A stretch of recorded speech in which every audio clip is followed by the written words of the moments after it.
Good afternoon. Is it that time of the week? Your best time of the week? It is indeed. Finals Thursday is upon us. Welcome back to the channel, one and all, for a day that promises to deliver true epicness. Ah, that's right, dude. I'm excited for this one. We are back for another day chocked full of Age of Empires 4 action, and maybe, just maybe, depending on how hyped and excited you guys get, we might even slide in some Anno action at the end, which will be pretty cool because I do have some keys I could give away from that if I'm feeling generously inclined. But we're going to start off with Lucifer versus Louis. I thought this would be a really cool way to start it. We'll be hopping through these series and then gliding beautifully, actually, I think, into our grand final. So it'll be semi-final number 1, Lucifer versus Louis. Then we'll have Anatan versus Wham. And then it should be practically no break into grand finals. So, a perfect day. Chock full of action. Guys, you know what else is perfect? My setup. By far, the color is very nice today. Like, once again, dude, like, it's just, all credit goes to your mum. She doesn't change lipstick type. I mean, you should see other parts of my body. Anyway, interesting thought here. Matching your mother's lipstick style. It arrived. So this is the new Logitech Superlight 2C. It's the latest mouse to come out. And I'll give it, it lives up to the name. It is actually, I think, the lightest mouse I've had. Like, it's, I'm almost worried it's a bit too light, you know what I mean? Where, like, you want a little bit of weight behind it. We'll see. That'll be fun, actually, to hop into some FPSs on future days with. And see how I perform. But like, look, I'm complete now. I already complained to them because I don't think there's an Astro A50 headset in pink yet, and that's a criminal mistake by them. Do you like a light mouse? So I would say like I have ones that are on the lighter end. I don't go for like your stocky, big, heavy mice necessarily. So yeah, it should fit me quite nicely. And dude, don't go there with like the GameCube. Emma literally already mentioned that when I was like, I don't want a Stream Deck anymore. I'm like, well, it doesn't matter what you want because whatever it is, you're not freaking getting it. So jog on. You know what I said to her? I said, if you want these things, start editing some TikTok reels. All right, start helping out, and then you can have it. You mean small hands? Not small. They're slightly below average, probably. Got to work for that tech? Exactly. She got to earn it, man. Like, what is it with these generations just wanting everything for free? I mean, she's not even of that generation. Like, it's what makes it even wilder. Anyway, we have got draft ready for first through there. It's going to be Lucifer versus Louis MT. And I am seeing a lot of fun civs. Knights Templar coming through. Sengoku. We've got the Golden Horde, the Duklaks. But in terms of what we're missing here, so we haven't got a Macedonian pick, right? Which is weird because Macedonians were not banned. So why were Macedonians not picked? Because they're pretty good. Like, Lucifer knows this as well. He knows this all too well because he's been dominating people with the Radari build. Yeah, that surprises me. House Lancaster getting banned doesn't surprise me at all, though. China slipping through. Dude, you see how things are just changing. It's kind of crazy, actually. So who's playing today? So the bracket is as follows. We've got Wham and Anatan facing off after this. But first of all, we're going to start off with Lucifer and Louis MT. Excuse me, and I just realized I haven't even hit live on the other platforms. Let's fix that as well. And we'll dial down the music as we get ready to rock and roll. If I don't get a Steam machine, the kids might want to visit you more often in your room. I mean, dude, she lasers around, not bothering to stop them anyway already. Like, you make this out as if it's going to change any of the outcome of me getting harassed by my children, right? When I'm trying to work. Like, she already just lets it happen. Freya in particular. Like, Emma just like, she's at the point where like, it's fine. Like, you know, Freya's an independent girl. She can do what she wants. And what she wants to do is annoy the crap out of me while her mother sits there playing Borderlands for the quintillionth hour. I don't even know how many hours she's put into that game now. She wants to plat it. I'm like, why? She keeps complaining about how boring it is doing the same thing again. I'm like, well, then just stop. She's like, but I'm so close to platting it. I'm like, well, but you could just stop now, right? Just enjoy the game. Like, there's no completion bullocks required here. I mean, Borderlands is a good game, but yeah, if you have to do like if you're just monotonously grinding the other characters up to just complete the challenge, it's going to be boring. Like, come on. Like, what, like, it's not an enigma. It's pretty obvious. All right, one sec. Oh, I just realized, did I?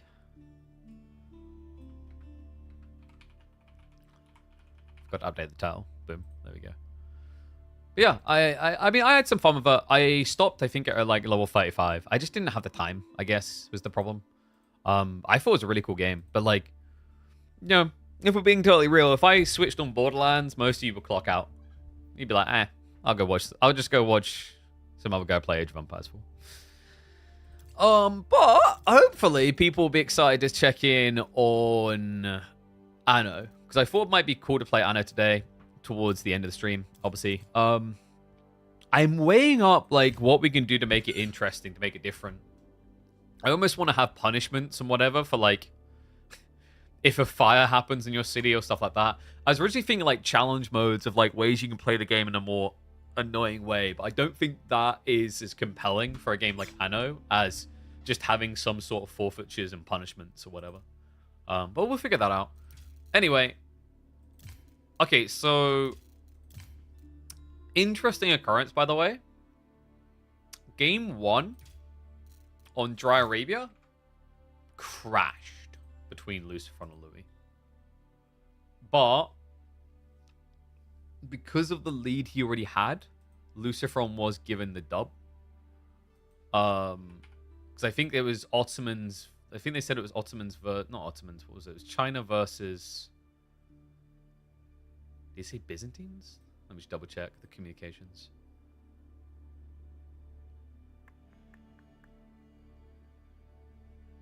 All right, whatever. Anyway, basically, it means that Lucifer's already one game up. Dry Arabia's already been played. But, like, you know what? Screw it. Can we just be totally honest here? Who cares? You've already seen too much Dry Arabia. Is anyone else getting bored of Dry Arabia? I was actually half tempted to just pull it out of the map pool. But, like, yeah, I don't want to do Dry Arabia as default anymore. First crash this DLC. In pro play, yeah. But it wouldn't be the first crash, that's for sure.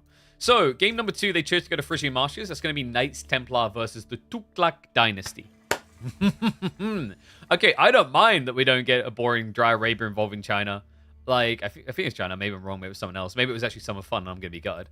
But Knights Templar versus Tuk is pretty wild to think about. Yeah. Okay. Dude, that's a poggers of a matchup. One sec, guys. I do need to get my Red Bull. Oh, by the way, it wasn't just the brand spanking new mouse that arrived today. If you guys don't follow me on Twitter, you should. You would have seen.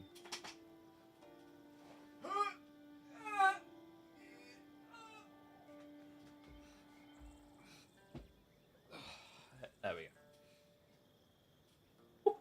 go. Mate, that's a big boy. That's a very big boy. Blimey. So this is the Anno Governor's Edition. Looks pretty big. Looks like it's got some fun things in it, which we will explore a little bit later. Yeah, we'll do an unboxing of that to show you guys what it's got in it. Looks pretty cool, though. I was a little bit gutted because I had it rushed out to me, not through the regular shipping methods. So DPD are kind of douchebags, and they battered the box a little bit. So it's got some small dents, which annoys me because I'm like nitpicky with that. I'm like, yeah, I want to get these collector's edition and keep them pristine. You never know. But I think from what I can see, it's just like a little bit of box damage, nothing on the inside. You want that? Give away when? You think I'm gonna give that away to you? Dude, I'm probably gonna give a key or two away for the full Anno game. You're just being greedy now. Like, we can get out of here. Missed the match already? Yeah, so they had a crash. And it was decided, like, you know, the lead was big enough that Lucifer was given the win. So we have got 2 Tughlaq versus Knights Templar. I said I was gonna get a Red Bull, so let me just get that quickly. You bet your damn ass up I'm going Ice Vanilla Berry. Ready? Ready? Oh, wait. It needs to be here. Unboxing when? Probably after Grand Finals. So I'll have a look at it after we complete the series today. I think that makes the most sense.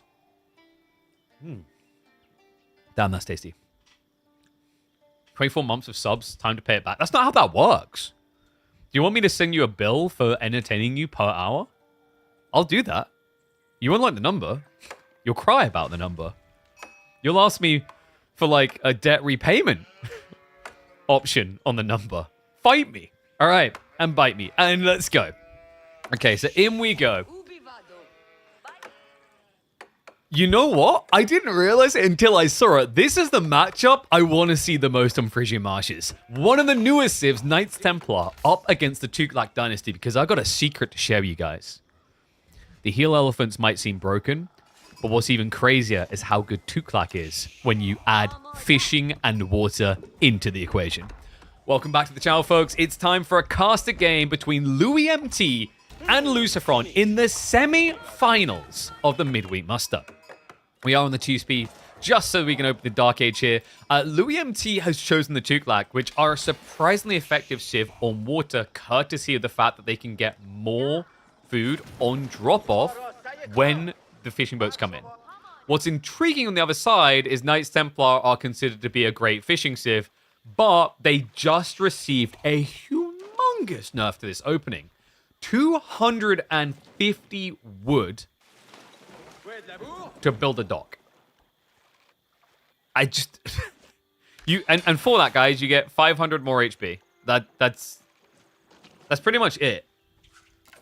I don't know, man. Like, I'm not sure this is worth it. I know they needed a nerf. I know they wanted to try and fix it, but it feels a little bit silly. I don't know. I've been thinking about this more and more because, like, the other thing they've done is they actually changed it now so you get sprinkled emplacements instead of the naval arrow sleds. So, like, in theory, these are very, very chunky, very hard to breach docks. But for Phrygian, I don't know. This just feels like it's not worth it at all. So, curious to see if Lucifron's going to be able to make it work because paying basically an extra 100 wood for nothing is what's happening here. At least if you're playing on a map where you're going to invest in boats, there's like some value metrics there. The only other argument you have, of course, is the extra 500 HP makes you harder to delete on the dock. I get that. But, you know, if your opponent wasn't planning to attack you, but instead outgreed you, they can now very easily successfully do that because they're just spending less per pond. And remember, there's not really that much in each pond. There's 1,800 food in total. What matchup did we get from game one? I'll try and get the details from the players on that between games. Yeah, this is like very interesting though because I think two are probably going to need water when the dust settles. Okay, what was that noise? Little fun thought for you here, guys. So the reason why they're probably going to need water is because the Tuklak, if you do the maths on it, they don't have a food gathering tech. They don't have a wood gathering tech. They just have the woven baskets. And the woven baskets is basically kind of equal to the gathering rate techs. But the way it pads itself is you get an increase in gathering rate, but you get more in drop-off. Now, between that and the less walk distance and the efficiency of those certain elements, it is comparative to your classic ecotechs. And in fact, in some areas like wood, I'd say you actually eclipse your opponent. But what makes fishing so good is fishing doesn't have that same limitation. Because fishing, you're still going to get the elephant economics impacted, so you can get 5% more, 10% more, 15% more, and 20% more. But then you also will get your hands on things like extended lines. So yeah, I think Tuklak is actually secretly going to become a really good water civ. A little bit of spear aggro coming in. Louis already putting the difference in resources to good use here. Is Lucifron just trying to age up. He's going to pull the goal back, and it looks like he didn't get enough.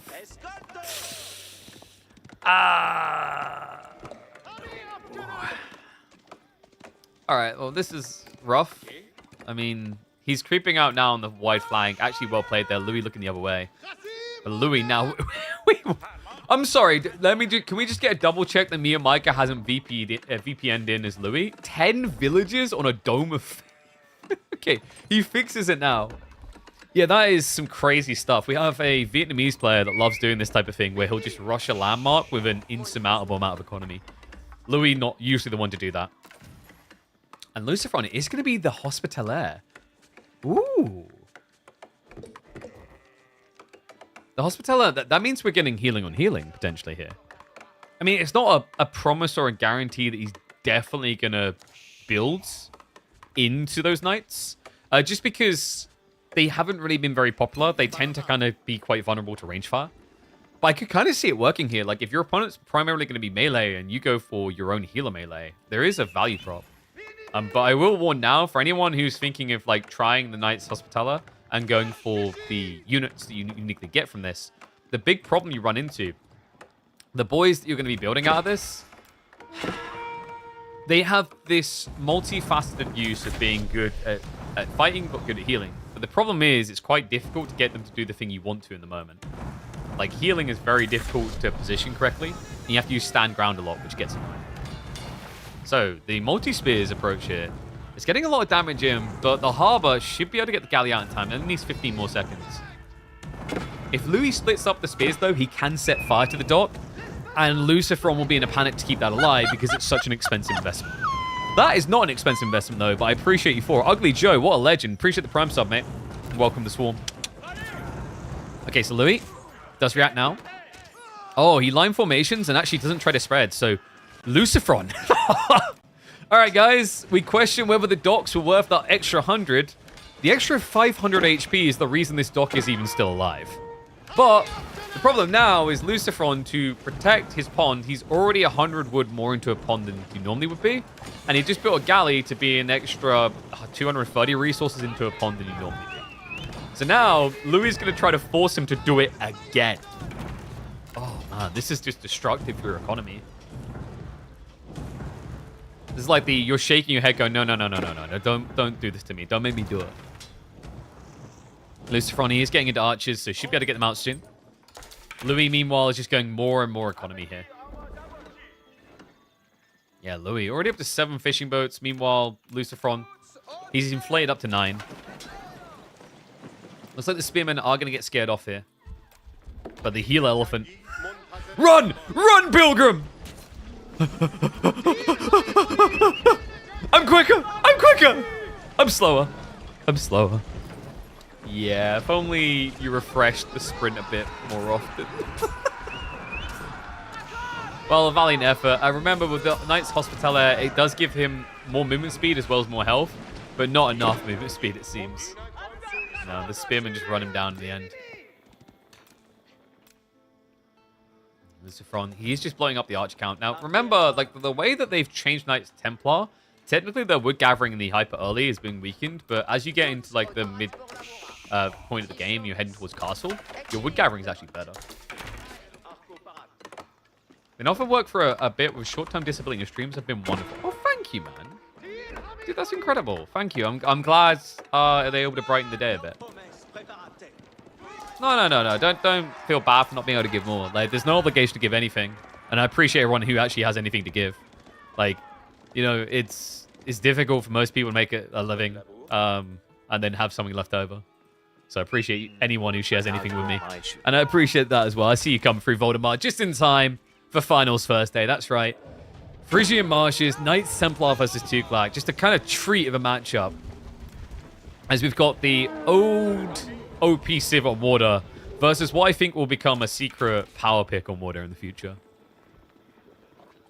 And this map, it has been popular because the fishing just lets you blow into more elephants. Oh, look. A feudal age healing unit that cannot easily be assassinated. I'm sure this will not be a design issue at all. I mean, Luciferon's got the right idea. He's trying to get critical massive archers to address it. I don't think his counter's there yet, though. This is premature. Maybe his thought is that Louis not at home, which is correct. At least not much of the army is home. But enough of the army is at home? Come on.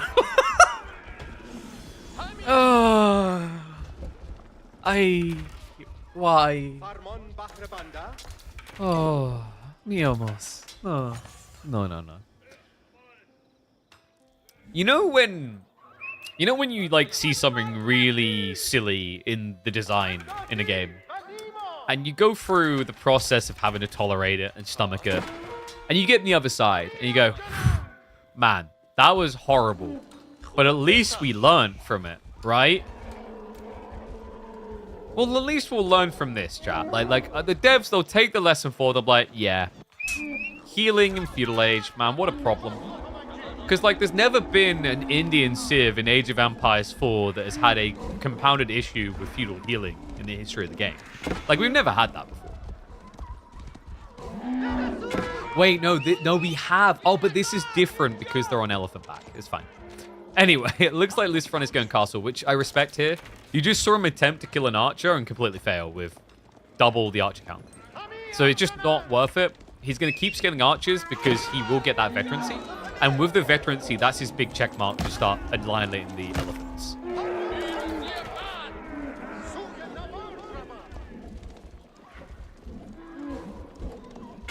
Played a gold version of this match last night. Love me some KT. I think KT's like still one of the funnest civs they've introduced. The concept as you scale in the game, I like the way that you just get all these unique units, you know? I think they have, if I'm not mistaken, I think Knights Templar have in total more unique units than any other civ in the game. That's correct, right? Because they have 9. Actually 10. I mean, if you count the Pilgrim, I guess 11. Because they've got all the ones from the commanderies, but they've also got the Templar Bros, which you always get. It's just interesting because you never really think of it that way, because in a standard game of Knights Templar, you're getting 4 unique units. You're getting Templar Bros, and then you're getting 1 unit type from each landmark choice. Actually, no, sorry, it's even more because you get Venetian traders. Yeah. There's quite a lot here. Louis.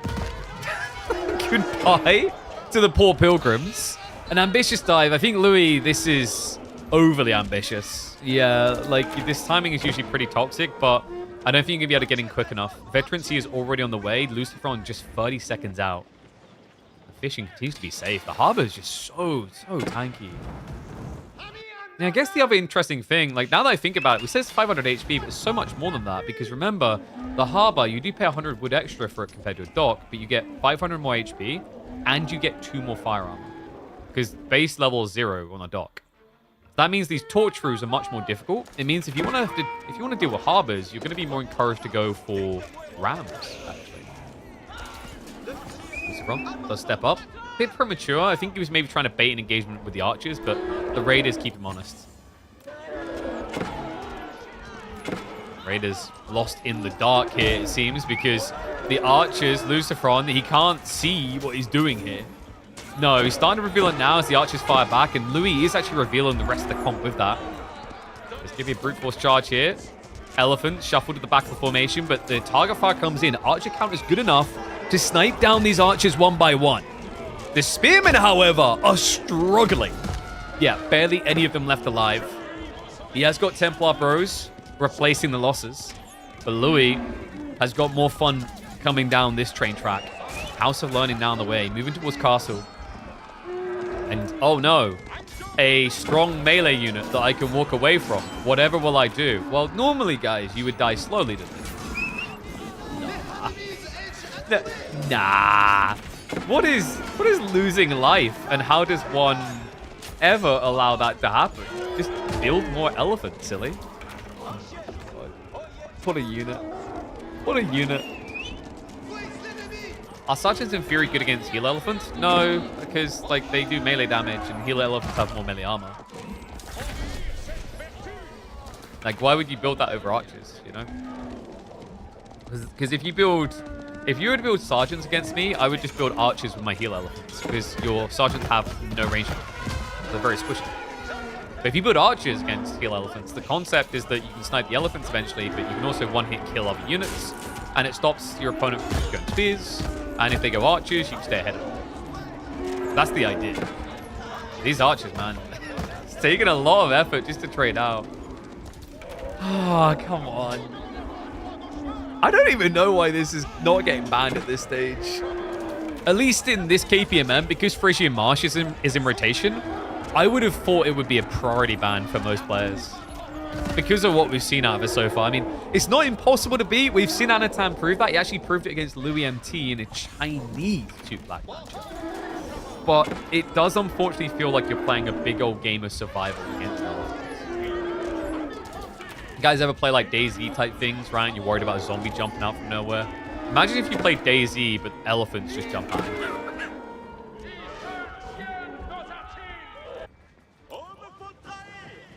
Good to know on the dock. This is problematic, actually. Luciferon, he's starting to run out of fish. Yeah, meanwhile, guys, can you guess how many fishing boats that Louis has? I mean, it says on the top bar, he's got 18. 18 fishing boats in total for Louis. He'll eventually run out, but remember what we said about the extra 5%. Plus the fact he's just got that wider spread. He's still got some ponds that haven't even been occupied yet.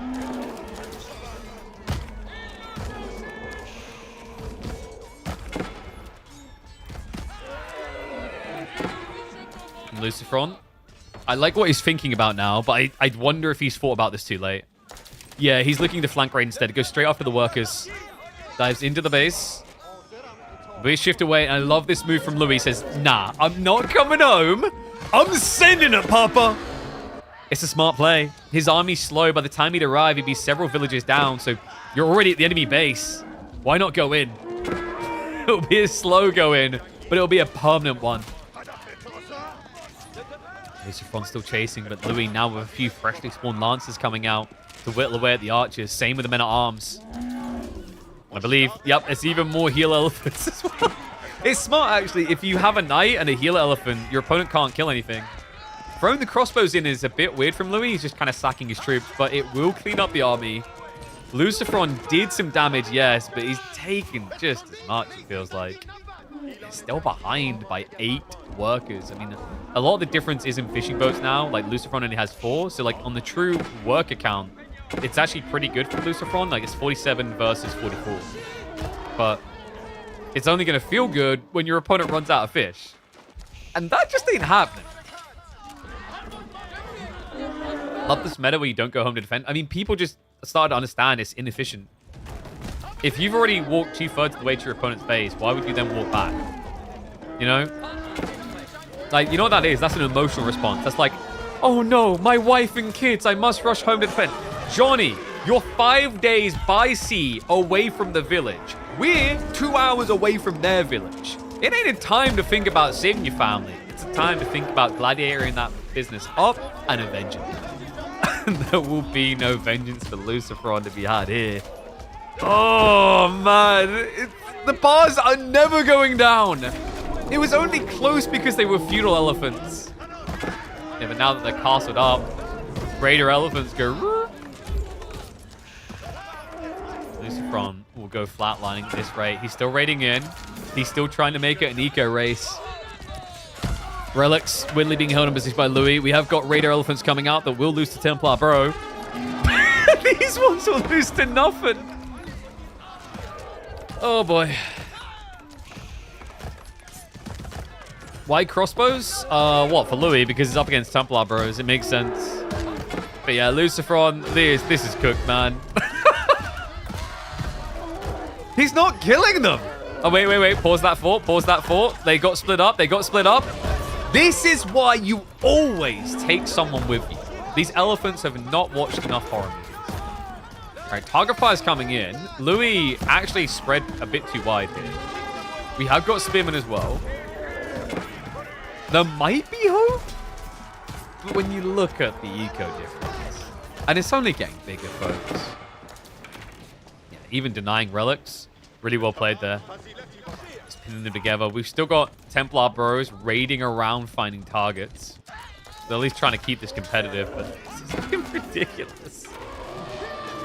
Yeah, heal elephants will finally go down, so gold clappers to Lucifron. He does clear the elephant mass. This is the silliness of it. Is he just insta-dead? No. Is he 20 workers behind? Yeah, definitely. And that's not easy to come back from. I mean, normally Templar would be down by 5 by now. If he could reestablish the fishing, I think he's in a good position to try and come back into this. But you know Louis got a really good rebloat. He's still got fish in the majority of ponds.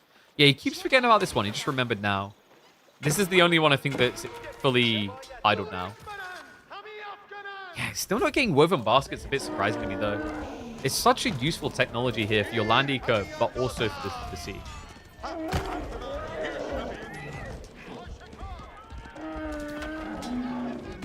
So reminiscent of the Delhi meta before the healing nerf. Yep.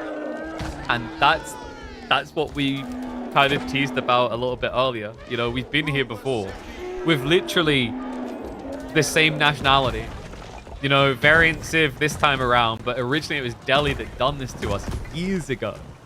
And it's almost like we forgot the past, which means we're just doomed to repeat it.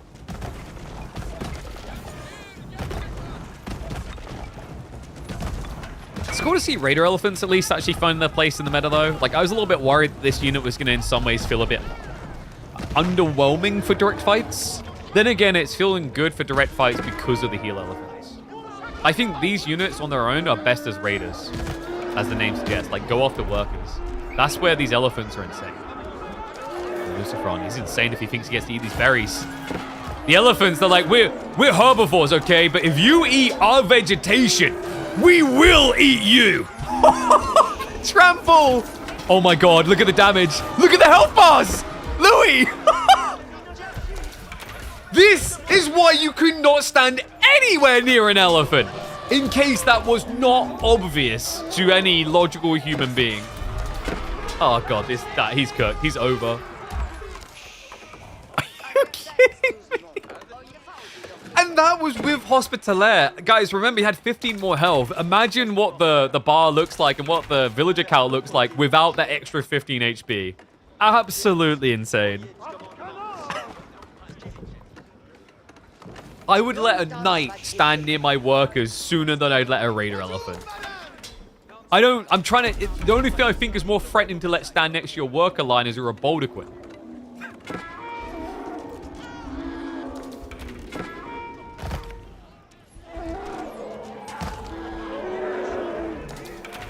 Well, at this point, Lucifron is just going through the motions, isn't he? We're going to speed this up.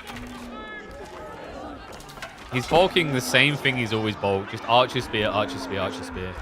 And, you know, in a game where you're even, you can maybe see where that works for Knights Templar because of the good wood economy. But, like, this game is not even at all. After that type of hit, you know, even if Louis deleted all the fishing boats now, he'd still be ahead. He'd still be up by about 10. Relic game did end up being a split there as well. Like, there's just nothing for him here, man.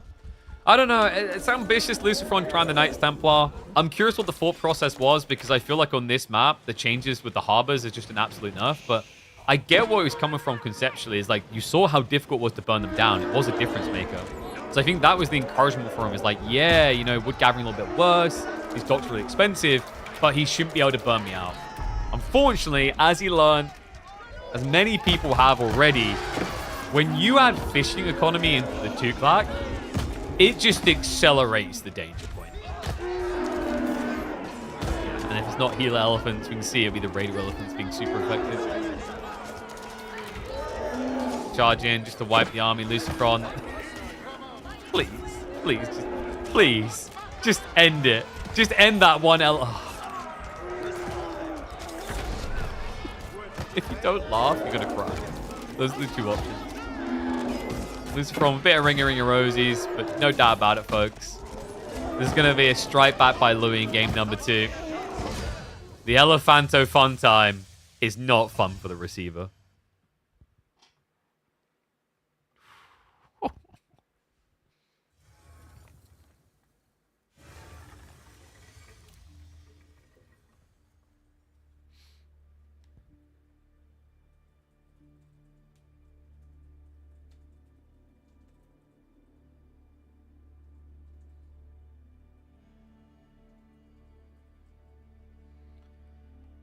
Trying to think what we call that one.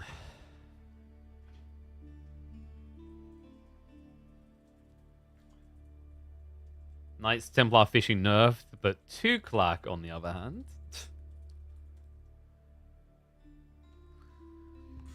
Alright, so let's mark it up. A strike back from Louis. The Elephanto fun time. I still haven't had confirmation what the Dry Arabia picks were. Sorry, Marine Lord. You're just going to have to stroke your chin on that one. Game number 3 is going to be Chinese Byzantines. Okay, so it wasn't China on opening. I wouldn't be surprised if it was like Eichuri or Sengoku. Because they have Gorge for Delhi. Then Louis would have... Well, I wouldn't be surprised if he punted Rus. Anyway. Let's get into it. Have I marked it in? No, I haven't. Let me add board land. The Bald Land.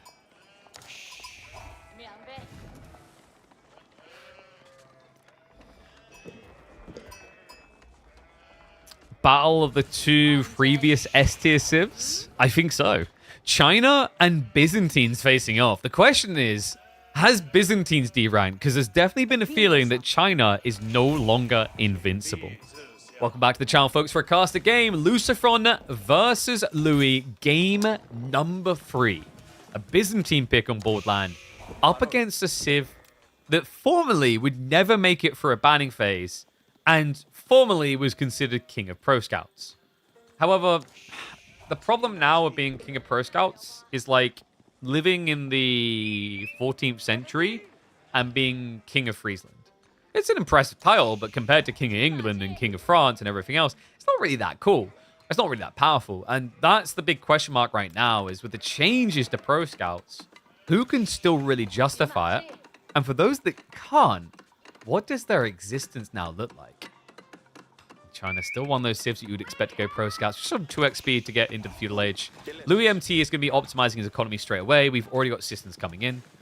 Decent spawn actually on the berry split, just all directions around his base, so he doesn't necessarily get blocked out in one way. Lucifron, he did get the corner gold, so he has backup options in the mid game if pressure comes in. Can we expect more camel civs in future like native Hindu civs? I wouldn't be surprised to see them adding in more camels. I think it kind of comes down to the reception of the existing, though. Like, how did the Ibids fare, really? Like, how many people actually truly enjoyed the Ibids is what I'm wondering. I thought... I don't really care to play them myself, but I thought they were a really cool civ. And I think that matters a lot, because like, if it looks like it's an encouraging civ that players want to play, then obviously you're going to look to do more. But if not, eh. Macedonians can do pro scouts? I'm not convinced it's that good. I get the idea with the Grand Winery, but I feel like Hippodrome in some matchups is way, way, way too good. And I think if you go pro scouts now, you're a lot more susceptible to getting blocked on a fast castle build. And I feel like where you get the most value with that strat with Macedonians is going FC. Because if you're going to play feudal, technically, why do you need to pull deer home? Because my thought there is, like, Macedonians are one of the biggest bullies. Like, Macedonians is very much like Jean, actually. I feel like a lot of people's solution to Macedonians is going to be similar to Jean, where because of how threatening they can be in fights, you just avoid fighting them and go castle. Okay, so Grand Winery going to be coming through in this game for the Byzantines, at least.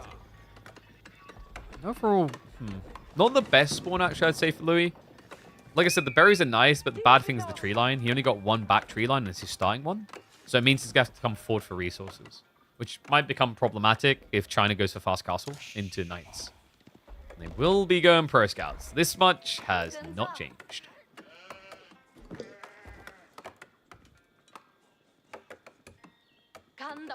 Old and new Lucy. What's this talk about old and new Lucy? I don't think old Lucy would have GG'd out that quickly in the last game either. Saw a video from Marine Lord yesterday about Sengoku build order. I think having cheap market on Dark Age is like going second TC from the start. Do you think their true potential has not been figured out? Yes and no. I think actually like the play with Sengoku will quickly become, because people will try to Dark Age rush them, you just build a Matsuri but don't build a Yatai. And then if you get harassed off your gold, you can just buy through. So like maybe there's some interesting strategies to be had there around like, depending on map spawns with like berries in particular, rushing Tawara and then just harvesting berries to buy. Like it's a unique element because it's the only Civ in Age of Empires 4 that has a Dark Age market. But yeah, I just think with Sengoku, there's going to be some adjustments made on how you open, because if you just always spam your ties, you're going to lose a lot. Because people will just start Dark Aging you.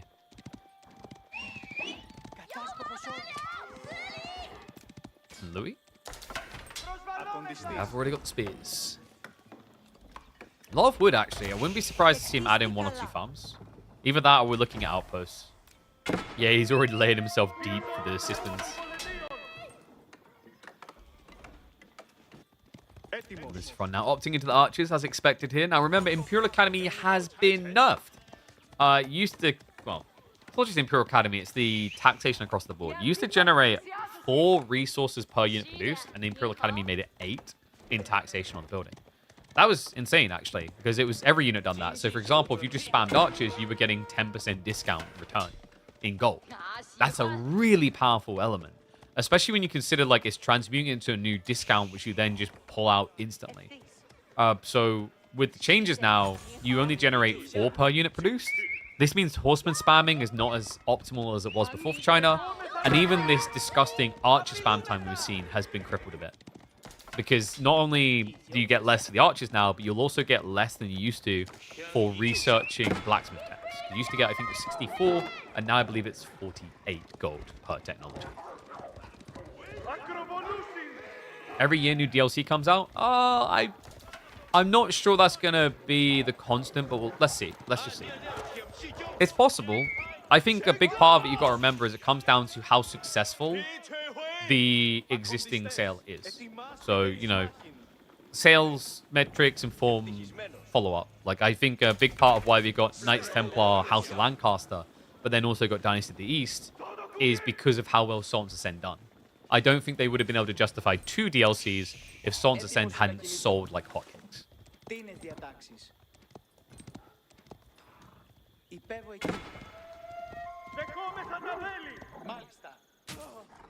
Louis just guarding the deer on the flanks.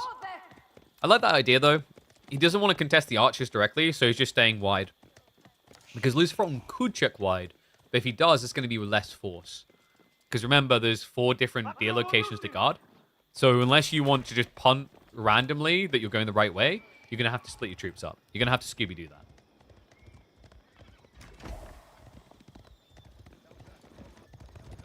Yeah, you talk about marketplaces. I still think the most impactful marketplace civ of the new civs is going to be Macedonians. I legit think there's a pretty good strategy to be had where you just go into a marketplace, you constantly gather gold with Macedonians. And the idea is that by constantly gathering gold, you can then start to sell some of that gold to buy food and wood. Because of the transmutation point, right? Like, you're getting silver on top of the gold you gather. So let's say you pay 100 gold to get 70 food. Because you're getting about 40 silver or 50 silver on top of that, it's still a good exchange. And that's going to give some disgusting tempos to Macedonian players. If pros now use that strategy, I want 10% of your earnings. Thank you very much. It's fun now to dive in. We're expecting this. I mean, Louis, he's going fast castle like every Byzantine player before him. Outpost defense could be pretty good here. Just need to be careful about positioning. The Longbos are dealing with the real threat quickly, though. Only 2 archers remain. A handful of Limitane will be enough to keep Lucifron at bay. Yeah, that outpost is the problem. And just so efficient for Louis, considering that you just place his buildings to get the stone for the upgrades anyway. Longbow count also high enough. I think Lucifron, the idea was cool, but unfortunately for him, the archer count simply wasn't good enough. Yeah, and also the horseman, a little bit late. Kind of feels like he needed a hard commit faster, but Louis was really good on his positioning there. He was hugging towards the cistern so that he gets towards these choke points quicker. And he just kept a few spinmen back to guarantee that Lucifron couldn't overcommit. So overall, sick positioning from Louis. Gets him the landmark on the 4th side of his base. And now means that China is going to be aging up second. When do you ever say that of China? Like, if they're aging second, it's because they took a win. Not the case here.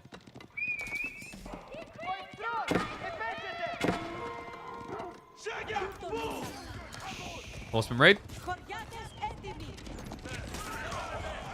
Lombos are thinking of standing guard here. The veterancy is about to kick in.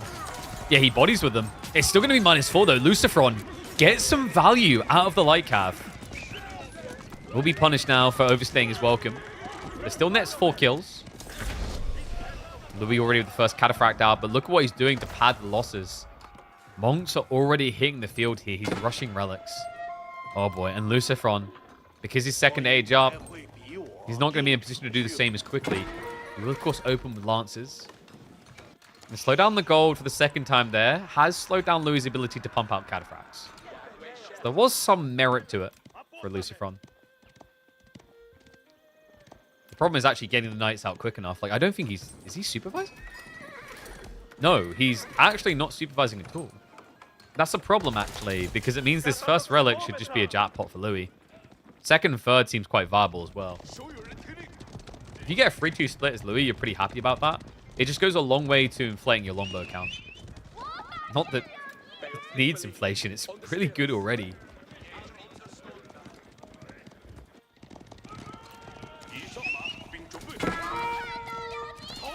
now going to come in for one last raid. I mean, they've not really got any firepower left here. They really did just get milked for everything they had. Will try to intercept the relic. That's actually good information gained by Lucifron. He now knows that his opponent is relic grabbing. The question now is, can he actually intercept anything? Oh, he will. That worked out beautifully. He had the bows up here to guard the pro scouts, but it's going to deny the relic instead. Lucifron, now realizing it's a relic race, opts for himself. This is usually what we tend to see. Is like if you see your opponent's got an edge on the relic timing, and his army is quite threatening still, you'll then just try to rush the remaining relics. Whereas sometimes if you're in a position where you see your opponent going the first relic, they haven't returned it yet, and you're equal armies, what you then say to yourself is, okay, I can just not invest in monks and I'll have more army to stop you. So, you know, unfortunately for Lucifron, didn't give him that golden situation, but this, on the gold, is going to be pure gold. Jumps onto the workers. The Lancers milk it for all it's worth. Now it's going to turn into a 10-worker lead for Lucifron. Sick response from the Spaniard. Louis says, okay, that's fine. I've got systems and I've got relics. That was a bit ambitious, though. I think maybe he was just blind guessing there might be a ride north, and if Lucifron wasn't paying attention, he'd get losses there by conversion, because he didn't have a scout. So the idea is pretty cool from Louis. Like, if you see your opponent doesn't have a scout with them, they don't necessarily know where the Warlord's going to be. So they can accidentally just run into it and get converted. But as a result, it does cost him another monk. The end outcome is still going to be a 3-2 split. And they are, of course, all going in the Grand Winery, which is enabling further longbow production.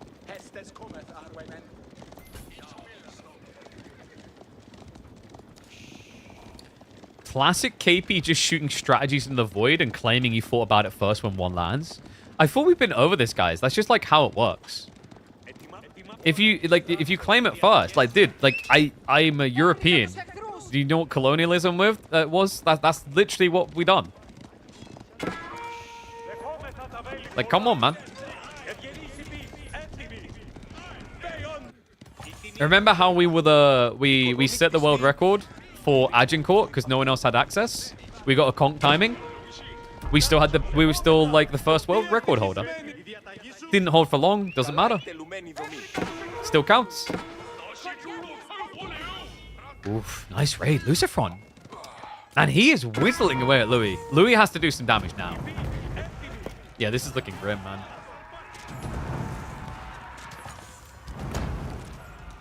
Ay. Lombo's diving in, but if they can't find worker kills, Lucifron has such a stacked lead now. He's going to be denial on the relic.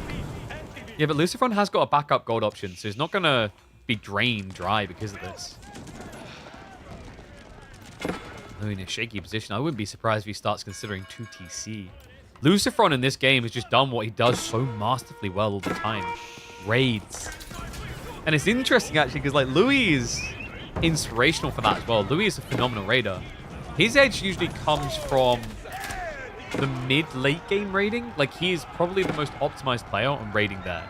But Lucifron has always been great for these early mid-game raids. You know, it's hard to think of many people that put so much of their army on the line and get so good at trades out of it. From raiding specifically.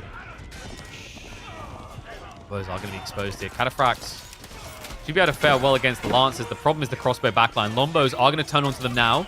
Catas stand their ground, and Lombos do push away the remaining Expos. Lucifron, a bit of a weird walk away there, actually. It's just going to include more losses because of it. And not just that, the thing that Louis done so well in this fight, the Cataphracts absorbed everything. Yeah, the Spearmen, what's interesting about that engagement, the Limitane were not being taken out as quickly as you'd think. Because what happened is Lucifron is just getting bogged down, clubbing these 360 HP knights. Sick play by Louis, much needed. He may not got worker kills, but he's now covered himself for a granary switch? Sorry, an olive grow switch. But Lucifron may need to consider a granary switch soon. Yeah, I mean, he's got nothing left deer-wise. He's already drained it now. Remember, deer play doesn't last as long as it used to because you have to pull the deer back to base. So you lose a lot of food on the way. What's up, all? Appreciate the follows coming through. Why isn't it 1-0 for Louis? Because game number 1 had a crash, so we couldn't watch the recording. game number 1 was a win for Lucifron.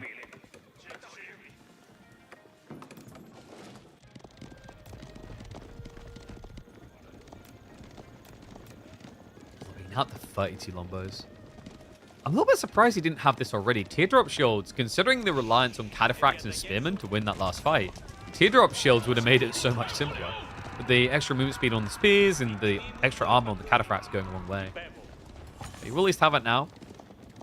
And Lucifron, he is prepping for that song switch. He's going to barbican the berries to buy a bit more time. But it's pretty obvious what needs to happen soon. And that is an act of desperation. 13 rushing it up. China, it's so fast, you shouldn't really be able to stop it. But oh no! He gets seen. He gets cold feet and cancels it. And Louis now knows exactly what's happening. Lucifron now with 1,000 wood. He was trying to immediately granary switch. He's just floating dead resources at this stage. What? You cannot get a better perfect timing than that. Oh my god. So what do you do now if you're Lucifron? Are you just going to add normie farms? This looks pretty bleak. Few villages knights being found by the Lombos. Lucifron, he's running out of food fast. The berries, the last of the deer, it's all coming dry. He's going to have to creep in somewhere. I think he's ready for it. He sees both berry locations. Yeah, he can just camp both of them. Snipes a few more workers. Lancers forced to commit. Nice line formation. Louis just trying to stay away from the enemy. Limitane are going to charge in with the brace coming out alongside the cataphracts. And the Lombos go to work on the back line. Limited crossbows now being sniped. The Lancers dive in deeper. They'll break past this. They will be able to scare them off. The Lombos need to retreat. But those health bars are not pretty. No, Louis, most of those knights practically dead. And Lombos with higher base damage can end them easily. It's a full Agincourt effect. Only Byzantines and China. We went more east instead of west. But in the end, we know what comes out best. Longbows reign supreme. The whittling of 1,000 arrows simply too strong, even for the best of heavy cav. And Lucifron, he may be able to get one more wave out, but after that, he's out of food. You can see it on the back here. So much for that worker lead. It counts for nothing when your people can't do anything. And oh, no. I think I just... Sorry, I just got to take a moment. That is never a pretty sight. No, that's like being 20 drinks in, waking up in someone's bed and looking across and seeing what you woke up next to. Oh, no. China building normie farms. When do you ever see that? Lombos, I love this. Just hugging the buildings. So knights can't circle around on them. Lucifron, it's spinning. Far too fast. Faster than the Longbows ever will. The start step back, the reset and go again. Means that it looks like we're going to go again for another Louis win. Now just one game away from a return to grand final appearances. Vicious as well. Really well played by him. That was impressive with the Lombo spam, actually. So Louis taking the lead now after starting off from behind. Byzantines beating China, which is crazy. Let's see where we go next. Want KP's casting energy for my next pitch at work? Yeah, just neck a few Red Bulls. You'd be good to go. Bit specific? I don't know what you're on about. I'm just a man of many word paintings. I've never had that experience, you see. You guys gotta remember, like, I just got it right straight away. I was fortunate enough to choose my life partner straight away. Because me and Emma have been together since 2008. So we were high school sweethearts. And that was interesting, actually, on like my driving lessons. The guy was like, hold on to her. It's a little bit depressing, actually. He was a little bit like, Yeah, it's not fun trying to date in your 30s. I was like, I don't think it's fun for anyone trying to date these days. Not if you want something serious. If you just want a quick rag and shag, then sure, like you can get those on apps all the time. But I do not envy people trying to find love nowadays. Like, what is that? What is that dark but so true saying? In a world where we've never been more connected, we've never been more alone. That one always is so... That one is, like, deafening. All right. You know what he's going to do, guys. Yeah. It's...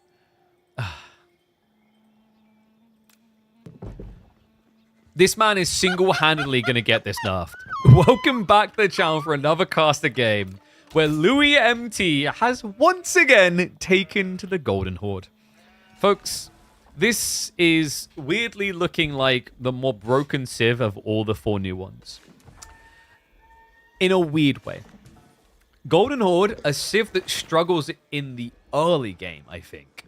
But if you can get to Castle and beyond, you are Buzz Lightyear screaming to infinite and beyond. The cheap stone armies, the Kipchak with the AoE damage, it feels like the possibilities of ways to cheese your opponents are endless. The challenge is getting there. And that's why Louis has resonated with this Civ more than any of the new ones. Louis is the ultimate Age of Empires cockroach. And I say that with respect. This guy does not get slain easily. It's rare to see him fall early. He always finds a way of wiggling through to that later phase of the game. And right now, I can think of no better Civ for that than the Golden Horde. Lucifron, on the other hand, it may not be Tuklak time, but it is still going to be Elephanto fun time here. We have got a pick into the deli. We're just going to 4x a little bit in the early game here to speed on through.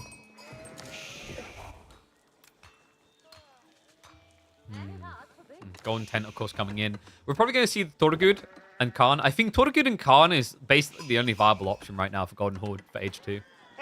The building carts is just terrible. Like, there's a theory about how it could be good around, like, getting insta-blacksmith timings in Castle or getting monastery times in Castle, but I just don't think it holds up. Khan and Torgud are just simply Torgud. Sorry, I had to make that joke. Yeah, the efficiency around stone in particular is very important. Like, this Civ struggles a lot in the early game with its stone generation. It's pretty hard capped. And that's a problem because stone is critical to your success when you play this Civ. You need it for so many good things. You want to scale your infinite food economy? You need stone. You want to get different edicts? You need stone. Want to build your best heavy cav units? You need stone. Want to get extra production rate? Need stone. Want to get specialist skills such as the Kipchak triple shot? You need stone. And if you want to go into Imperial Age and build an army cheaply, you also need stone. Yeah, considering you only get 60 stone base, even though it's infinite, it's slow. So you're getting 60 stone per age, and you can't inflate that amount until Castle Age anyway. That means you're hard capped at 120 stone a minute in the Feudal Age. The only possible way you could increase it further would be, what, trade? Yeah, the stone tech is locked out, isn't it? It's a weird Civ for sure. I like this from Louis. Sets up on the deer. We'll slow it down in just a second, actually, as we have started to get units coming out. And the fortified outpost is going to be there to protect both the gold as well as the food gathering. But he, weirdly enough, hasn't buffed his economy. No, I thought he was going to actually fortify here. A fortified outpost here makes a lot of sense. With the gold, the Uvu, just protects all of it. Speaking of that Uvu, we have got the Ghazi raiding through. Reminder, the Torgud are DPS-wise worse Keshiks, but health-wise much tankier knights. It creates quite a weird dynamic, actually, compared to what most people are used to as well. Did I see the Steam hardware stuff? Wonder how well the new PC can run AoE 4? I saw it. I haven't looked into it too much. Honestly, if I need a PC that wants to run Age of Empires 4, my choice is very simple. All I need to do is come into the Killer Pigeon Twitch channel, type !PCS, click on that link, and then go through and build myself a PC that's going to be godly. Or, right now, guys, you have a look, PC Specialists have got some offers on. Black Friday sales are on, so on some select pre-built systems, you can get bigger discounts than normal. Yeah, we trust in PC Specialists. あのー、ここで。 We trust in PC Specialists. あのー、ここで。 All right, let's go. considering that we've trusted their amazing laptop to run all of our production.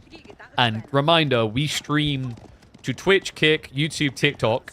We encode at different resolutions. We record locally in 2K resolution. And it does all that without a whimper or a whine. It's pretty damn good.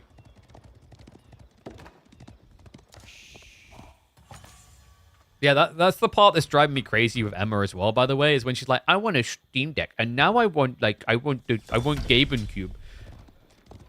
Here's the thing. She's got a PC that's still, by today's standard, pretty good. It's my old PC. She's fine. She's just greedy.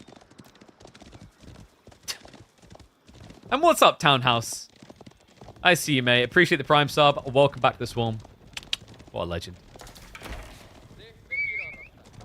Yo, Ina, somewhat pricey PC with my code? Nice. Go for it. What are you waiting for? The new supercards sound kind of depressing.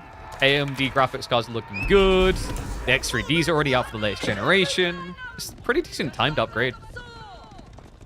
Oh, and also, like, the other thing that's good about upgrading now is RAM prices are about to start going through the roof. So if you were considering an upgrade, like, now's a great time before that gets ridiculous. RAM prices are going to keep rocketing because of the purchase around, like, I believe it's AI is driving the price up again because of GPU RAM using similar materials.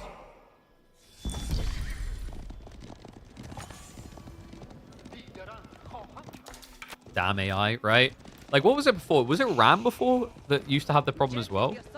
Yeah, I think RAM previously had this. With DDR4, they had a huge problem with RAM pricing. Do you guys remember several years ago? And at that point, it was mobile phones' fault. Because like mobiles were eating up all the silicon and such used for RAM, if I remember correctly.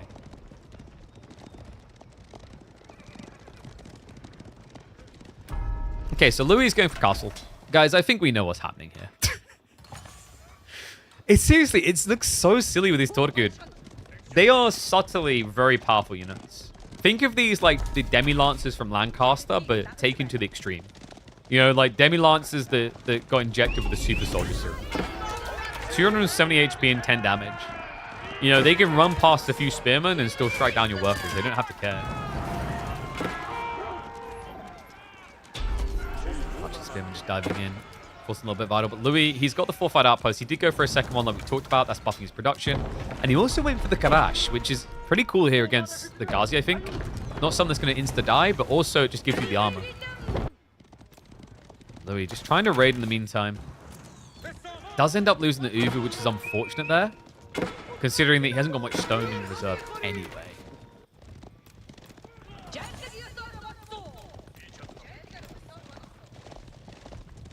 Oh, you got a 40-inch Monarch? That's intriguing. I don't know if I go... If you're 40-inch and it's 1440p, I'd say that's, like, probably too big. I feel like the best size for 1440p is probably 27-inch. 32 can maybe make work.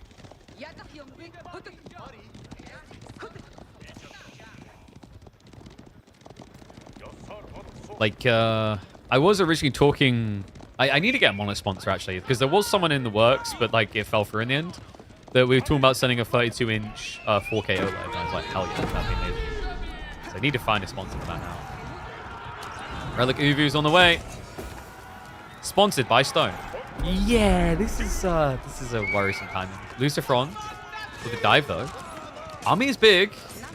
Louis showing a lot of patience. He's just trying to whittle away at the army with all of the garrison arrows. It's going to take a lot of arrows to fell these bad boys. The Ghazi need to just be dealt with first. But he's waiting for the spearman to get cleared by the TC. Yeah, nicely played. Gets the count low.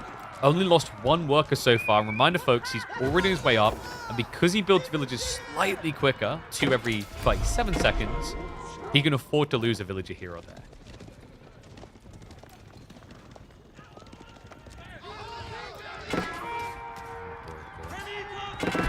I'm going to get out of again.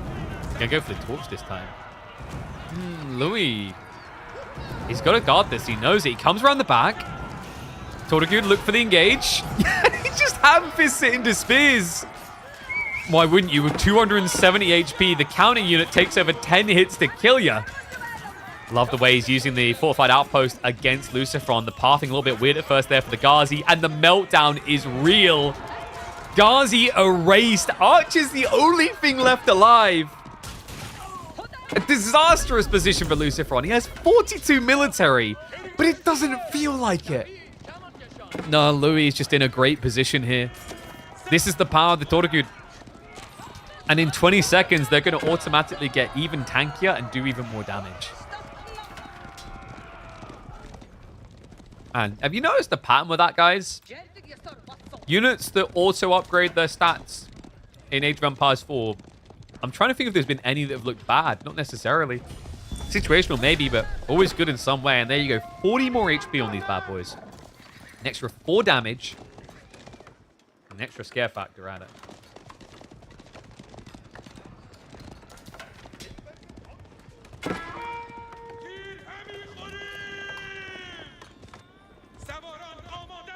And yeah, if you're at 1440p and struggling with an FPS, 1080p would improve you a little, for sure. I like 1440p too much, which is why I just go and get gigastacked hardware instead. I'd be screwed at 4K. I think everyone would though if you're a 144 Hz gamer. Depending on the game, of course. There's no game. This is war though. Lucifron, he's trying to save up, but it's taking quite some time. Ah, boy. Here we go. It begins. Louis MT, he just queued up the Kipchak. The Kipchak, of course, the brand new horse archer from Age of Empires 4. And a force to be recommended. They cost more than a horse archer. It's an extra 30 resources, but you get more health than a horse archer. I believe it's an extra 20. Then on top of that, you're talking about a unit that will eventually get a triple shot ability. These things are scary. And you can see with the stone generation starting to come in, he's already setting up additional Uvus. And on top of that, he has got the Shaman moving out.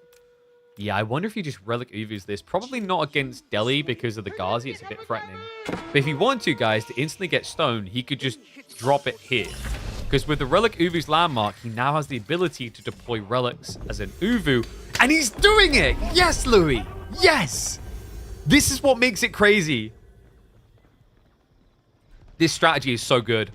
All he needs to do is walk over, drop it straight away, walk to the next one. Remember when people at one point were building outposts on relics of HRE? It's like that. You arrive, you instantly get the reward. And sure, it's at risk, but the effort it takes to destroy one. It's a 1500 HP structure. Louis, creeping out for more, but unfortunately, he's only going to get one. Yeah. The Relic Uvu strat is theoretically very powerful, but remember what I said about even building this one out here originally against Delhi would be a bit risky. The other problem is, look at what's happened.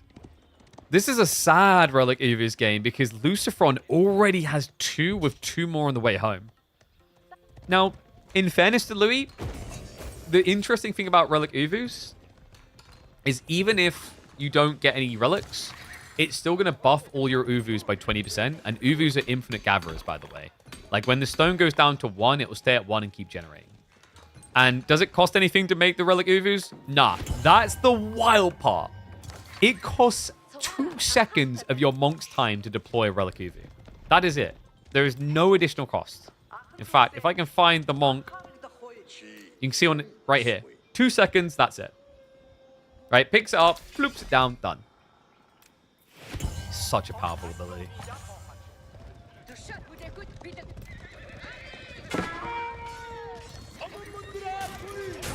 Well, as powerful as his heavy cav combo with the Kipchak. He hasn't got the tech yet, though, I'm pretty sure. Wait, no, oh, sorry, he did already. He's already got it. He's already got triple shot.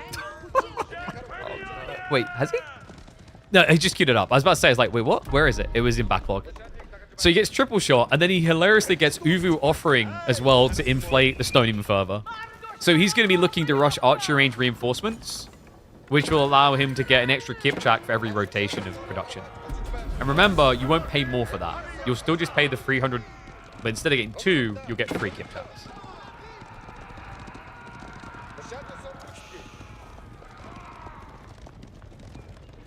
I'll not be able to read messages once we go beyond 1k regular. I wouldn't say that necessarily. I feel like I do a very good job keeping up on messages, no matter how many people are chatting.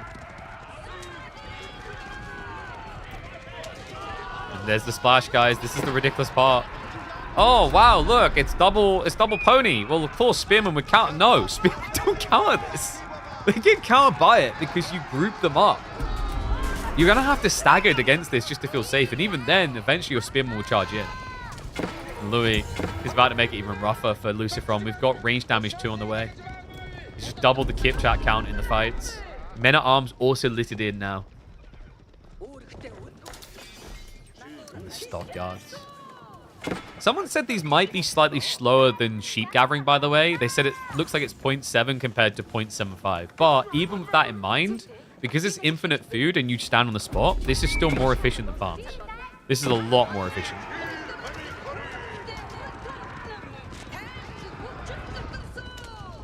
96 gigabytes of 6,000 RAM is about 520 euros. That's insane.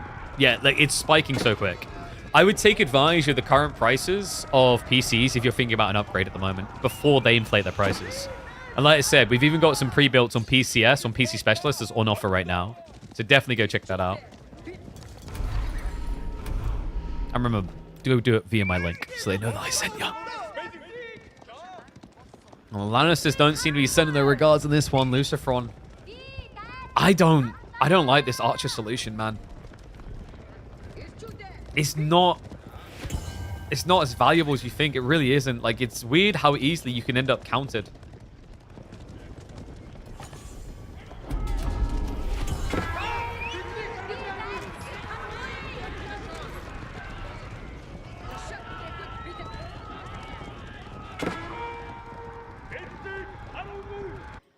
Even the Knights actually struggle against the Kipchak, remember, because of the bleed damage.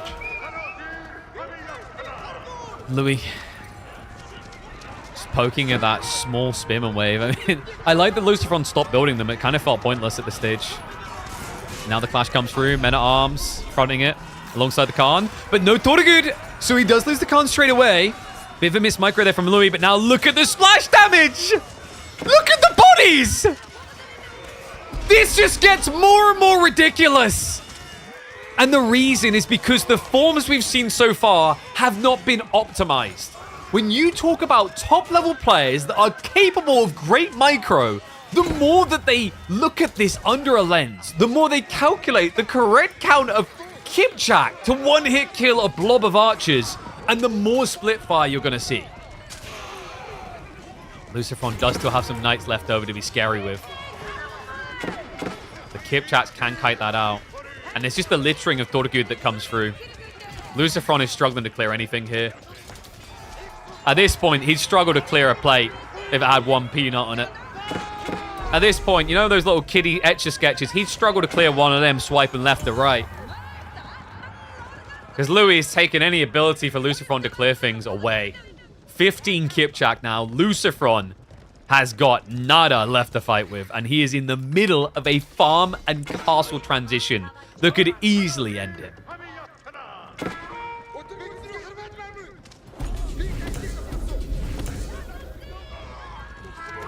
How does this tournament work? We have a tournament every single week. It's the midweek muster. We're a weekly tournament. This is week number 12 of 40.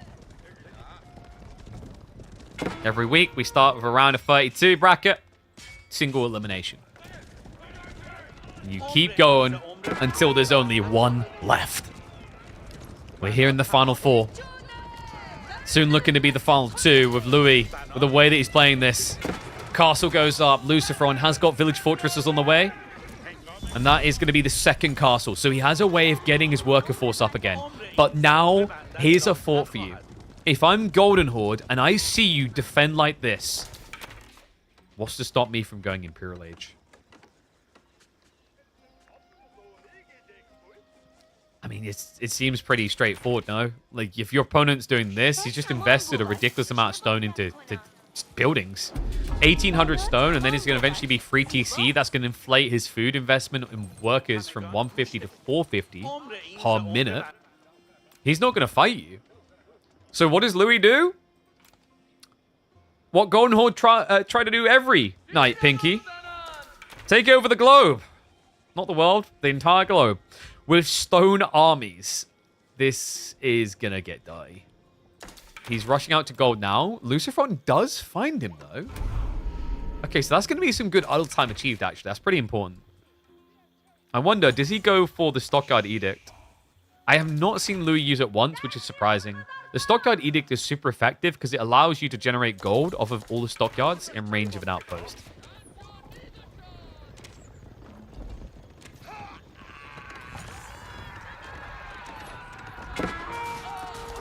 Wait, I'm on the front page of the AoE website? Am I? Me? You sure about that?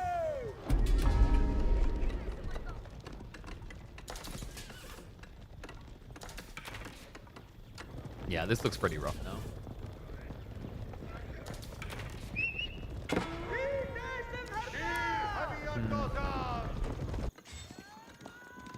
I am? Link me off this. I didn't know about this. But I do know what this brings, guys. Stone armies is absolutely mind-boggling. If you guys want to see 30 knights produced a minute out of one building, you came to the right place.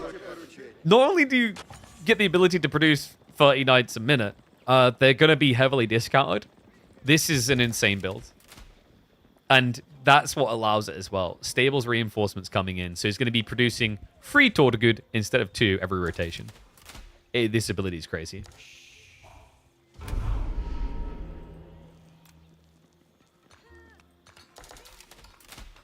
The gold stockyard edict is ridiculously weak, though. You need full stockyards around his tower to get 200 gold a minute. It actually maths out the same as enclosures. So if you're just building your stockyards the correct way, it's actually not that bad. Like, look at the way it's built already. If he'd just been building in a full circle anyway, he just dropped an outpost, you're good to go. Seriously, guys, like, if you do the maths on it, it's literally the same efficiency as English farms. So it's actually pretty good. Especially with the way that Louis built up here. I think after Stone Armies gets tweaked, you'll probably see people start doing that with Yam Network Trade coming in as well. Because then the gold gen is wacky. Now, it's all about this. And there's the other detail that guarantees those 30 knights a minute. He's got increased supplies coming through to buff up his production rate by 50%. That's right. It is about 1.6 times as effective as standard Military Academy. Military Academy is 33%. This is 50%.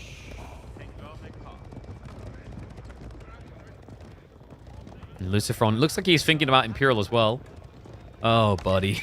No, no, no. Oh, the Kipchaks! The Kipchaks!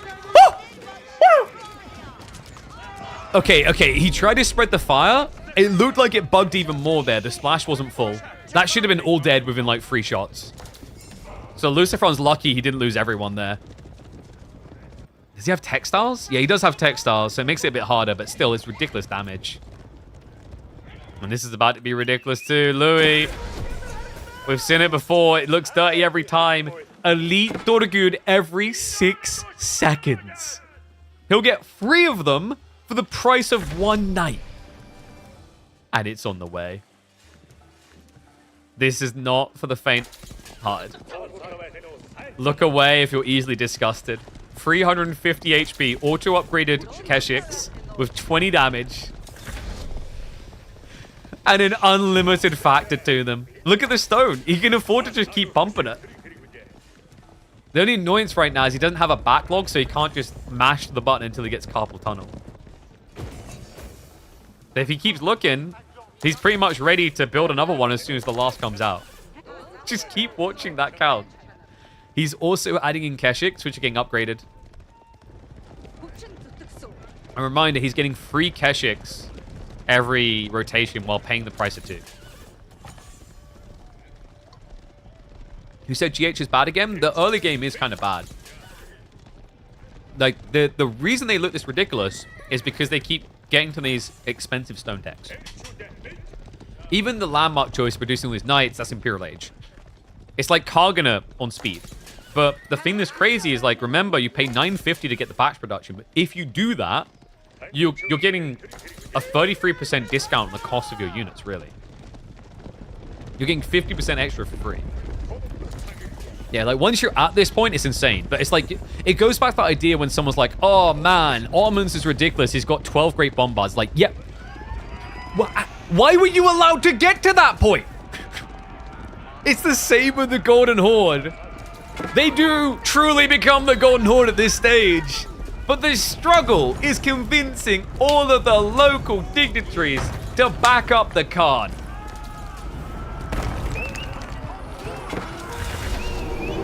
I'm going to back up a lot soon because that Wallalol's not doing anything. He triple Wallalol'd straight away.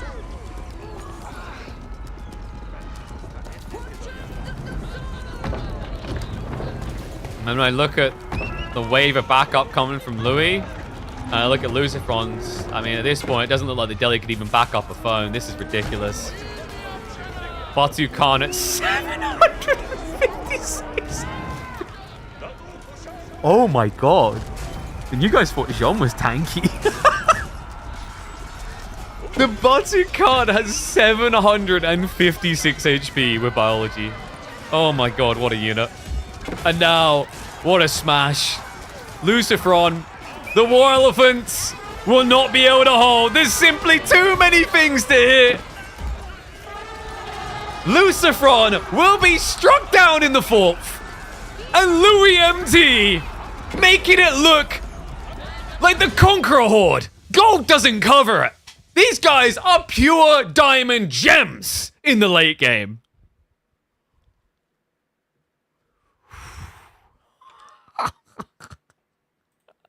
I just can't with this sip.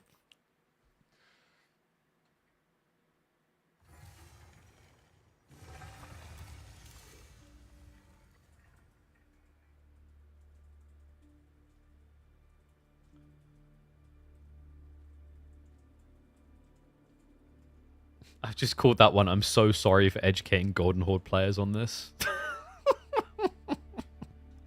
So, Louis MT, congrats to him. He is first through to finals. And we did get confirmation in from Luciferon. He was on Malians, and it was French from Louis MT in that first game. But we have got another set. Draft already completo. We've got Anatand versus Wham in a BO5 semi-finals to see who will be facing off now against Louis MT in a grand final showdown. So, with that in mind, let's load those drafts in. What's the best DLC to get? It depends what you want, really, actually. I mean, if you want replayability on a single-player experience, then yeah, you go for the newest one. If you want probably the best campaign made, Sultan's Ascend. I think I liked certain things about Cross and Rose. But the modes don't have as much replayability, but I don't think it's as much to buy, so get all of them. The one Mali? The Mali one's free. What are you on about? I'm talking about Willis. Alright, so let's see what game one's going to bring us between these two.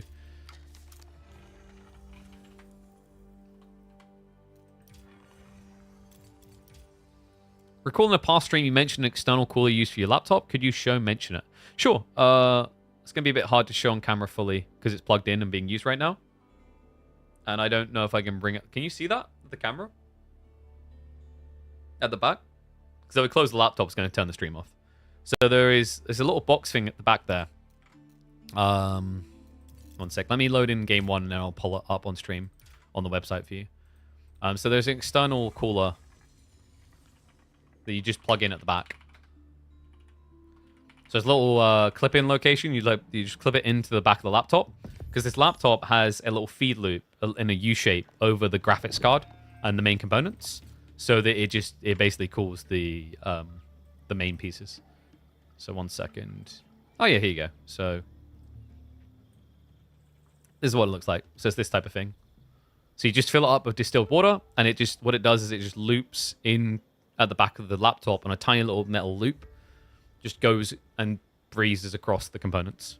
It's really handy. I think, I'm trying to remember what it costs. It was like an extra £100, I think. But if you're going for a laptop, you want a gaming laptop, it's worth the extra little bit of money. Because it will help keep your temperatures down. Alright, in we go though. Game number 1. Let's kick it off, folks. It is time for Wham versus Anatand. A Whamatand, if you will.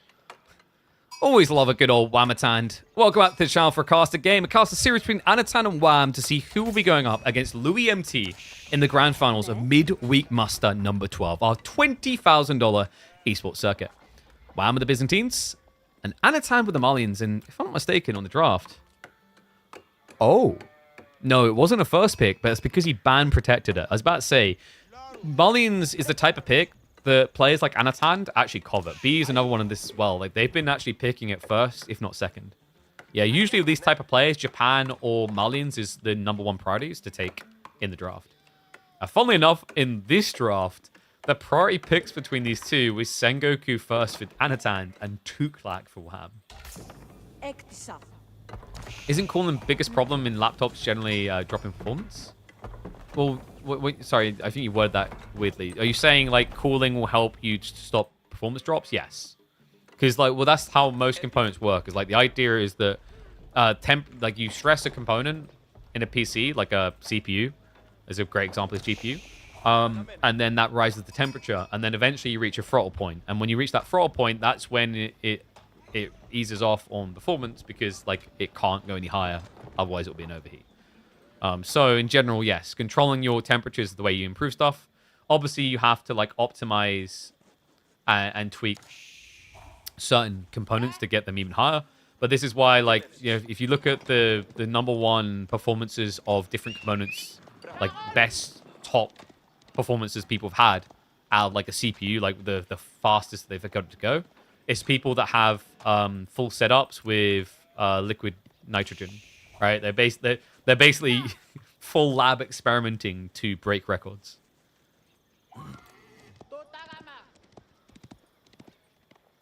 Yeah, like, I haven't tried the cooling pads, because the cooling pads that you put underneath a laptop are, like, fan-based, aren't they? They don't have liquid.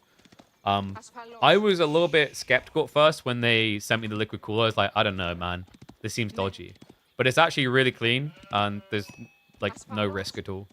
Like, at first I was like, oh my god, I'm gonna leak water all over. No, it's been fine.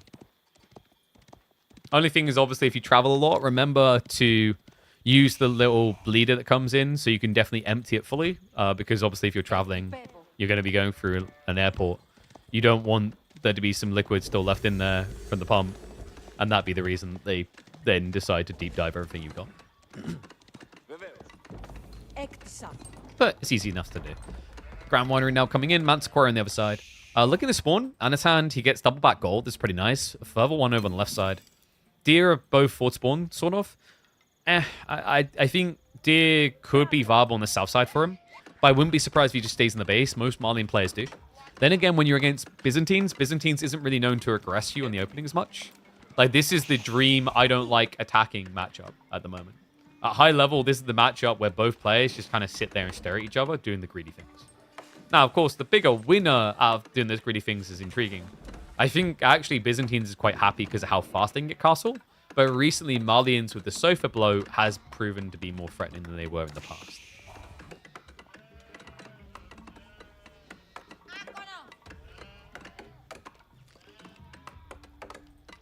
Oh, you guys are having issues with, like, the amount of noise coming out on your cooling solutions? I mean, you can customize that anyway, really. The problem that most people have with their cooling experiences, whether it's on a laptop or a PC or whatever, is they're not bothering to go into the software and alter the settings. So, like, you can tweak it. You can have it be silent if you want to. And the trade-off will be, like, a little tiny bit of performance loss on, like, the GPU level of performance, whatever, right? A big thing that actually most people would benefit from, because I think a lot of people don't even necessarily use the whole power of their setups when you got top-end setups, is slightly underclocking, like, your GPU or your CPU.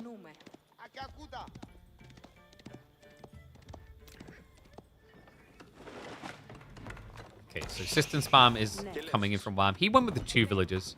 Interesting. I feel like most Byzantine players in freebies like this have just been going free. And I say a freebie because, like, Malians aren't going to do too much to threaten you early on. So very interesting that he only chose to do 2. But I imagine this is something to do with the Limitane timing so that he maybe gets an opportunity to burn the pit mines but also make sure he's got ample protection against the incoming Sofa.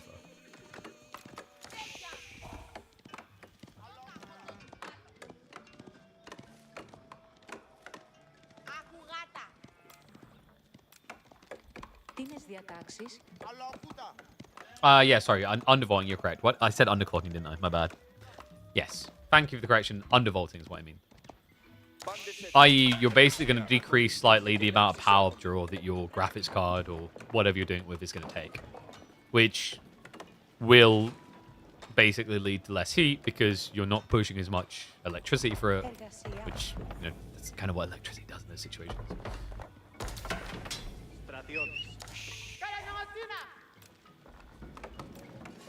Okay, so first of the ranches is up. I wonder if Anno's going to do one of those funky blob sofa type builds that we see a lot from people like B. It's quite interesting because they often go for like these ejection points where they eat the cow after the second ranch.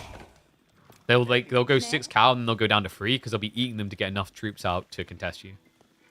If you want to do that though, you have to be fast because Byzantines aren't going to hang around long. Yeah, this is a civ that doesn't tend to hang around playing pat cake for long games, as we've seen.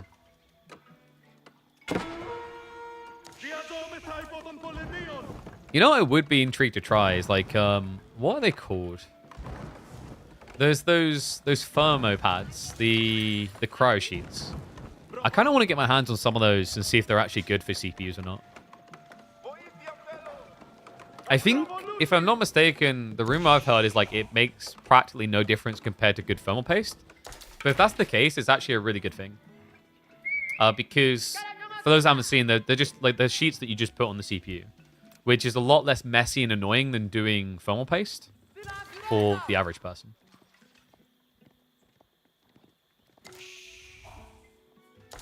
Wow.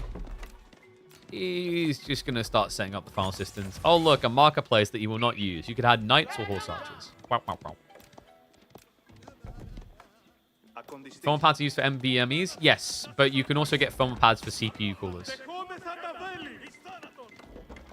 I have the ones for NVMEs, actually. My Gigabyte motherboard comes with them already on. So I've already got heat sinks and pads for that.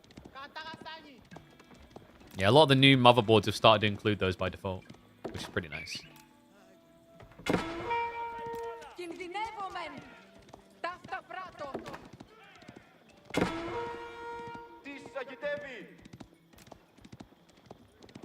First the Lombos comes out. Second group should be coming soon. He's already spread the gathering on the north, so he's going to guarantee that. The walls were ambitious, though. Wham's walls not going to be successful. Sofa will punish him for it. A little bit greedy, actually. Wham, he's doing that typical castle build now. But that wall up on the back, I understand the desire for it, but only one villager when you know there's Sofa's coming. A little bit rough. And it's kind of weird, actually. Anatan's the fat kid in the candy store. Like, what do I pick? There's 3 berries being gathered from, all in very different locations. You got choices. Does end up walking headfirst into the longbow guard. Yeah, kind of maybe a bit greedy from Anatan, actually, the way he's trying to raid. He stuck the Sofa all the way on the backside and stuck the archers on the front on their own. So the Lombos can actually fight that. But if there'd been just like one Sofa, it gets a bit more questionable whether Wham wants to contest.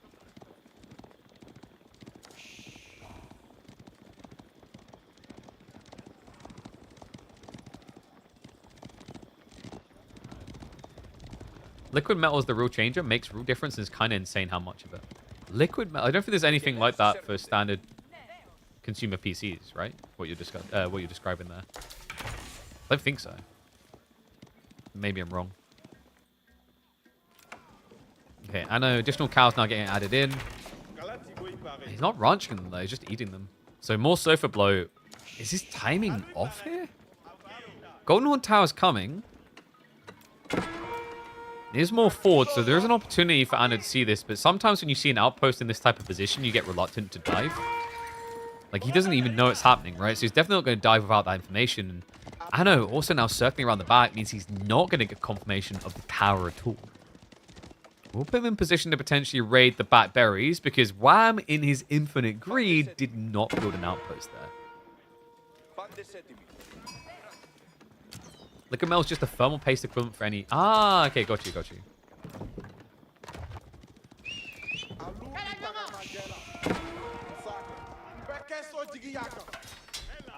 Nicely played. Wham. He actually did scout out what was happening in the backside here, so splits the sofa up, guards both sides. Blacksmith now being rushed up is smart here. Want the undermesh up against archers. Villagers are going to get hit, but this chase is questionable from Anno. The problem here is Sofa, they're not very tanky against longbows in the feudal. Both heavily injured. Golden Horn Tower about to complete. He would have realized in about 3 seconds, but I don't know if it's going to make much of a difference. Dives in now. Archer mass. Just trying to harass the workers. Not going to be able to find much for it, though. Anno. I mean, he's got 21 archers. You could try to go castle here yourself. That was a weird little start.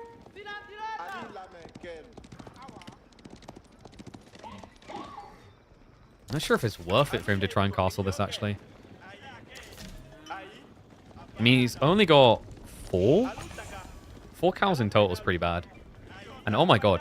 Yeah, I just stuck my mouse into wide mode and it lagged the PC. That was weird. Yeah, this is so frustrating as well. Veterancy is coming through soon. And he's just getting gigabaited. This is the way Lombos just rope you in and always win. We've always been there. People just getting flashbacks, PTSD of the first year of Age of Empires 4, where this is all they do. And you're just shaking your fists, typing out Reddit threads. Why is it that they just attack from further away? Like, it's so stupid. And then there's that guy who, like, watched way too many Beastie Dumu, KP, Marine Lord, Drongo, and whoever else streams. Like, oh, you just run away. You're just faster. Like, it's not that easy. Not when they're heading for you like this. Wham. He knows what Anno's up to now.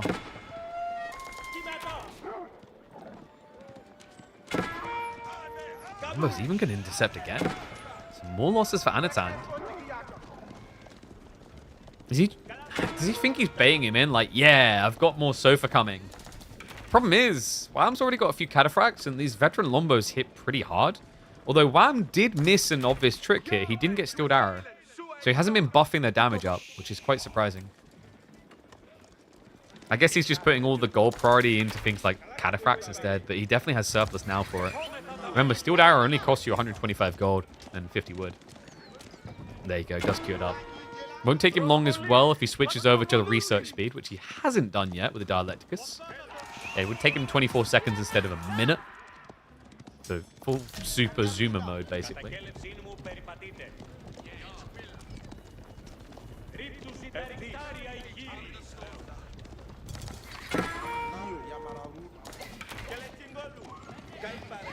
Yeah, if liquid metal is hard to apply, I wouldn't expect it to catch on with consumers.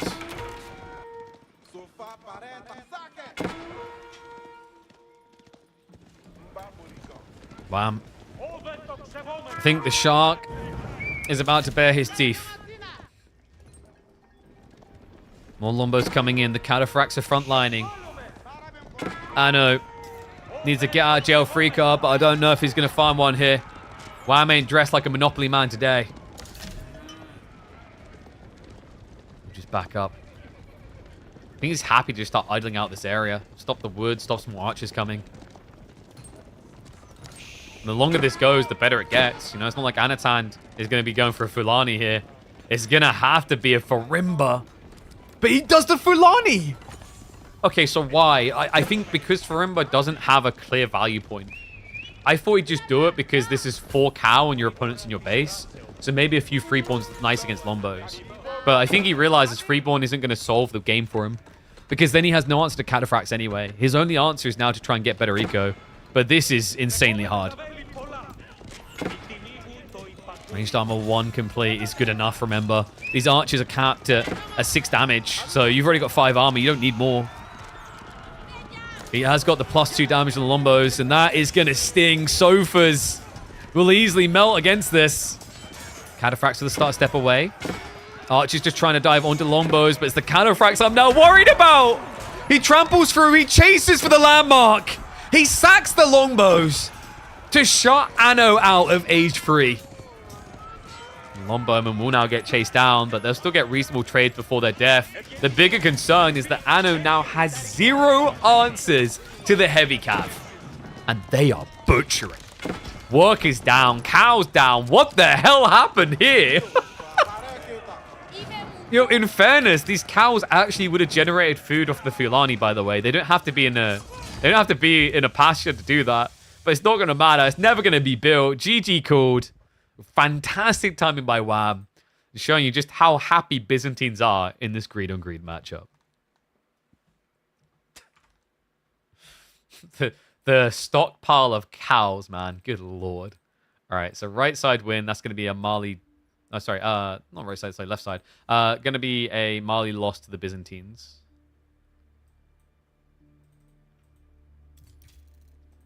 Then I think are we going Gorge next? Yeah, looks like it.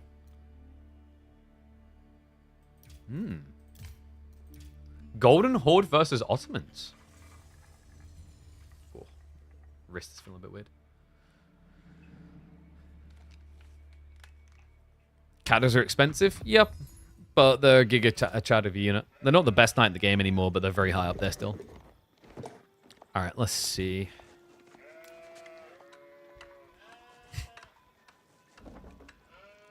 Not this pick. No, dude, like, please, just stop doing it.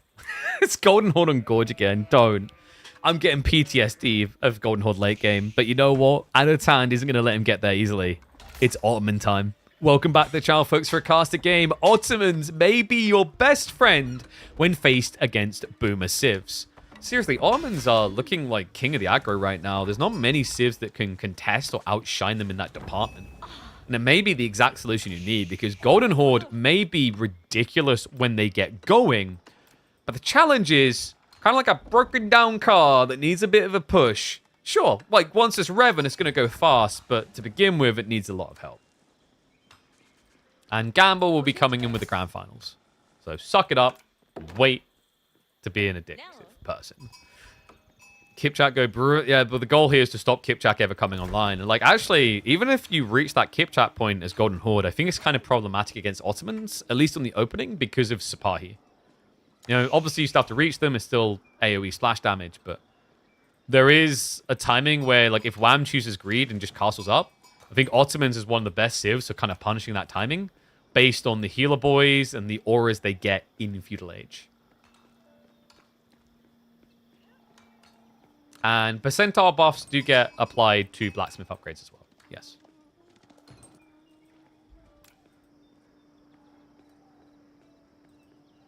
I don't know. I actually really like this idea. I think Golden Horde might be top 3 most vulnerable civs against Dark Age Rush. For good reason. Think about it. You know, when Mongols build an Uvu, even if it's not near their TC, which it could be, by the way, because they can move their TC, which Golden Horde can't. The thing that's interesting is the Stone Gen goes into building units. I can't build units as Golden Horde with the Uvu until I'm in Feudal Age. Like, the Uvu is solely there to prep my next age. So, if I'm up against Dark Age aggro, it's just a wasted investment because it can be taken out like this. Great read by Anno. And a great map for it. Like, look what happens on Gorge. The TC doesn't protect the stone. Doesn't protect the gold. Everything front-facing can just be blocked. Oh,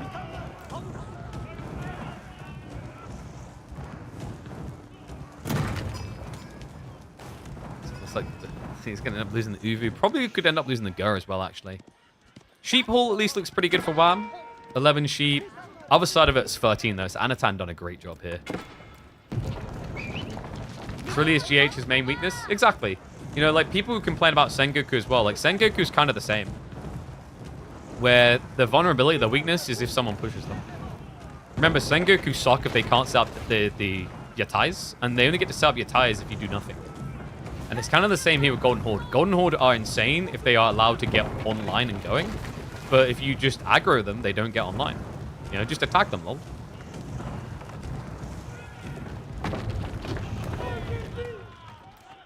Khan Torgut going to be coming in a minute 50. And he has at least got enough stone to get a few of those out, by the way. So with the discount, I believe it should end up being he'll be able to afford Actually, only one pack, right? Oh, wow, that sucks. Yeah, he actually didn't get enough stone to get Batu-Khan and the Tortugud, so he's only going to be able to get one of the two things. And it will be the girl that we talked about, which also is hard to defend here. If you try to walk a worker out to repair this on their own, you could get swamped by 6 spears easily. Minaret Madrasa now coming in. So Anatan now going to be aging up at a good time. Yeah. I mean, he's maybe going to be stuck in the Dark Age, what? I'd say roughly 10 seconds, 15 seconds longer than Wham. Actually, it might be a little bit longer with only 4 here, but I wouldn't be surprised if he switches 2 more over the moment he hears the tech up.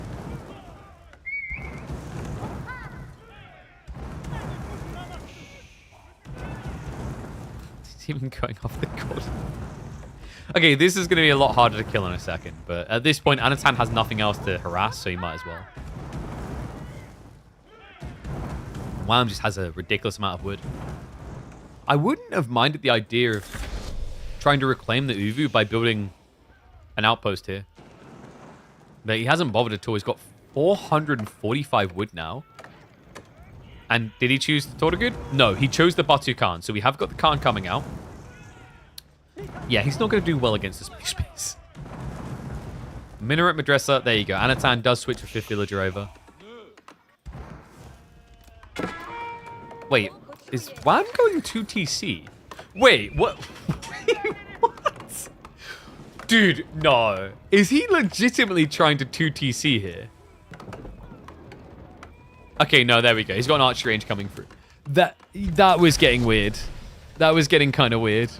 I mean, it still looks like he's going 2 TC. I think he's just building archers to try and clear the way for it. Maybe... I think that's the idea. If Wham builds a TC here, it gets the deer, it protects the gold, gets the berries. I think this is the first time I've seen anyone try Golden Horde 2 TC. What a funky build. I mean, it's different with Mongols, because Mongols can just always redirect the TC. You know, if they see the better opportunity after they win an opening fight, or they get scared away, they can retreat. You can't do that with Golden Horde. Golden Horde are not nomadic, so the moment they place that TC, it's staying. And remember, it does only cost wood. 850 wood. Here we go. It's going to be a TC drop on the deer. Man, 2,500 HP and out in the middle of no man's land is my concern.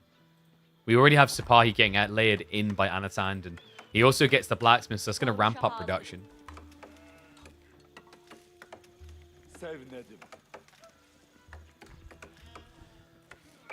If you build your first Uv on the big mine, is it worth it when there's a spear rush?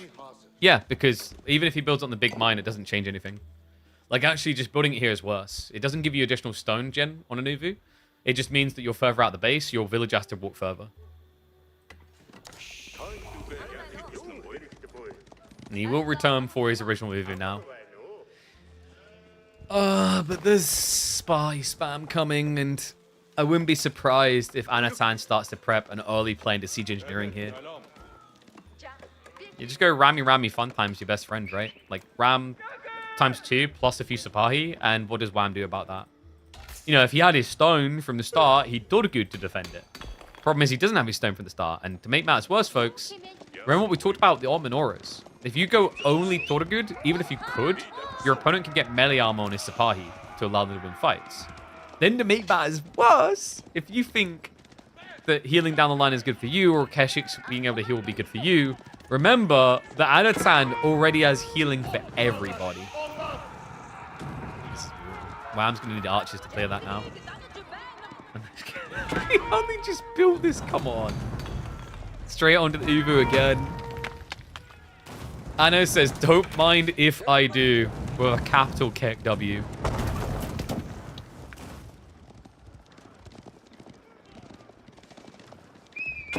I think Anatan knew exactly what was coming. Maybe the second TC detail a bit weird, but he knew exactly what he needed to do to fix Eva's problem here, right? Like, you know, Wham, we're now 8.5 minutes in the game. He doesn't have a single Tortugud. By now, we're normally talking about 2 groups of Tortugud.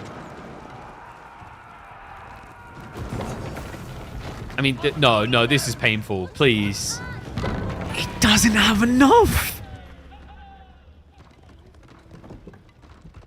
You can't make this up. This is why, by the way, you have to play Khan and Tortugud. Look how hard it is for him to try and get the units out here. Imagine if he was paying 40 stone more. Oh my god. He's just stone blocked. He's stone walled, ironically. So congrats, you can get food and wood. You are now playing a worse Mongols.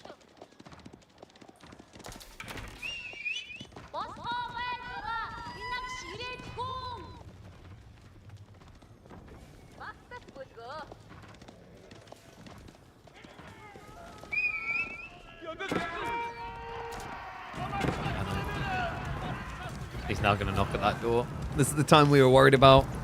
And look at the optimization. He's like, oh no, I took a boo-boo. Walks away. He's got the meta for the 2 armor as well. So the TC's really not doing much. And remember, you can only garrison 8 people inside. This is looking pretty bad. Hate to be the negative Nelly, but I'm really not sure what WAM is meant to do against this. You just lob archers, spears, and hope that you can out-micro. If you can actually reach critical mass, you can snipe the meta, and then that removes a lot of the threat. But Sapagi are just so good at punishing greedy plays like this. Tries to creep an outpost, not going to work. Archer spears, reluctant to engage. They're going to be forced to. The Batu Khan. It's going to be a battered Khan. Barely alive. He still doesn't have a single Torgud. I've seen this strat destroy fast castle Japan. So I'm not really surprised that it's destroying 2 TC Golden Horde. I am surprised that Anatan was so neglectful there with the imams. Does end up losing 1, but I don't think it's going to matter. No, he's just wearing him down. TC could be repaired. He's going to try for it now, but some archers starting to target fire him. And more supply coming in means you cannot repair. He's got nothing to defend this with anymore. Wham, maybe up by 10 workers, but he's about to be down 8. TC on fire. Just tries to buy a little bit more time, but it just keeps forcing the limited spears to engage before they're ready. The villagers, they've not got health bars to work with anymore. Wham! Despite his best efforts, it's going to be a full race. GG! Anatan wastes no time in striking back and showing you that you don't have to be scared of late game Golden Horde if you just don't let them get there. I mean, that was a good example of how to deal with them. Does Anna have 0 military schools? I believe he did not build any by the end. I didn't get a chance to check because we were pretty fixated on the big fight. But it wouldn't surprise me.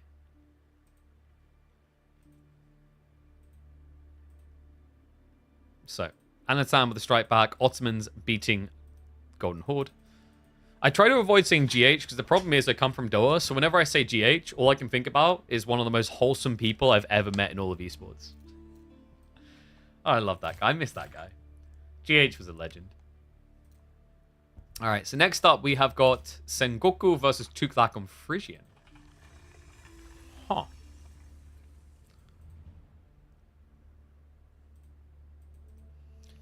Oh.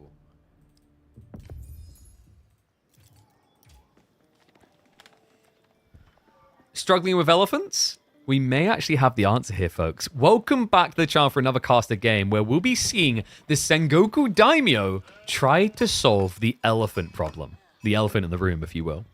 That's right. Welcome back, folks. WAM versus Anatan, game number 3. We've seen Anatan dissect this matchup and solve the problem with Sengoku. On Frisian Marshes up against Tuklak, he's been able to slay them once this week already. I believe it was against B, if I'm not mistaken. Let's see if he can do it again. I mean, the theory is pretty cool, in theory at least. With the Sengoku, because of the Koka Township, your ninja debuff is good enough to snatch your opponent when they're out of position, especially with these stealth arcs. Your food inflate is also really good because, of course, you get the slightly cheaper fishing boats. On top of that, the yatais you're going to be building out of this Matsuri can get great value out to the east side of your base because of the stack locations, where you get fish and berries next to each other, you'll get deer next to the fish, and then you've got the centralized boars as well. Like, there's a lot of areas you can target here as Sengoku. Fun little fact, actually. I think the Muslim civs are going to be really annoying for Sengoku because you can just snipe the boars and remove them. Unfortunately for WAM, and I hope he doesn't try it in this, Tuklak are currently bugged because when they snipe a boar, it doesn't disappear. Because if you guys remember, civs like Delhi and Abbasids, Ottomans, if they get the last hit on a boar, it doesn't fall to the ground with food on it, it just disappears. But for whatever reason, the Elephant Nation doesn't have that effect, so you can't lame boar with the civ. I shouldn't have told Tuklak mains that, though. That was finally a weakness. So your time moves out, and yeah, look at the positioning. This is just great. Look at the food he's getting. So he's getting 5 per deer, and then... Oh, sorry, no, he's getting 4. Was it 4 per deer? Yeah, 4 per deer, and then it's going to be 4 per fish. So he's almost capped at maximum food here, because you start with 20 base, and the maximum 60. So that's just your tie number 1, and look how close it was to his base, guys. Second one's now going to be moving out over towards the boar. This is the cool thing about the civ conceptually. Like, the opening is very fast on optimizing the food income. Yeah, because other maps, you kind of be gambling that you find deer and berries next to each other. Or, to be safe, if you want to get the maximum, it would be boars. And usually on a map like Dry Arabia, the boars can spawn fairly far away. Or at least, if one's close, it means the other one's going to be really far because it should be close to the enemy base.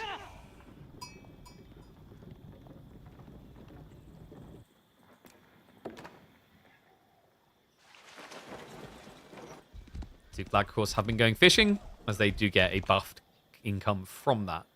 Yeah, 5% extra on drop-offs.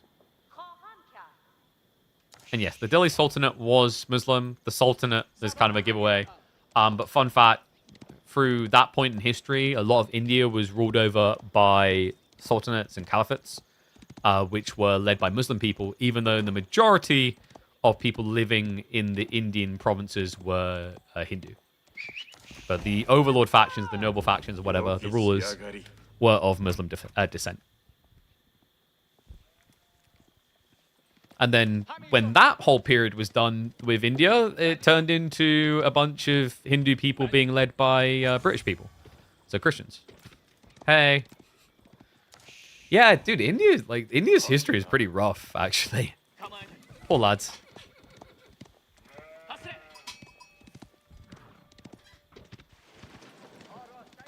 5% fishing moon as if Tuklak need more eco benefits. In some ways they do.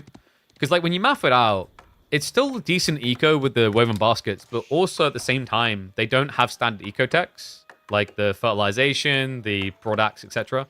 Like they have this to replace the woven baskets. I think a lot of people are kind of sleeping on woven baskets at the moment. Like it sounds very expensive at 405 resources, which it is. But if you compare it to the fact that like Anatan would get broad axe for 150, then specialized pick for 150, like you're kind of on par at that stage.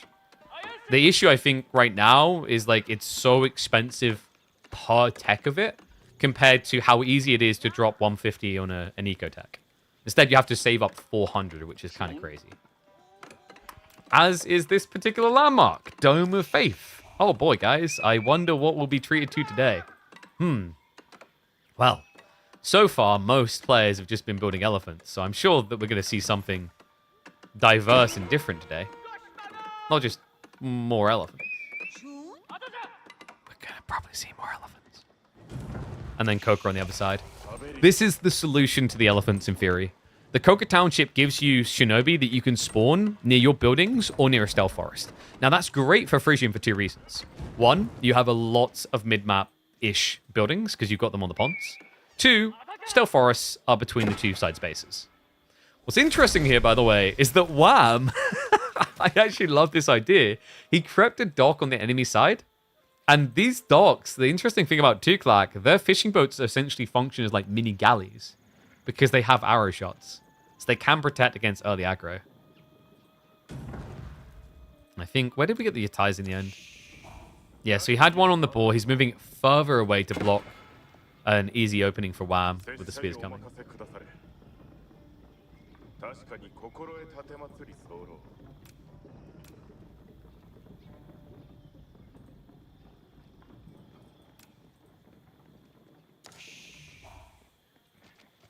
Like how the English nobles spoke French for hundreds of years? Yep.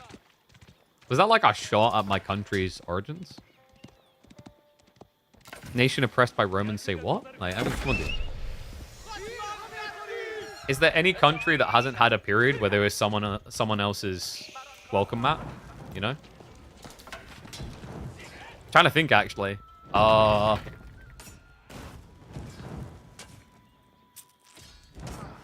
think you'd have to go super modern, actually, is the only hope of coming up with a good answer for that. The US, since it's new? No, because they started off by being like Europe's welcome mat. That's why they rebelled. I'm sure they eventually won, but they didn't immediately start off perfectly. Sweden? No, Sweden was ruled over by the Danish and the Norwegians before that. You had the... I was Kalmar? Was it Kalmar Union?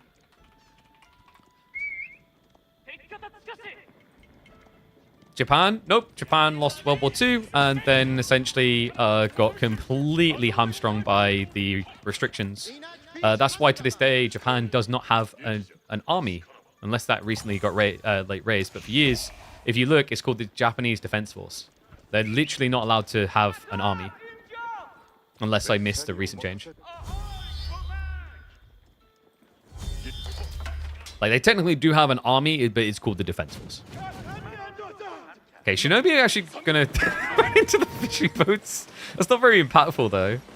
But everything else has ran away from him. The funny thing is you could actually just save those grenades, because the Shinobi, they will either disappear after 90 seconds from when they're summoned, or when they've used all 3 grenades. Or, of course, if they get eliminated.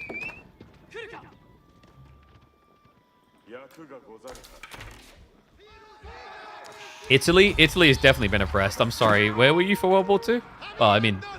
You probably weren't, like, I wouldn't expect you to be alive, and I'd be impressed if you were a veteran of World War II and watched Age of Empires streams. But nope. Like if you go for young countries, the most obvious young countries in people's brains are Italy and Germany, and they definitely have been someone else's match.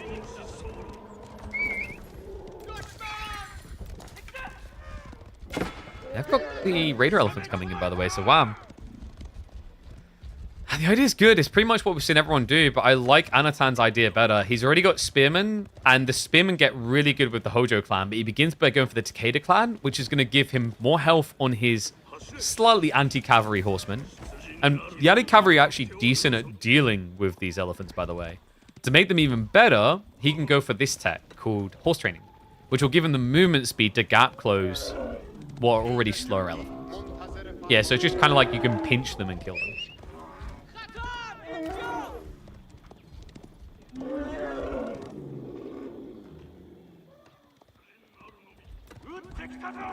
Russia? I mean, didn't Russia basically oppress themselves? Like, they were their own welcome mat with their revolution.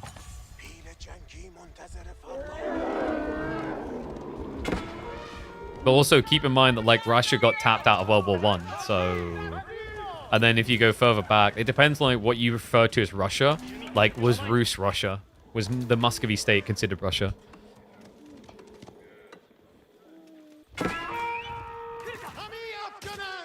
Yali already raiding on the flanks. No, but once again, guys, remember, like, the Russian, like, state, because, like, the thing is, like, do you classify Italy as Italy's history of, like, Venice, Milan, Florence, etc., or are you classifying as Italy when it was formed? Because in fairness, like, Russia is a younger state, in a way. That's the interesting thing, is, like, how you classify.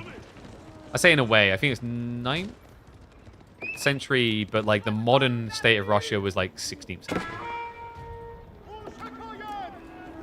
But, like, yeah, back then they definitely had problems, I'm pretty sure. But then obviously you had the Federation, which was very different. Because, like, there was a Tsardom back then. But, like, I consider the Tsardom and the Federation to essentially still be the same country. So, yeah, Russia was definitely oppressed as well. Flash coming in. Oh, this is rough, man. He's got the daimyo effect as well. For the healing. I don't know. Look at these heal elephants. They're just going down. One gone already. Second one gets snatched as well. I mean, it looked a bit rough for Anatan, but I'm impressed. The Yumi are actually doing work here. Yeah, and without the +1 damage. Higayuri usually feels like the thing required. He's sniping them, though. The heal elephants. Because they're chain healing onto the Raider elephants instead, they're not protecting themselves. Yumi dive past to get rid of the archers. And Anno. Man, this guy is a monster. A different style of the Sengoku approach than the last game we've seen. I think last time he had to go castle, but is working just as well this time around by sticking to his guns in feudal. Heal elephant's just gonna keep shuffling away. He will reset. But I'm impressed. Like, calling me impressed, man. Like, you're talking about a game where there's already 4 pawns versus 2. And yet, Anatan somehow was able to contest that fight. Not just that, folks. He just got the stone necessary to go for Hojo Clan if he wants to. Which would be a really cool shout here. If you go Hojo Clan, you'll make your spearmen more tanky, but you'll also give them increased movement speed via attack. That's an interesting thing, by the way. He never went horse training. I think for Anatan, he didn't want horse training because it wasn't a raiding game. It was a direct fight game.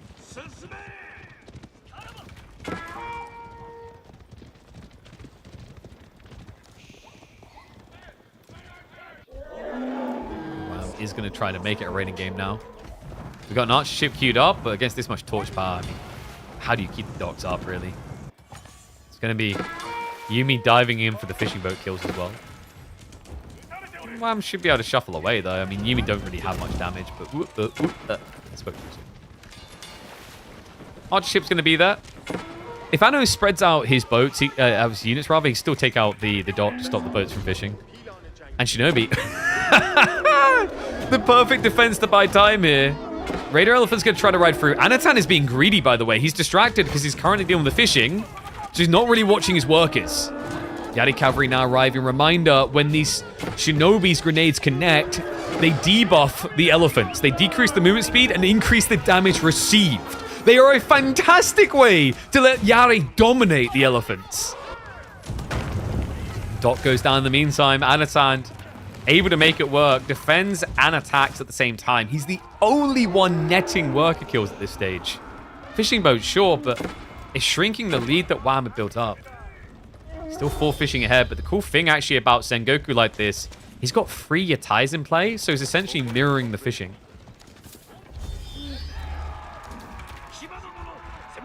I'm just going to keep hunting down. The Raider Elephant's injured. It's a smart read. Anno knows, like, if these guys get home, they're going to get healed.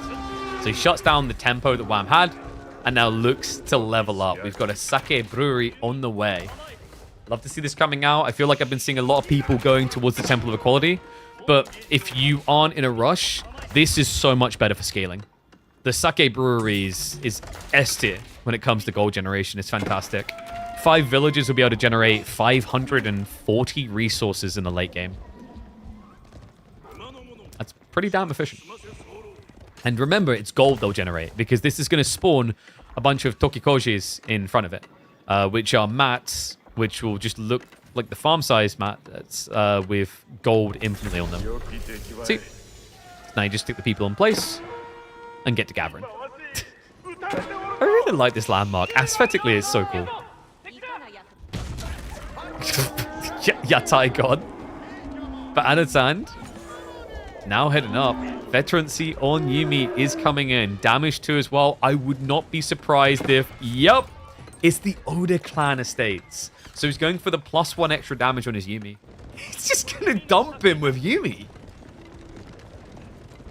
Oh, that is monstrous. And a smart read here. Yeah, Yumi's all you really need to win against this. Like, Wham went mass archers. So now, congrats, you're going to try to overkill Yumi. And they're just going to outgun you. They've got a better attack speed because of the Daimyo. He's also got the Shinobi, which just got buffed up. They age up. They get more damage. And there's more of them. And an army this big, if he clicks into the back of the formation, which he's starting to do, the spread damage is going to be huge. Healer Elephant's frontlining now, but Yumi upgrades is in. I don't even know if he's going to survive long enough for Higo Yumi to arrive. Damage 2 is almost there. The Yari are absorbing the remaining archer shots, but the healer elephants are gone. It's Archer v Archer. And I know who I'm putting my money on.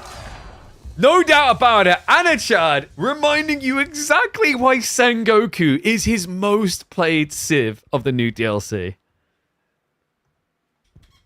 Whew. Damn.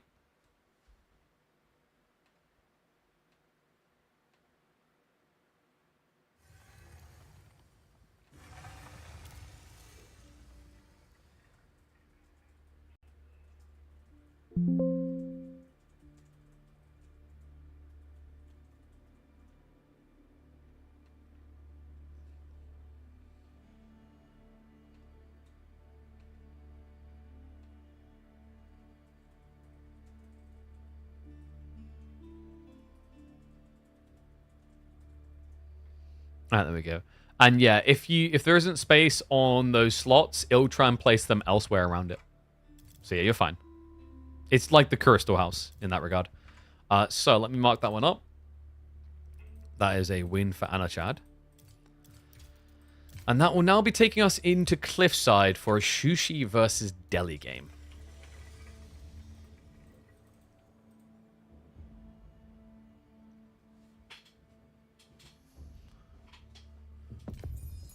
Alright, in we go.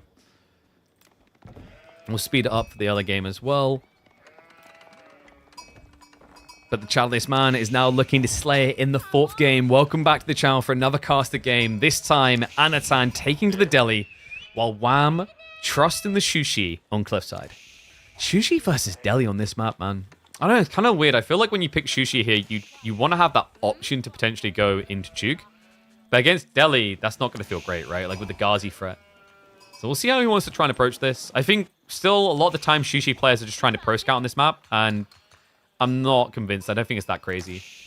But we're just going to be in the 4 times speed, just so we can get into the feudal age. Doma Face is going to be coming in. Meditation Garden is pretty tame from Wham. And he's keeping through in gold, so this looks very likely that we're going to be seeing pro scouts around minute 5.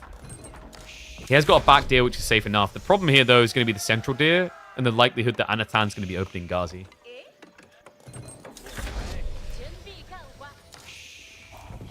Pickup now complete.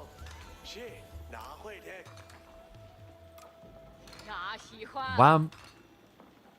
He might actually need to start off with Spear here, but no, he does just go straight stables. I think it's the back spawn deer which he scoured. He's like, okay, this is safe. I can just get this before Ghazi will arrive. The other side, Anno. Oh, he does it different. That's interesting. He goes blacksmith's opening instead of stables. I guess the back deer is irrelevant to him. Like, he knows he can't stop it in time. So he'd rather have the extra technology advantage, because if it is going to be, say, let's say he tries to do Spear Chug as his main com, you want to have that under mesh fast. And yeah, Anatan, that is going to be the first thing he queues up. Ghazi now to follow. We'll slide down now.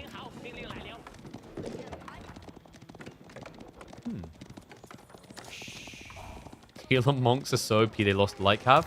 Actually, like, I feel like he lost that more to the spears and the Yumi. Yeah, I don't know. I think there's an interesting counterbalance where Sengoku can solve Tuklak quite well. Because remember, at that point, you're playing 2 civs that kind of look for that lenience of you not being able to do anything early. Like, Sengoku thrives on civs that can't attack, and if you're building heal elephants, you're not really attacking. It does make sense. Okay, so it is going to be Archer Spears. Yeah, he's going 1-1-1. I like this idea from Anno, though, of just like Ghazi Spearman. Chug hasn't been revealed yet, so we'll probably eventually see 1-1-1 from him too. And then it's a quality versus economy situation, because Sushi should have better eco as long as they get the Pro Scouts play home. And he has already netted the first pack of deer.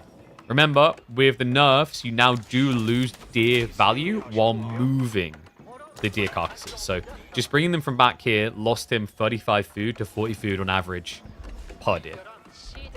Which is lofty, actually, guys. That ends up being 10% food lost per deer returned.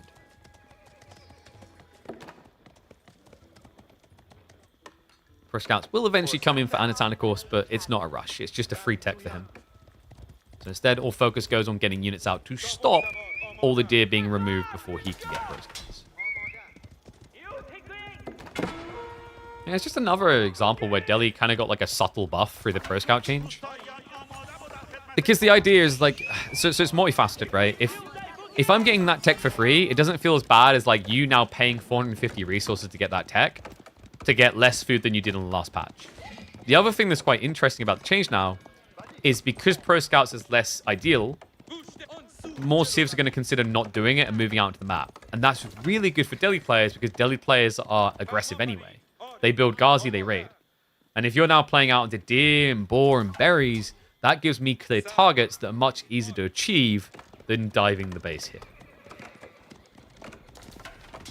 Enjoy the healer elephants while you can. I mean, they're gonna get changed. They have to. I think I've been over this. Like there was some debate recently where some people were like, oh, well, X or Y pro player has proven that you can beat this, so, like, it's not broken. That's not the point. Like, when you're checks and balancing, like, what needs to be changed, one of the steps is to go, okay, can this actually be beaten? Okay, great. Then it's how much effort does it take to be beaten? And then finally, the final check you're going to go through before deciding if something needs to be changed is, was this even remotely fun to have to beat? And the problem is, the Tuklak healer strat fails 2 of those 3 checks. Because check 1, okay, there are ways you can beat it. But check 2 is, you know, how much effort does it take to beat it? No, it takes a lot of effort. It's really exhausting the amount of effort you have to put in and the way you have to play. It dictates the way you have to play. And then finally, it's just not fun to play that way. You know? It's always an important thing when designing a game, because also the thing is, like, at that point, we're talking at pro level, whether it's balanced. The balance type you're looking for at casual level isn't the same as the pro level, in my opinion. Like, that's a good designer will realize this. Like, you can't balance for that style at both levels because one side will suffer. But what you can try to do is balance around the interactivity. And if something is just oppressively unfun, it shouldn't be in the game.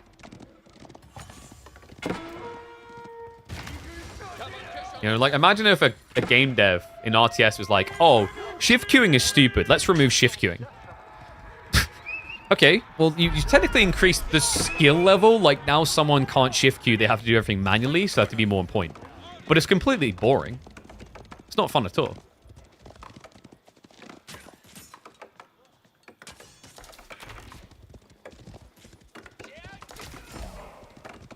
Ghazi, aren't you going to bug Brog? Nothing that gold loses to is fun to them. It's not just about the gold, though. Ask pro players if they have fun beating Tuklak. There you go. Gully's conk free. Gully, do you have fun beating Tuklak? Like, there's probably that cathartic feeling of like, yes, I beat that abusive Tuklak spammer. But in the experience of how you solve beating them, is it fun? Kind of put him on the spot. I never beat it, Kappa.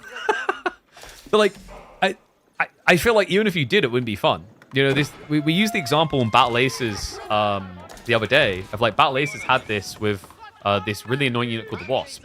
Like, yeah, you could beat it. You could even explain it in the build order how you meant to beat it. Like, the way you beat it, guys, is you literally sit on your base and wait for them to come in and just body block.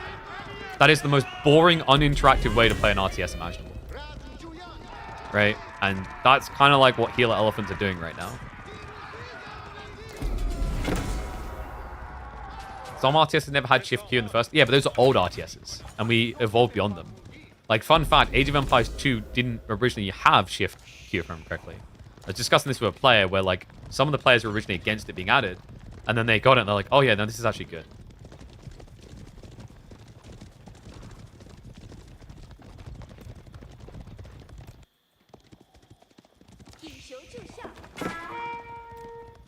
Like, some people respect that granularity, and we've talked about that on the channel as well. The idea of granularity works when the quality of life doesn't exist and people have to get used to it. But when you fast forward and now people are used to these things and the design being different, granularity just doesn't hit the same. Because like the problem is if you specifically have huge granularity at the start of your game, but there's competitors that don't have it, people are not necessarily going to follow through into your layer of granularity. When I'm starting to experience a game, I have to be able to get past the beginning and my enjoyment phase to get to the point where granularity matters, if that makes sense. You know? Like, if you're just starting to play Age of Empires 4, talking about the optimal pathing towards, like, your gold, or, like, do you guys remember when you had the shift garrison trick where you had to return to work before? Like, that detail is really cool and optimal, but to an average person starting out, it's moot. You have to get to the depth where that A matters and B is encouraged. It's kind of like when you play Dota 2 for the first time, you probably don't stack camps. Well, actually, maybe nowadays people do, but when the game first came out, you could play and do relatively well without stacking camps. But then you're talking about advanced mechanics. So the important thing is, like, when you introduce things to the community, it's like this is encouraged or this is beneficial, but you can somewhat ignore it. But what's the layer of inefficiency if you do ignore it or do engage with it? And the problem is, like, with Tuklak's heal elephants, they completely just spit in the face of, like, the gives and takes of how you address it and whether it's fun to address it. I just don't think healer elephants in their current format are fun to engage with.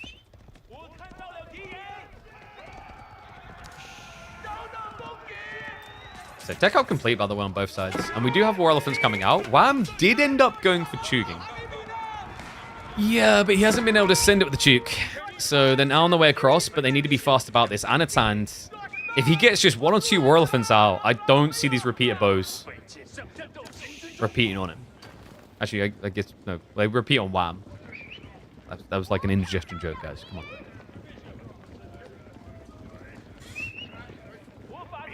You'd like the things to be decided by a poll, not who's the loudest voice in the community? I think everyone's opinion kind of flags into it. I haven't seen a single person who's like had a vocal positivity about healer elephants, to be honest with you. Anywhere. Reddit, Twitch chats, anywhere. And then the other thing you have to keep in mind, the devs do review the statistics. You are? Okay, but congrats, you said it twice. It doesn't count you twice. Like, you're the only person I've seen that says that in Heal Elephant's current format, they're a good addition. And I've now streamed and created content to the tune of 30, 40 plus hours on the new expansion. With a lot of people in chat. Look, it's fine. You can have your opinion on it. But if you really want to turn this into a vote, so far, at least from my community's POV, you are losing that vote. But if you can rally enough people together that think heal elephants are great, and go do it. I encourage you, if that's truly what you believe, and there's enough like-minded people, you can probably convince the devs. But you got to do that. You can't complain if, like, me and a bunch of other people in the other camp, and with, like we're big believers in this policy being passed, and we're back in this policy. Can't complain that that's our belief. You can go create your own set, like, of policies and try to contest it. But if the democratic nation of Age of Empires 4 doesn't vote for it, just like I had to swallow Brexit, you have to swallow this.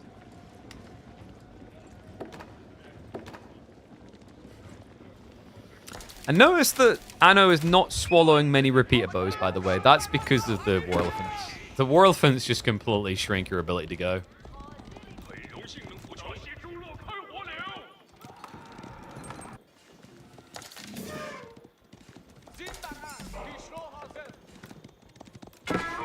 I don't know, man. It just feels bad. Whenever you're Chug and you end up in Castle Age with Chug, Chushi and you end up in Castle Age with Chuganu, it just doesn't feel great.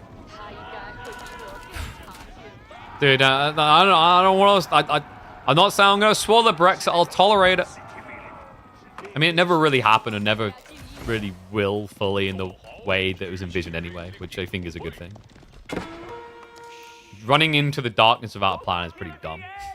That's my take. For anyone wondering, like, well, why didn't it ever work? Without getting too political, there's an interesting saying around, like, democracy. And it's the most inefficient form of government, and there's a good reason for that. Because it means you have to, across multiple generations, decide if something was a good or bad idea. Gas hands. Not politics? No, we're not diving deep into politics. We're just lightly tapping our toe on it. With Brexit means. Calm your tits. Okay, so Relic Grab, Anno didn't snatch the majority yet, actually. So there's still good gains for Wham. And he is now switching into a better comp. Crossbow Knights makes a lot more sense. I just don't know, like, you need to reach, what, 25, 30 crossbows to clear the war elephants? And on a map like this,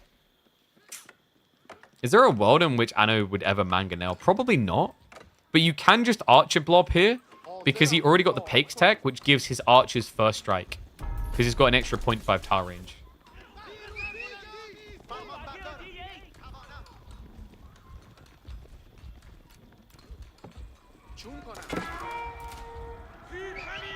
Our problem to address those outside heal elephants, Tuklak aren't great. And I've flagged that. Like, this is the thing that, you know, you'll notice a recurring theme on this channel is I always highlight it's okay to criticize. It's not okay to just crap on stuff without any sort of constructive feedback or depth of feedback. Just saying something sucks makes you suck. And the thing we always highlight on that is, like, with Tuklak, the heal elephants need to go, but they also need to have their economy rethought, because their economy doesn't come online, ever. This is interesting. The Lancers can win that fight. Yeah. I know, this is ambitious. He tried to grab the berries. War elephant down. Yeah, the problem is, like, so for Tuklak, their economy inflates too slowly. And the only way to fix that is going for the Tuklakabad forts, but the Tuklakabad forts take way too long to build, which makes them suck. But if they figure out a better way of designing the forts, then you'll actually have a civ that has some robustness to it. War elephant got abandoned. It's fine. Dude, he was the youngest of 3. All right.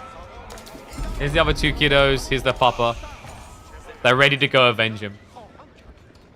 You killed my son. Now prepare to die. This is an ugly retreat as well. Wham is slower. This is the other thing that's kind of sad about Chug at this point in the game. Like, we're in a heavy cav meta. You're playing heavy cav, but you're coupling it with one of the slowest units you could have. March Crossbow's going to back up. And the sad part about being slow is it makes more elephants feel fast. Yeah, able to charge in a bit speedy there. Has got Mahoots on the way in 2 minutes.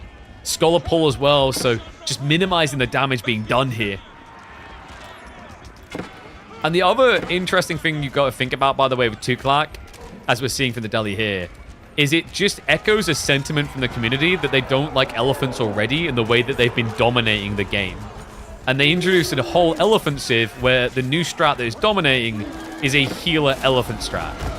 What's the thing that dominates here for Delhi, guys? Is it healer war elephants? So congrats, we just coupled the 2 and put an age ahead.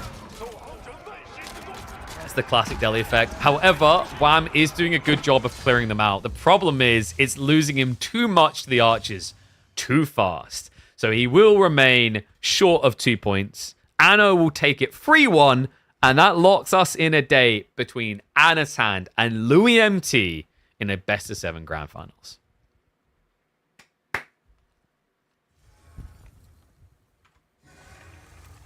You'd like to know your streamer's politics? Like, here's one politic for you. You don't get to police what I say. If I want to randomly start talking about Martian people and how they're eventually going to, like, reverse invade us after Elon Musk tries to invade them, I can spend 2 hours on that. And your right as a viewer is to clock out if you don't want it. But my right as the streamer in charge of the content is to dance like a monkey man on whatever subject I want. And I can die on that hill that the Martians will take us. And you can do something about it. You can leave if you want to. Or you can just bathe in it. Like a pig in filth. Alright, anyway. It is time. Grand finals. We're going to be having Louis MT versus Anatan. I believe the draft should be starting momentarily, in fact.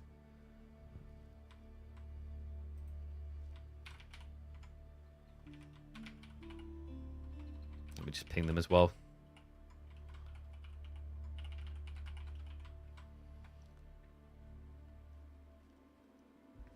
How would I change the healer elephant to make it not that broken? So a drastic overhaul I've talked about before is actually adding a mana system to healing in general, which would fix a lot of the cheesy elements of healing that exists in Age of Empires 4. Another way is to alter the behavior so that they cannot move while healing, and also decrease their stats in Feudal Age and have the current stats be their Castle Age stats. They're already halfway to the goal of that because there is literally an upgrade to make elite heal elephants. So there's definitely a few ways you can go. Bezos the real one who dictates the content? No, he's not, boy, because like Bezos is clocked out for a long time.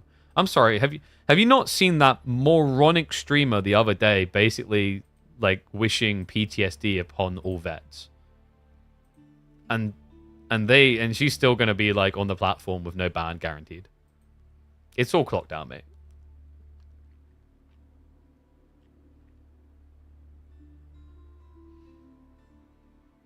Marvin the Martian. Oh no, dude, I told you. They found us. By the way, guys, if you want to take some money and power away from Bezos, reminder, when you've got Amazon Prime, you've got a Twitch Prime. And a Twitch Prime is a free way for you to support me in my journey as a full-time content creator, while also getting a rewind function, not having to worry about ads, and getting some of the sickest, most incredible emotes you'll find on the entire Twitch platform. So consider subscribing. Or, you know, if you haven't got a Prime sub, give me a full sub. What are you waiting for? I like money. And you like giving it. You just don't know you like giving it. But deep down, some of you just got a flashback to that one time you went to a strip club that you didn't tell anyone about. And you did enjoy giving her money. You thought, man, I'm putting her kids through college. Or her through college. One of the two. Anyway, where are my boys? Anno's ready. I think Louis is doing burpees or something right now, so we should have him in a sec.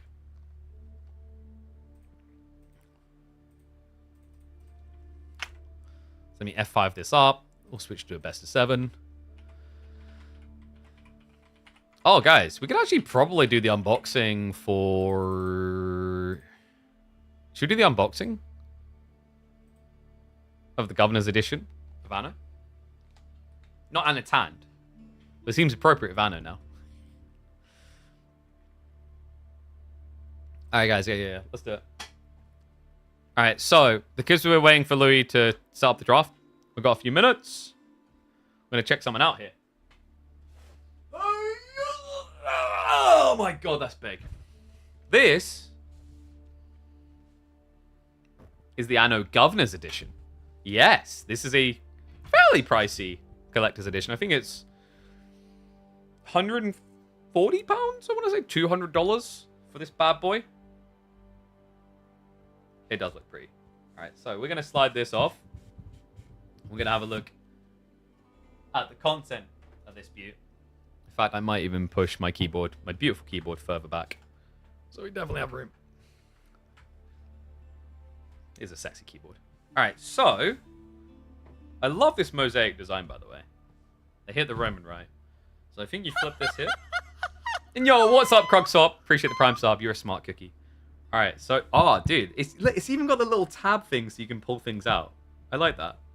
So yeah, we got inside a few different things. So in this little tab here... we got the edition of the game. So this is the gold edition. You get the gold edition, which is going to have the season pass for year 1 in it. Okay, yeah, you guys can't see the code. You guys thought I was going to show you a code by accident. Checkmate, suckers. Thank you, Krog. That's pretty cool. So, of course, I mean, they got to give you the game. One of the weird things to me is, because everything's digital now, you get one of these. This is the Steelbox edition for Anno, which is pretty cool. Actually looks pretty sick. It's only got Anno on the side. But here's the hilarious part. Ready? Where's the disc? Bro, I feel like, I don't know, man. Like, I feel like you should have, like, an art disc or some sort of assets disc in there.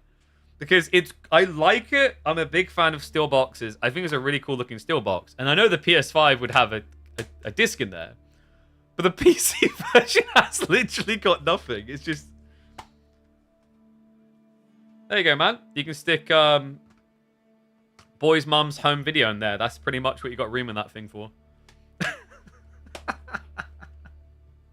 Do EU Amazon Prime accounts like Germany have Twitch Prime subs? Yes, they should all. Yeah, you just have to link it. Okay, so we've got some of the things. That's cool. And then... Okay, we've got 2 big things here. All right, I saw pictures of this. This looks really cool. So this, I didn't realize it was a 3D puzzle though. I gotta make it. It's an amphitheater. Yes, you get a little puzzle. So I've seen pictures of it built. So there you go. You get to make it up. That's kind of cute. So it's a 30 by 26 grid and you build it yourself.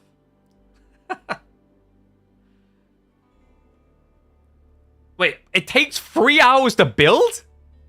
Alright, guys, let's get started now. Nah, I'm not doing that. 3 hours. And look at that. Look at that, guys. It's got a 3.5 out of 5 requirement to build. Which means Camin probably won't buy it. I'm sorry, Camin. I just chose the most recent person in chat. This may take me a while to build.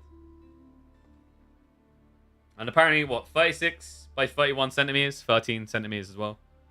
So it's like a decent size. So it should be like, what? That big? Like that big? Sort of thing? No, like, more like that. That's not too bad.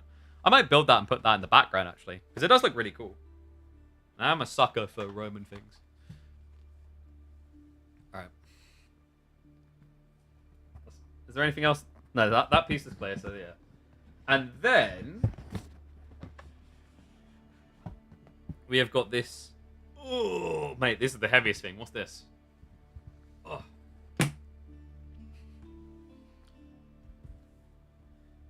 don't know. Actually, not sure. Let me get this original box out. Oh, I've opened it upside down. Because they've got like it's all the flip and open ones. So this, it's the art book. So we got the art book here. Whoop. Oh, and some extra stuff underneath. Bunch of extra stuff actually. So the Pax Romana art book. I like that they went with brown pages as well. Oh, look at that. Everyone meet Manuel. Single, but looking to mingle. Fantastic looking glasses. A nice sweep across the hair. He's holding on to it in the older ages. But he's looking for someone special. If you would like to date Matt... No, I'm going to stop this, man. Poor Manuel. Hey, you know what I just realized? It's Manuel in the manual. Heyo. We've got Stefan Jankowski, executive producer. Wait, are they the only ones that get pages to brag about? I think they are. Well, they're the director and producers. That's how it works, you know? Oh, yeah. So it's just like full art book as expected. Shows you all the concepts. That's cool. What else did we get? So what's this? Hold on a sec. Oh, what the hell?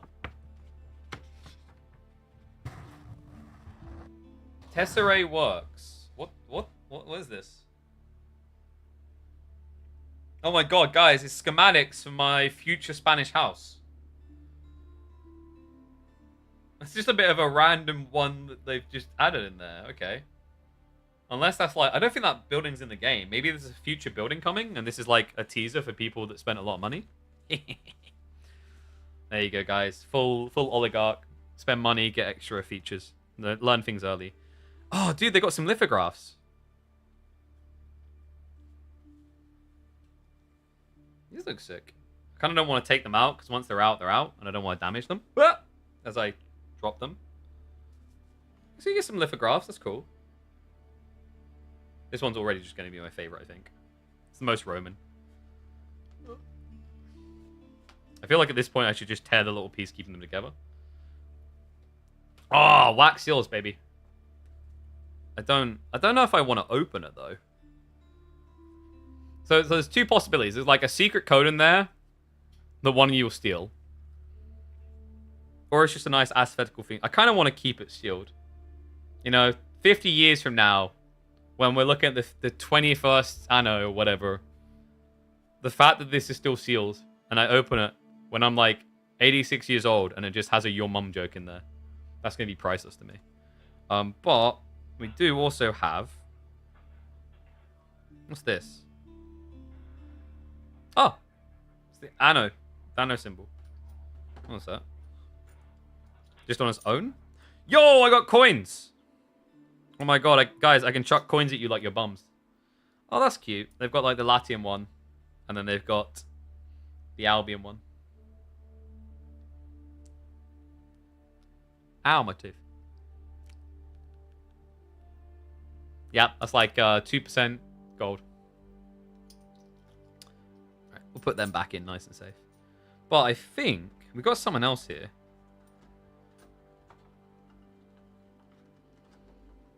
Ah, of course, guys. You guys know what this is. This is, of course... This is like a gladiatorial grill. So, you know, like 50 Cent has got like a grill in his teeth? Like, yeah, so like, you know... You gotta like, yeah, what up? KP in the Colosseum. What? Yeah. So, these are old school Roman grills. So, if you guys buy this edition, you got to remember that you need to knock all your teeth out, and then you just want to get a layer of super glue along here, and then you just want to get it right up, and make sure you get the line up right, and then just jam it up there in your mouth, because if you're using enough super glue, it shouldn't move. That's great for me as well, because I might need a root canal soon, so I might just switch over to this. Look at that smile. Good. Okay, in seriousness though, I think it's meant to be...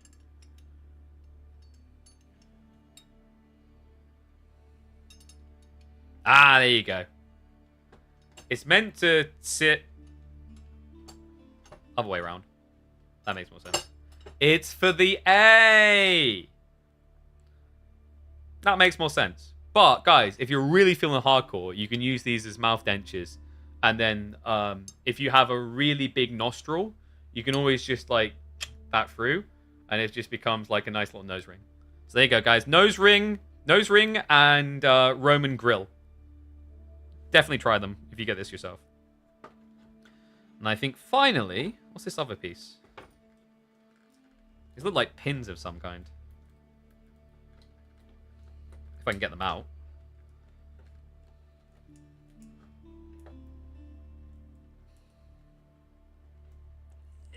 This one won't come out. Oh, there we go. Oh, I think they all go together. I think the idea is that you're meant to put them together. Maybe? Does it not clip in somehow? I have no clue what these tiny pieces are for. Huh? I don't know. Oh, wait. I know what they're for. They're for the coins.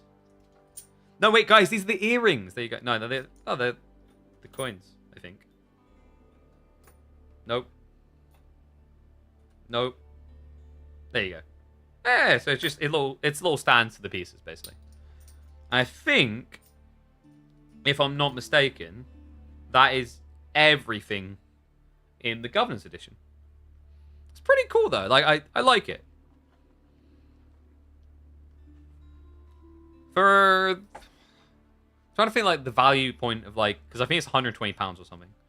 I mean, it's a collector's edition. It is what it is, right? The value is, like, in the eyes of the beholder. I think it's got some nifty things. You know what would have been sick? A toga.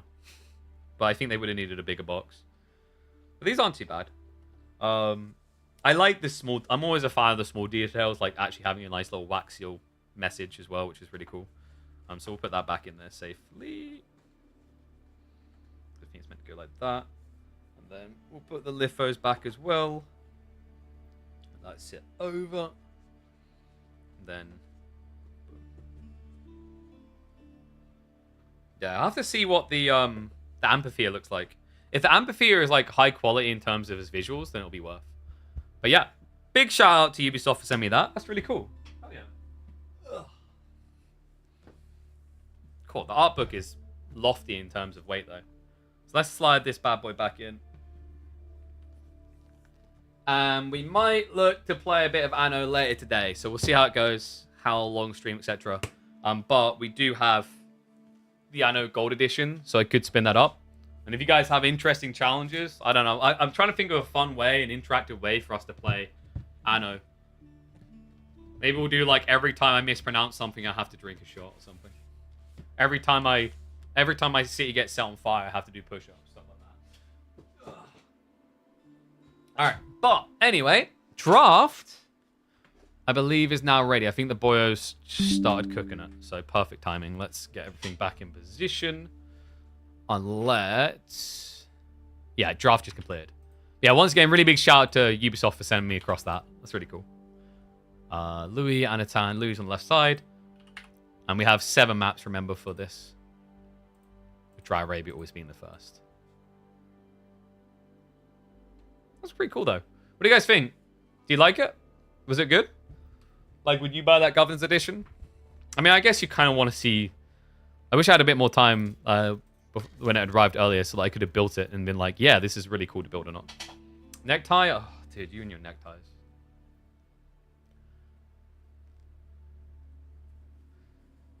Oh. Sure, 2P's know where that puzzle's get. Hey, whoa. I didn't struggle. I done it, okay? I even found out the secret uses for it. Like, most people didn't realize that is a pre-medieval mouthguard, all right? Think, like, how many of you now look like idiots because you're like, I didn't realize that. KP's a genius.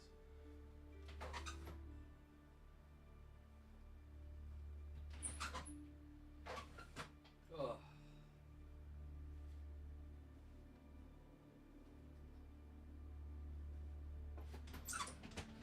I have to open my door. It's a bit hot in here.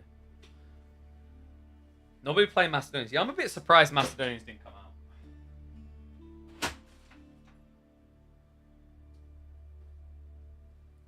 Like, I would have rated Macedonians pretty high here. But the funnier part is that Anatan seems to rate Sengoku pretty high, and yet Louis is the one who got it. Anatan did get the Giga Busted Golden Horde, but they're only busted if you can get there. And also, that's just a block pick against Louis. They kind of block picked each other, actually, in a way. Gonna buy the normal edition when it goes on sale. Look at you. Well, seeing as I'll be educating you on the game ahead of time, clearly you should like take all those savings you made from not buying the game at release and just give me the money. I think that's how that works. I think I said thanks to Krugs for the Prime sub, didn't I? Yeah. Thank you again. Appreciate everyone. Remember, guys, get your subs in because we're about to have a best of 7 that could go 7 games. I don't want you guys to have to worry about ads. Louis not banning China is weird. Some people just haven't been bothering to ban it. They don't see it as that much of a high priority anymore. I'm somewhat inclined to agree. I don't think it's as good as it was at all. Alright, so. Game number 1. We are, of course, going to be in Dry Arabia. And opening is going to be Mali and Delhi. So we've seen this matchup a lot. I mean, dude, I feel like if it's not featuring a new Civ, I've seen these matchups a lot by now. I do hope we quite quickly, by the start of next year, get a really big patch to drastically change all the existing Civs. I think that's what I'm hoping for next. Because I don't know if anyone else has been feeling it. Like, maybe it's just because I watch so many games. I kind of do feel like I'm like, okay, I've seen all this now. Like, the new Civs, I'm like, oh, this is intriguing. What's going to happen next? But then the ones that already exist, I'm like, okay, we kind of seen this a million times. But, yes, this is the new mouse. I've kind of got in charge mode because it was, like, less than half battery because, obviously, they don't send them out fully charged. But this is the new pink one we were waiting for. This is the Superlight 2C. It's pretty sick, actually. I like it. Look at that sleek pink, man. That looks good. But it means we got the full Pinksy set now. I am a little bit gutted that they did not make custom pink cables. I feel like that was a mistrick. But in fairness, because they can be both used wireless, I think that's why they didn't bother. They're like, well, dude, you should like unplug it, right? She's like, be free, little mouse, be free. It should be like this, like, look, just go like this and be free, little mouse. See, it's fine. Doo-doo. It's very light though. Very light. Yeah, big shout out to Logitech for sending those to me. I'm going to have some fun with those. Oh, I just realized I need... Oh, God. One sec. Need to restart game, don't I? Oops. I was sitting there waiting for them to begin. I was like, wait a second. We've done something wrong. Give me one sec, guys. I know, right? Like, I can't believe the super light is super light. That's kind of wild. Like, what are they going to think of next? Low fat being low fat? My mind is fragged. Ah, oh, dude, my foot feels really weird today. What the hell?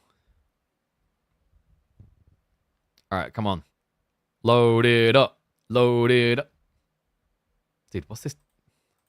Stop. Drop. Roll. Hate it sometimes when you stop AoE 4 and it takes a million years to, like, go from seeing itself as active to being down. It's like, dude, you're gone. What's up, kick people? How you doing? If you guys did enjoy the unboxing, I think you can still get copies of the Governor's Edition on Amazon. Is one of the main sellers for it right now. I don't know if they might have it on, like, there might be a way to order it from the Ubisoft store directly, but I haven't looked into that. I just get sent stuff, so I don't have to worry about this. What can I say?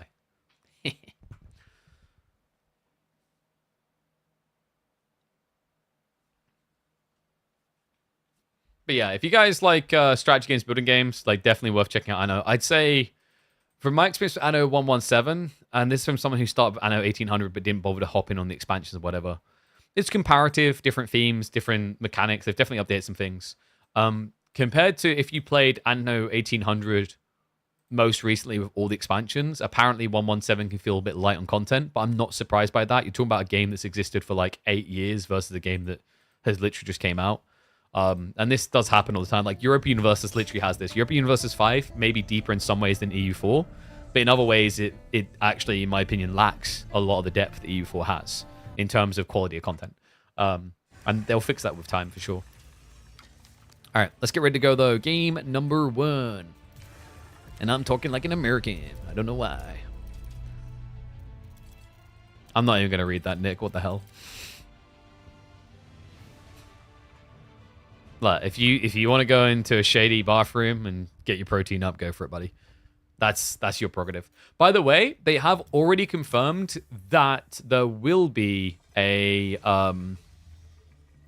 there's going to be on the DLC list for year 1, Egypt's coming. So Egypt, I think, is scheduled in for the second half of next year, which I'm pretty hyped for. All right, should we get to it? All right, we'll fast forward to catch up. Let's put predictions up, guys.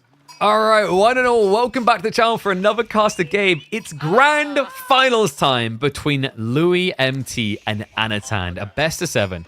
And we kick off with good old classic Delhi versus Malians on Dry Arabia. We are just on 4x speed to catch up because they're about 3 minutes into game.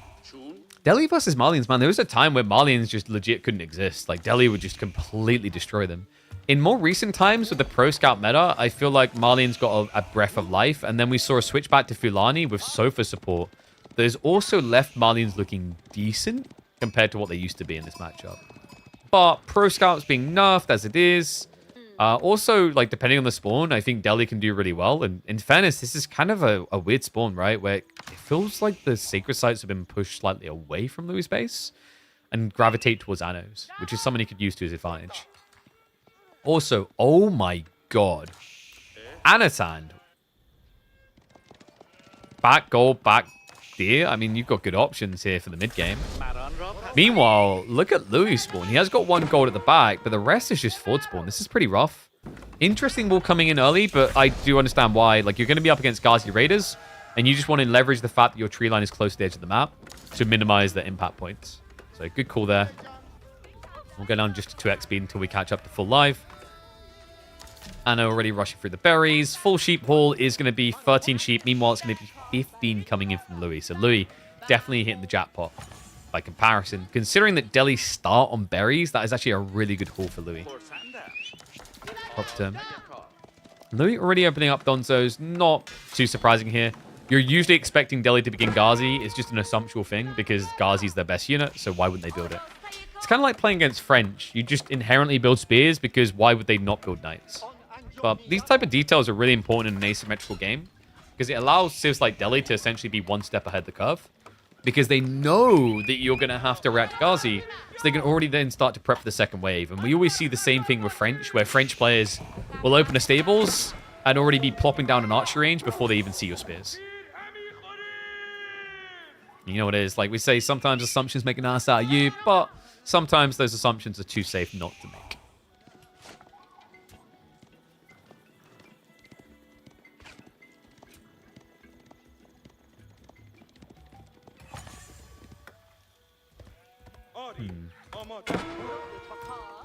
I know, now following up those archers. Louis is just going full classic comp. I mean, this is the way to survive against Delhi. Just Donzo plus javelins. But remember what we said. You know, having this spawn at the back, it's just so far out there. Like, how are you meant to reliably guard this? I'm not convinced. I just saw a screenshot from a Chinese stream of a guy in the Crucible mode with a Knights Templar unit that has 7,000 HP. I need to bleach my eyeballs. Good God.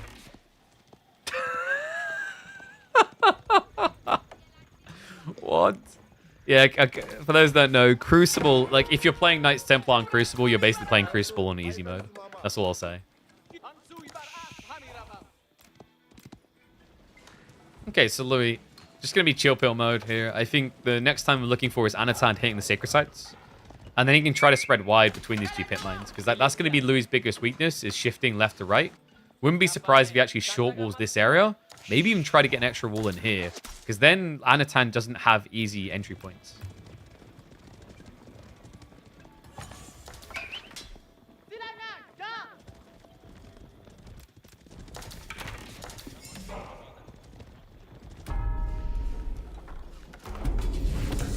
I'm trying to think what we're going to do with Anno today. Excited for it, actually. We may even have a slight costume that works for Anno. Wink, wink. Not Anno the player, Anno the game.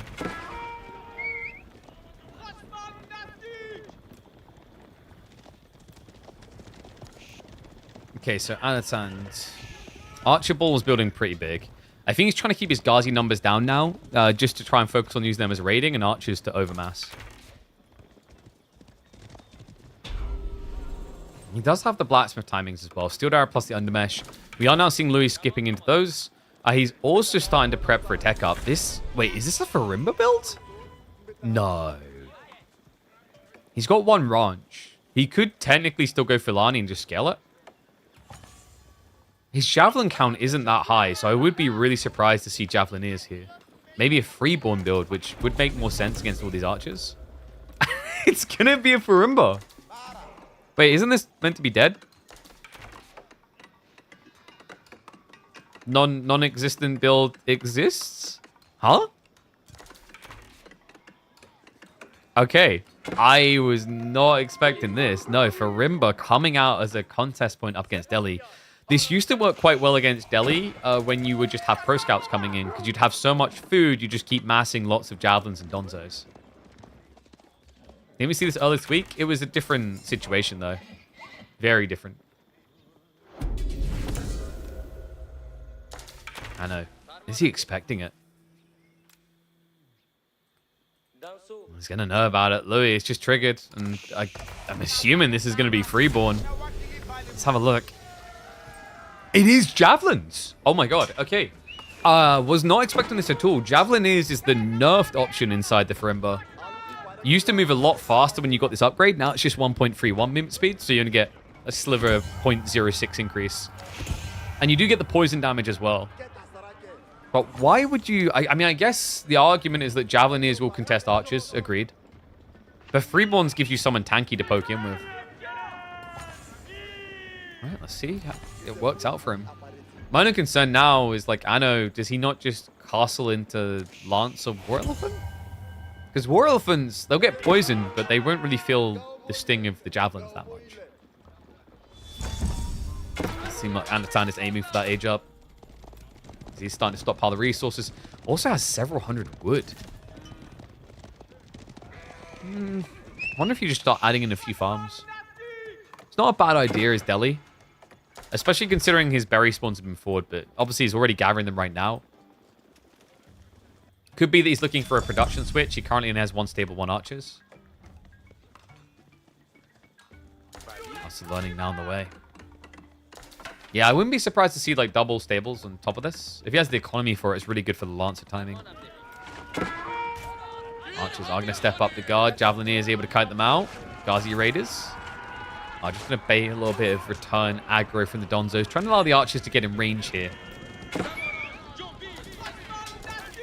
Louis is now looking for relics, which is 100% the right call. You want to be switching onto relics as quickly as possible. Because you know if Delhi are now starting to tech up, they could be moving out with their scholars. And you do currently guard 2. Actually, kind of 3. Is Pro Scout civs like China, HUE Roost just bad now? They're definitely weakened, for sure. And what's up, Deus? Appreciate the raid. Legend. Welcome, one and all. Yeah, Pro Scout civs are most definitely weaker. HUE in particular, I think, doesn't really want to Pro Scouts as much anymore, if ever. Roost feels like they still need to. I think Roost is going to quickly become a non-factor civ. Without Pro Scouts, they just don't really have much of an identity. We might see people try to return to 2TC Roost. I think that's probably the only thing that makes sense in the long term. There will be some maps where Pro Scouts can still be viable. There's just not a jack-of-all-trades build approach to it now, I think. That is. The glow on the purple. I feel like I'm watching Age of Mythology sometimes when these guys throw things. They don't look like they're throwing the game, though. They're chill with it. Look how much effort it takes to just take out one. But now the War Elephant jumps from behind. Donzos go in. The Scholar Pool's going to be there. Anatan says, get out of my base. Nicely played there. Able to deny full entry. Anatan's miraculous War Elephant will save the day. Veterancy for archers is coming in soon for Anno as well. But currently, he's losing a lot of archers with this chase.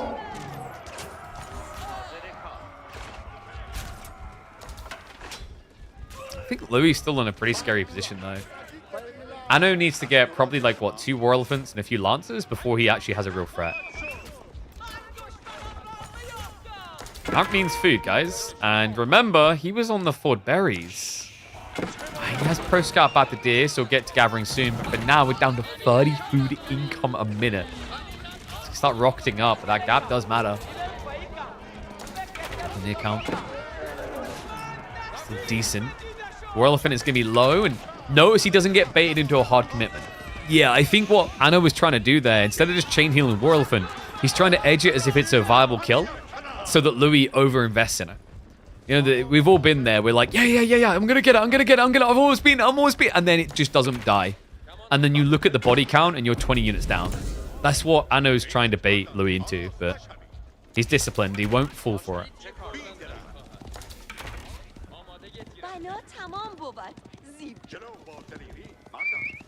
Elsewhere, so far it's been 2 relics home for Louis. This is looking like a 4 relic game at least at this rate for Louis. I don't know, man. I know he's got 12 scholars, but they're all guarding. He hasn't had a chance to move out. He's fixing that now. It's been so delayed. Lookers are a little bit at risk. Javelineers with a greedy dive. War Elephants. We'll be able to chase this away for the moment. This damage adds up so quick, though. We do have a Donzo scouting out what's happening on the flank, so we'll try to intercept the scholars. Lancer is going to get sniped out. Nicely played there by Louis. Man, you see the difference this nerf made, though. Javelins used to move at 1.38, so they could easily kite this and hit the War Elephant. But now, you're seeing how he's just kind of pursuing, and it's only going to get harder for Louis if Mahoots comes through. 2.5 minutes away, so at least some time to go. But Louis' count is not looking impressive. Double War Elephant now approaching the economy. Louis is about to be in dire tides. Trying to step up now with the remaining force, but Javelineering is about snowballing. You need the count to keep going up, and it hasn't really felt that way for Louis in this game. At least it hasn't been going up fast enough. War Elephants now look for the charge in. Trying to bait the Donzos. Skulls are at least getting sniped. Anno may need to consider a retreat soon, but instead the War Elephants, they get a few headbutts through, and the Donzos get baited in. Veteran Archer is going to snipe them out. War Elephants are low, but Scholars are trying to maintain them on that sliver of HP. Javelineer count going down again. And remember, Anno, this is only wave 1. He's got 2 more of those elephants coming in. Oh, God. Remember, guys, even if it only has 2 HP left, it's still alive. And that's important due to the healing factor. Anno just going to retreat. Did cost him a lot of scholars for what he done here. Was it worth it? I think if he can top off the War Elephants, it's not a terrible choice that he's made here. And Mahoots is going to make the next fight much easier. We're 1 minute and 15 away from the movement speed boost. Formation shuffle will get him away from harm.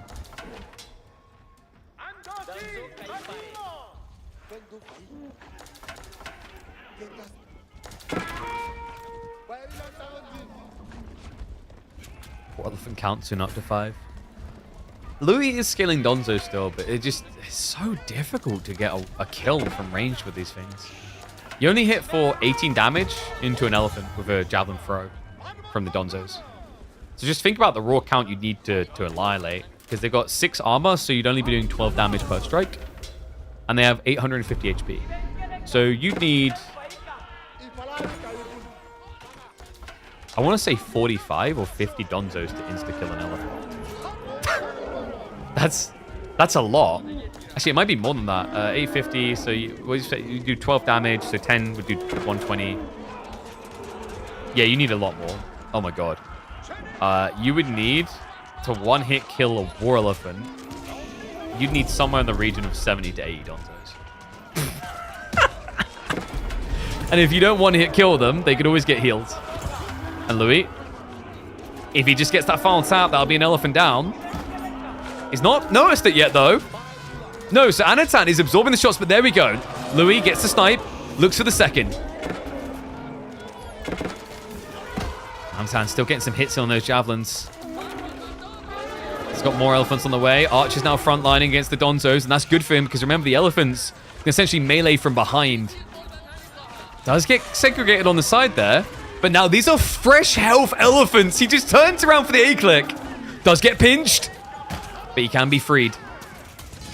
But it's not going to be good enough. It works. Louis able to unravel the Elephanto Funtime. It looked shaky for a moment, but the thing he done so well in this game is that previous assault across the map that looked so good at a moment for Anatan, he ran out of scholars.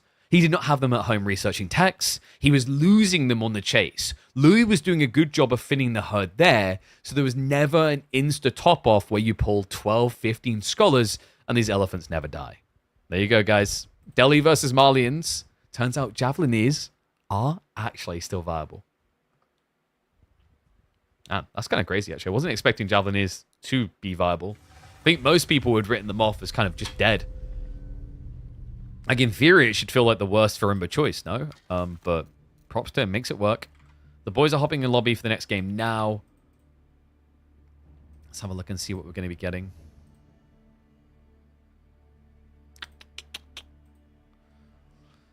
Why would you redeem push-ups where I'm wearing a tie? That's like the most savage thing you could do. That's just racism against tie wearers, really. Alright, Mongols versus Knights Templar, so we're probably going to Golden Heights. Ugh. Alright, push-up cam, where you at? Ugh. Kinda want a wireless headset to make that easier. 1, 2, 3,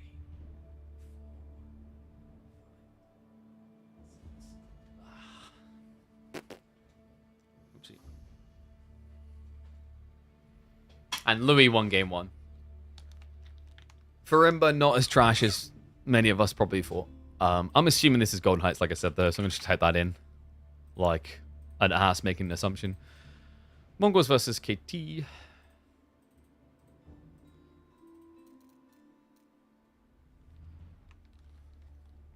Got 6. I'm just preloading against the inevitability of someone putting more in.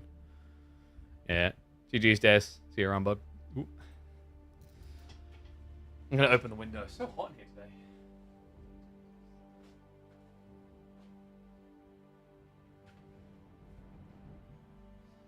Oh. Dude, my foot. My right foot feels really bad today. Don't know why. Really bad, actually. That's the one that I rolled the ankle on. Not the one I broke.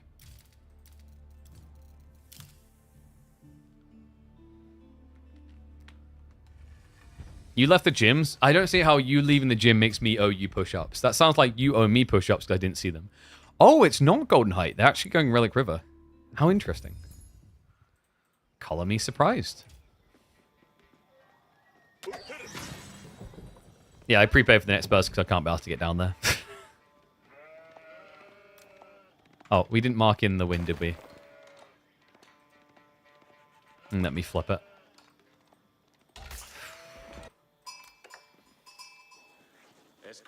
Are Knights Templar still viable with fishing? Welcome back to the channel, folks. That's the question we're here to answer. In the grand finals, Anatan is trying to prove that Knights Templar are still a desirable Civ. And well, he is going to be up against an aggressive Civ to try and prove it. Louis MT with the Mongols, a Civ that has looked pretty good on this map. If you guys remember, a bit of a blast from the past. It's been a while. We are on Relic River for game number 2. And I focused on this area because of the fishing. This is normally what we're thinking about with both of these Civs. Knights Templar look good when they can fish was the idea. However, recent changes may have spun a different tale because Knights Templar received noteworthy nerfs towards their fishing capabilities in early game. Their docks are odd. They are more expensive docks, and the wood gathering in the Dark Age worse than it has been in the past. Yeah, look at this. This is the new harbor. 250 wood instead of 150. It has a few things about it. It's got more health, more fire armor, but it costs 100 wood more. The only other thing you get is in Age 2, you can build springwood emplacements in it for water only.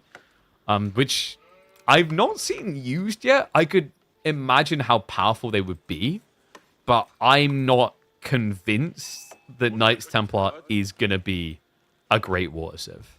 But I'd love to be proven wrong.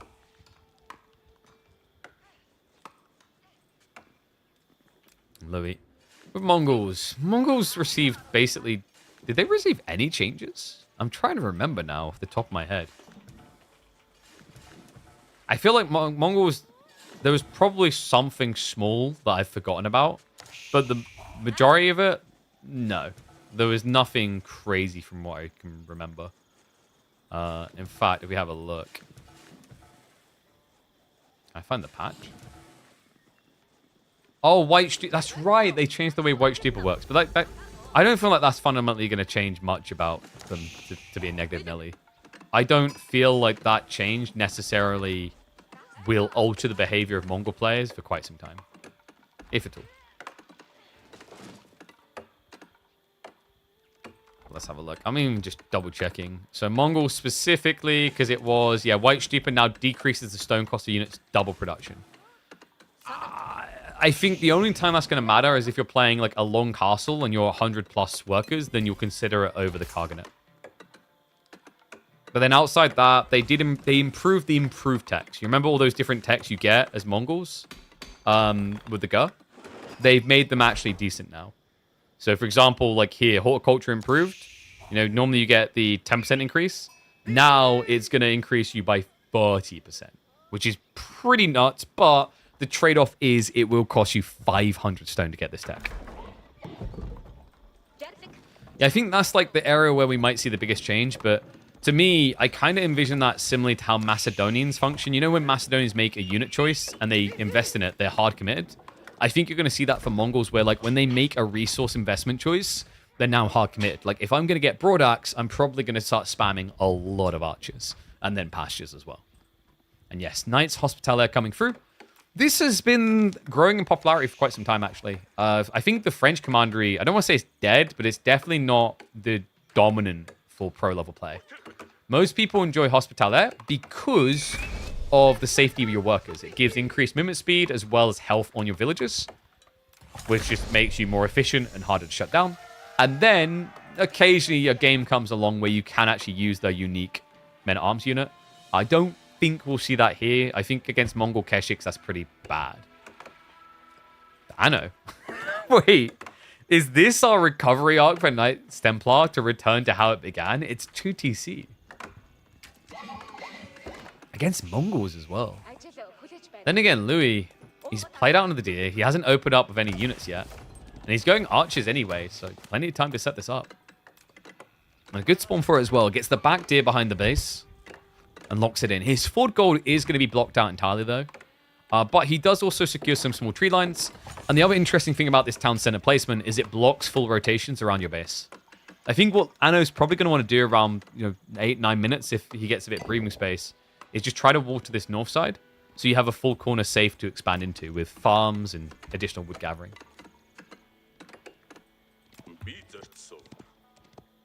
All right, what were predictions like? 63% on an Anatan win. I wonder how many people would refund if they could see it's 2TC. I mean, we have to keep in mind we've just had a very dominant Pro Scouts meta. So the idea of like 2 town centers hasn't exactly been popular for some time now, with some very rare exceptions.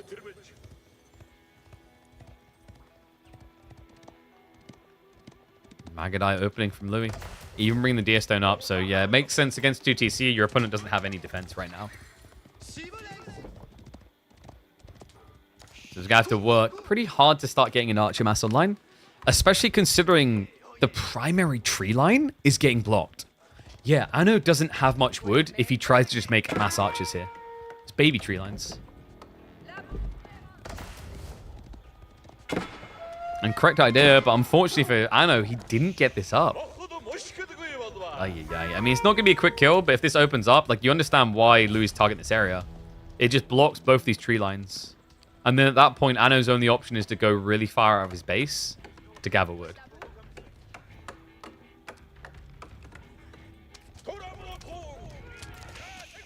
Is Pro Scout's dead? Fairly. I think it's a situational strategy for most civs.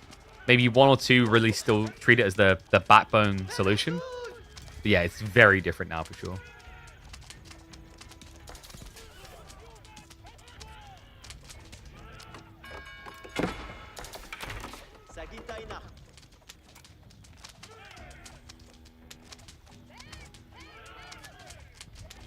Pro Scout with Delhi is still nice? Maybe.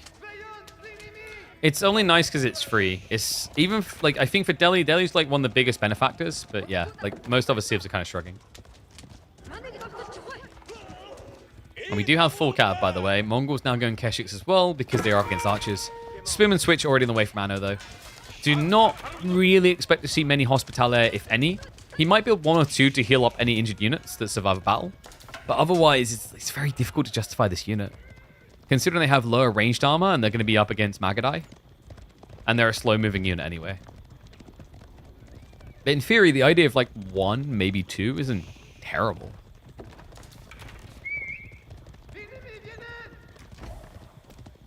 Bit confusing the logos between Khan Hunter and Magadai. Oh yeah, I remember I caught Crackety off of that.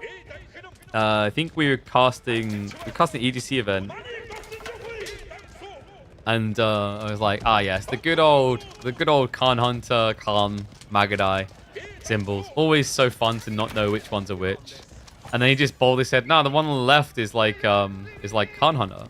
I was like, I'm pretty sure that's the Khan or something like that. We went through it and he just guessed all of them wrong. I was like, that's a pro level player. He just guessed them all wrong.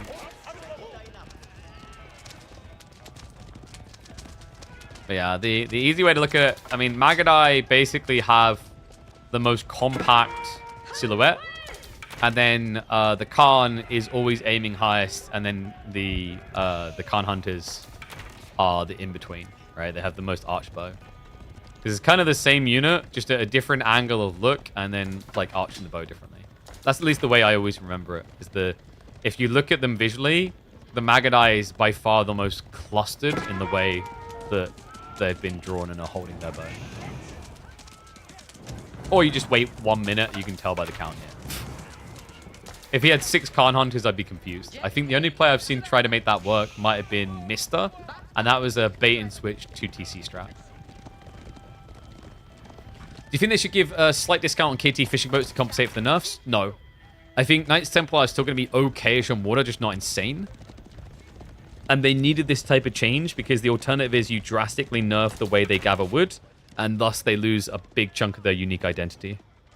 So, like, you know, the devs had a choice. They either kind of cripple that element into the ground, and then just, like, leave them be to be a certain power level on water, which isn't number 1 anymore, maybe. Or they just generalize the Civ. And generalizing is a really boring solution. So, Kurotai now on the way. Louis, not waiting around too long. Anno just blobbing up, though. 20 archers already. I'm not the biggest fan of Kurotai when played like this. It's with full cav. The problem with full cav Kurotai is it's very difficult to get your army to stay with the Kurotai. Like, your cavalry is so fast, they want to move ahead of it a lot of the time.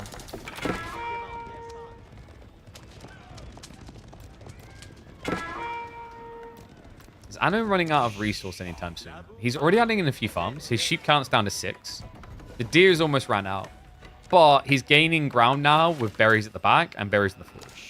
I think Anatan is fine here. Yeah, like, his position is not untenable. And Louis with this Kurotai, I don't know if this is fast Imperial, but I can't imagine it is. If you're going fast Imp, surely step readout makes a lot more sense. Just because of how quickly it injects the economy to get you there. I guess, I get it. Kurotai feels better when you're in Imperial Age. But the problem is getting to Imperial Age and getting initial text without step readout. It feels almost impossible. Horse now from Anno. Whoops, we will need to get away from that. Once he's ready to tech, it's not going to take him long, remember. The Knights Templar, they do sacrifice villages to tech up, but the best thing about that is that you get your timings really fast. Only a 45-second wait. What is up, Horstons? You absolute legend. Appreciate the sub, mate. Hope for the first of many to make the genius choice to subscribe to this channel. So they don't have to worry about any of those pesky ads. I swear Twitch is getting more invasive than that. It feels a bit more invasive, weirdly enough.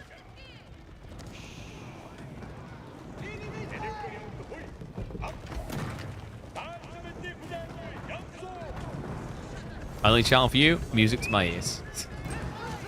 This is not a safe aura setup, by the way. Louis, I see what the idea is of the men-at-arms. He even went proxy racks. Okay, so that might make it a bit better. I mean, I know he doesn't have the age up yet. He's relying on outposts. He needs to gather the gold.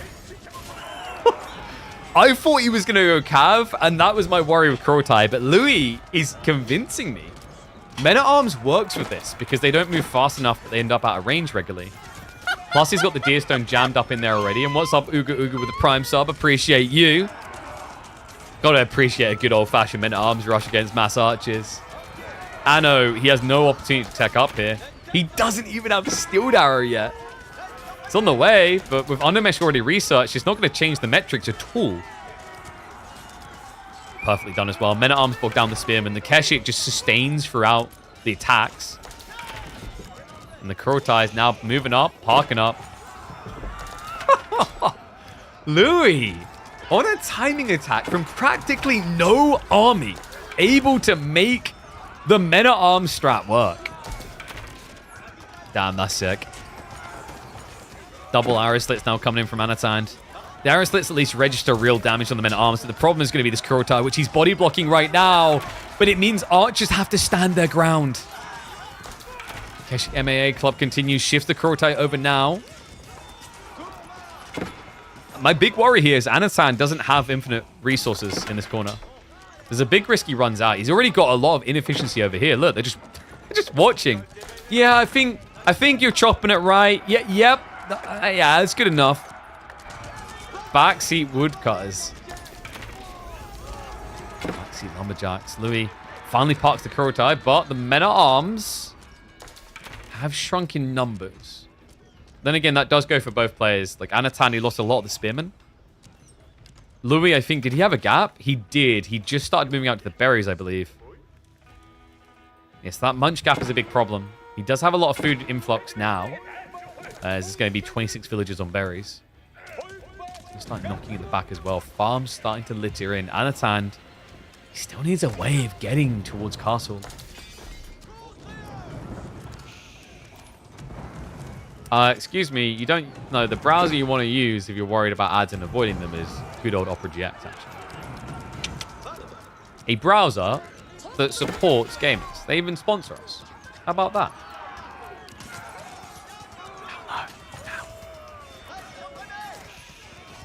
Flash coming in again. Men-at-Arms do have the healing buff this time as well as the damage. And this looks like Breakpoint. Look at the numbers. They've never been closer. Anatand, it looks like he was starting to save up, but it's not going to work out. Keshik's now riding in. Men-at-Arms alongside them. A few Spearmen coming out to try and guard against this. The Magadai are going to get target fired by the TC. I think Louis, to complete this, the Chef's Kiss, he needs to start finding some worker eliminations. The big challenge, of course, is now getting this Crotai deep enough. Wait. The outposts are actually slowly defeating the Deerstone. That is important because he needs the Yam to gap close fast. Is he surviving this? The problem for Louis is he knows if he slows down, there's going to be a rush tech up now with farms.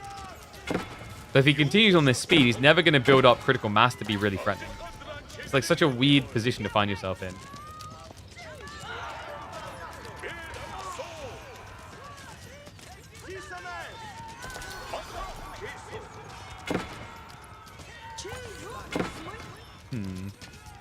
Wait, what?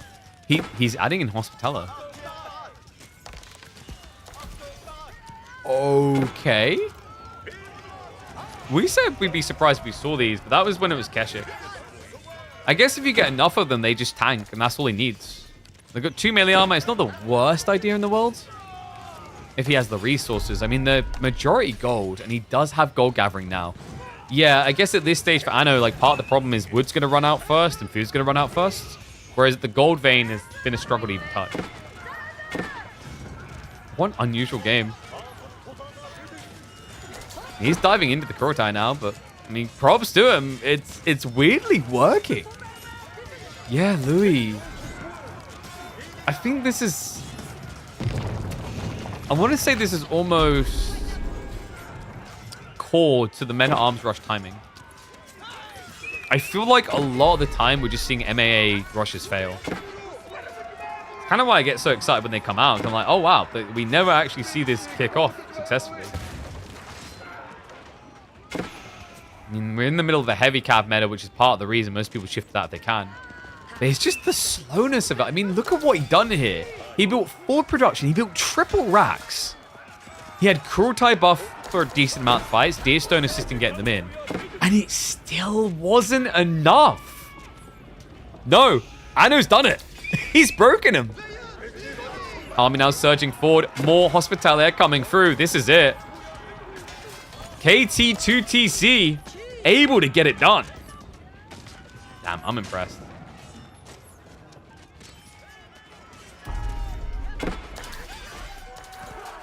KT OP on land? I wouldn't say OP, but it seems like they got some more viability behind them. Especially with the Pro Scouts nerf, we have to remember that that technically means that the 2 TC builds, I don't want to say they're back on the menu, but they are more viable than they've previously been, as I think we're seeing here. We'll have to reset, because remember, Anatan hasn't aged up yet. Start moving back for the moment. I think he's set up quite nicely to follow this up afterwards now.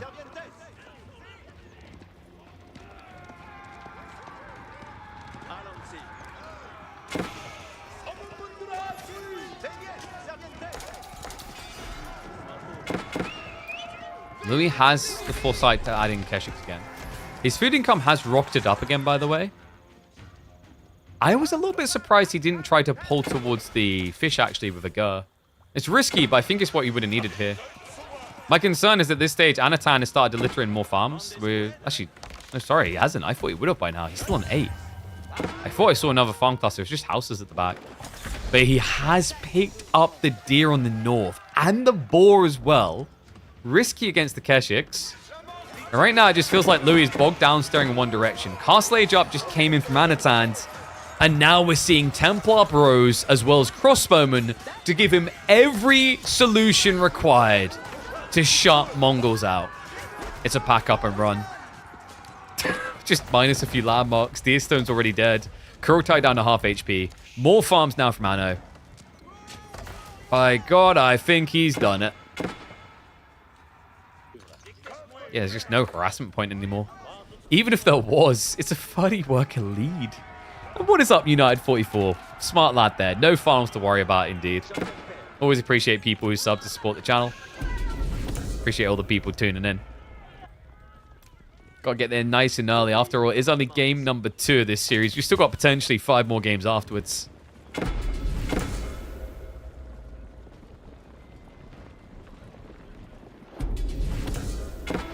What an interesting game this has now become.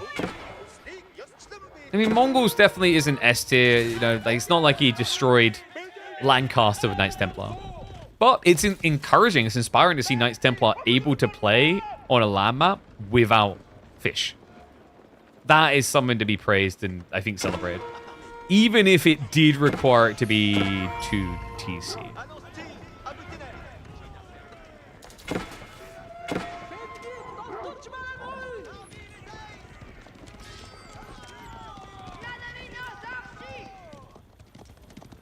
So what does Louis do now? He has got pastures. Like the fact that he's using monastic shrines soon, because he's prepping for this. Just need to still research it, though. His relic game is at least looking good. He's got almost 4 relics now. And yes, there are fish on this map. Fish spawn only on the south side of Relic River. Wait. Hold on. Okay, that's a huge win if he gets that. That Kurultai, I just rid it off as dead. Is he actually going to get it home? It's going to be tight, but it looks like it actually has made it. Which is nothing small to celebrate. That's actually a huge deal. But Louis, please keep it. Run. Keep on shuffling. Don't stop now.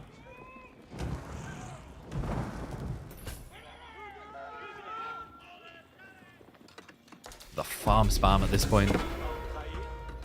Additional clusters coming in. What would Louis need to do to win a fight? I think actually Springles might be one of his best friends. The problem is, like, Anatan's half army range, but, like, what else do you do against 29 speed? I don't know. It just kind of feels like it's an eco game now. And, like, if this is an eco game, you've already lost by a mile. What's interesting as well, now that I think about it, Anatan, I don't think he used Pilgrims this whole game. He was locked out of that option. But hey, don't need Pilgrims, you got 2 TC. Villagers now getting scared off the deer. Be the boar as well at this rate. Divers into the base are at least going to get shot. But Anno is gradually creeping across. It's just turning into more and more map control at this stage.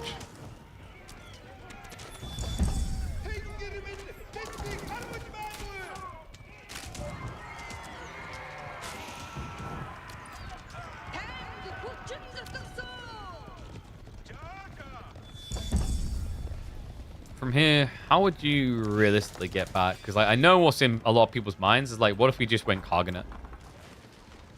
Cargonet would take you 3 minutes to get online. I think in 3 minutes, Anno would already be in Imperial Age. Yeah, he's going for it. And dare I guesstimate maybe some Poland? Yeah. I mean, Poland is still just by far the best option, I think. I thought something would change, but it really doesn't feel like it. Like, what was... Didn't they change... I think they changed the stats slightly on the Schlatsche again, right? But it's just not good. It's not good enough. It's not good enough of a deterrent to stop people doing it. I mean, even if... Here's the other problem. Even if they nerf Schlatsche, all it's going to do is encourage you to build Templar Bros instead. Because Templar Bros still get huge buffs off of this tech. The 10% health increase and 50% charge damage is a big deal for them. I don't think you're killing this landmark, Joyce. We didn't talk about the fact that he went Castile, by the way. Mainly because it kind of didn't matter. Which is weird. If there was a fight around the sacred sites, though, he would have dumped on him. We do have some Genitors, but I just think that's a moot detail. What's cool to think about now, though, is if you're going to go into heavy cavalry for the late game and you do force a fight around a sacred site, a 20% damage buff is huge in the Imperial Age. Hey, what's up, Nick? Appreciate the Prime sub, man. Legend. Thank you, thank you. So what do you think, guys? Knights Templar or Lanciv? It makes sense. They did use boats to get there, but they wanted to be on land when they were.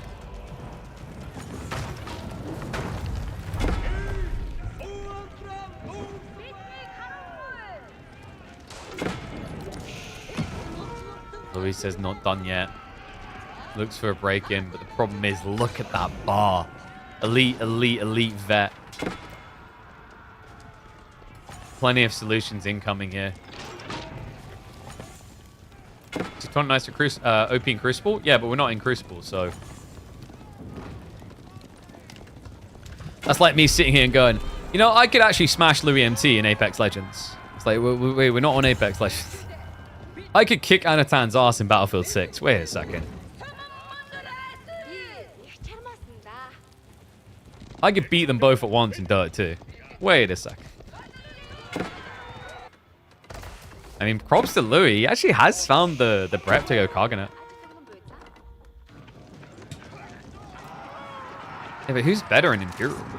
Like, surely it's Knights Templar. With Schlatt Cavalry? What do you actually have as Mongols that mirrors that at all?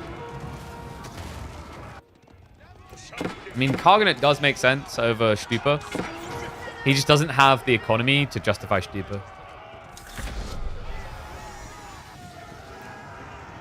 Oh, man. I love the detail on the capes, by the way. We have trims now! Isn't that like a classic MMORPG upgrade? Like, wow, yeah, like, oh, you know what? It's like RuneScape trims. We've trimmed our armor now. Well, what was it? Not Mythic trim. I'm trying to think what it's called. Oh my god, it's been too many years. I can't remember what they're called. Oh. Trim black armor? Yeah. Mithril trim, right? All right, the trim black armor. It's going to make them relatively tanky. The Kurotai buff, though, for Louis. Should at least give him a good shot at this. And I think Anatand, maybe over-ambitious. Yeah, not respecting the Kurotai buff whatsoever. Sure, it's only veteran army, but they fight like elite with this stacked up damage. Anno gets wiped on the push. Louis will not go down that easily. However, economically, he is still completely mismatched. Anno is now starting to inflate that economy in a different way. We have got fortresses coming through, and we've now got a real army coming through. Not these. These. Slasher cavalry now added in. Slasher are very good against the range mass. Melee's a little bit more of a struggle, but just the raw stats allow them to compete anyway. Oh, Keshik raid. We'll get shut down easy enough. Yeah, Slasher, remember, one of the big problems with Slasher is not just the charge damage is really high, their stats are really high. It's the ability as well. A 20% debuff on enemy attack speed is a huge deal. Like, when they're fighting against Keshiks here, just think of the ramifications. That means Keshiks are healing less often. Keshiks are returning damage less often. And it balances out the fact they have weak melee armor. Like, I don't know. For me, this unit is weirdly contradictive. And, like, yes, it has weak melee armor. But if I'm in melee and I'm debuffing your attack speed by 20%, the fact that I only have 2 melee armor is not as much of a deal breaker as it should be. I feel like having 20% debuff in late game in a melee fight makes me feel like I've got +6 melee armor. Because if you fight against Keshiks, like Keshiks in hyper late game, you know, they're going to elite up. They go up to, I think it's 23 damage. So I'm essentially removing 4.6 damage from your attacks in a way. Right. That's a lot. Then all of a sudden, I'm essentially Keshik's level of armor, but I still have the ranged armor advantage. It's wild. Like, this unit, it's still not... It doesn't make sense.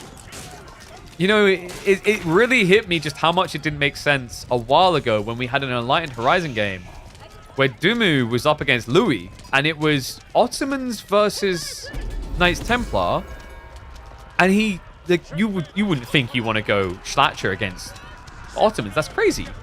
He done it anyway, and it looked ridiculous. Even though he's against the anti-cav civ, he just spammed them. Who wins in a 1v1, Keshik or Schlacher? Schlacher, most definitely Schlacher. I don't see how you lose that fight. Even with the healing, like, it's 210 HP versus 360, and then there's the attack speed debuff.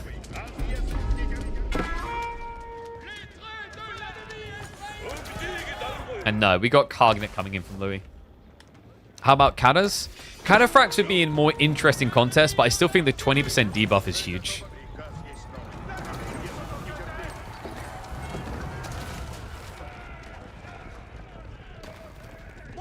It's annoying. I don't want to say remove the attack speed debuff because I think it's unique.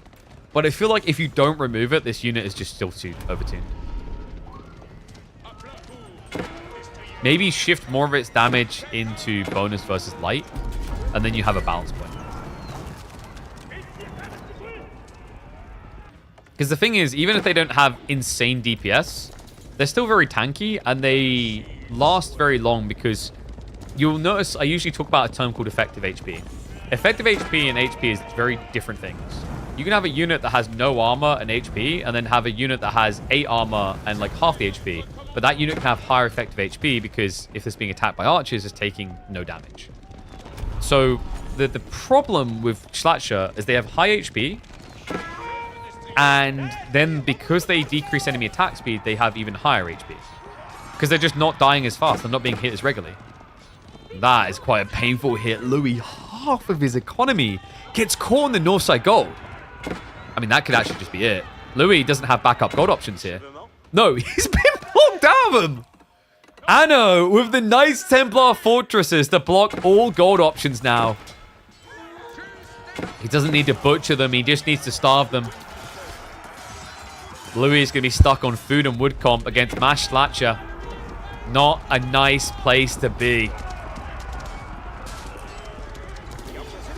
Katas won against Slatcher, but it's close. Yeah, but the crazy thing about that is Katas cost more than Slatcher anyway. So, isn't it Kata, is it 330? These guys are 300.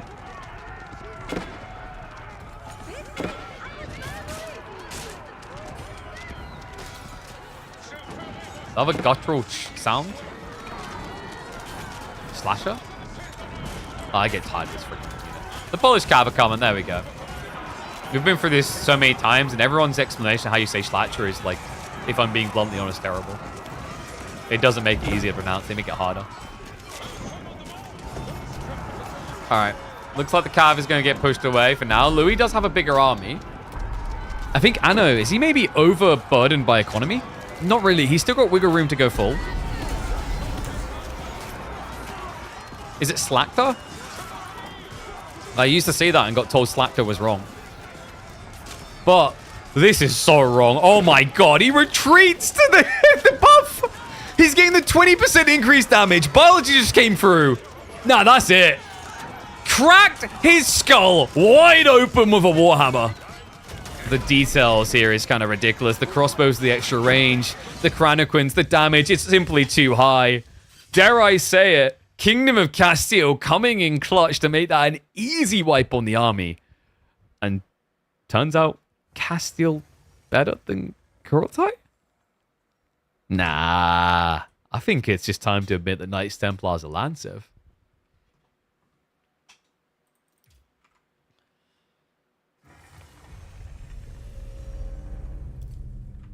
So Slactor? I got told it's not Slactor before. I think everyone's been slacking on the explanations of how to pronounce this word.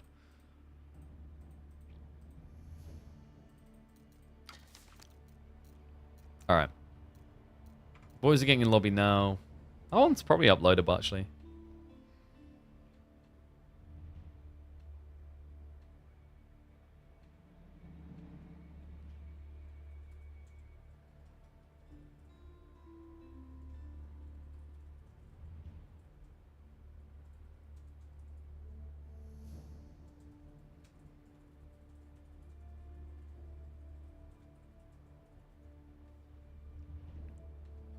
Time for Anatan to do the Giga Chad Pro Scouts Hippodrome Biz play. No.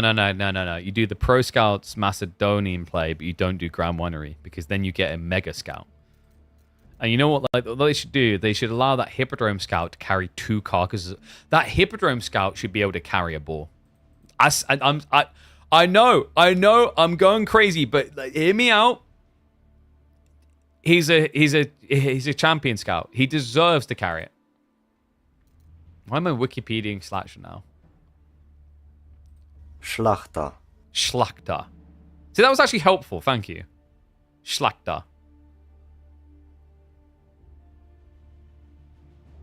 Schlachter. Schlachter. I think the thing I was missing before then was the tar, because someone told me it's like it's not that. They say it's more like a Sherlock thing. Schlachter. Yeah, that's what they meant. Now I see what they meant. The explanation wasn't clear though. Schlachter. Schlachter. Yeah, like that helps. Like Ave, like spelling like that makes much more sense. I've had so many people steer me in different directions. I know they want to be helpful, but like, you know when it's like cooks in the kitchen explaining things, but like it's like this, it's pronounced like this, in your brain you're like, it's not as clear as you think it is. Noble Cavalry? Just call them the Poles. The Poles are in. Knights Templar are good. Sorry, I had to make that joke. Anyway, Tuklak versus Shushi coming in. I'm just going to flex on how good I got at pronouncing all the Indian names, though. Whoop, whoop.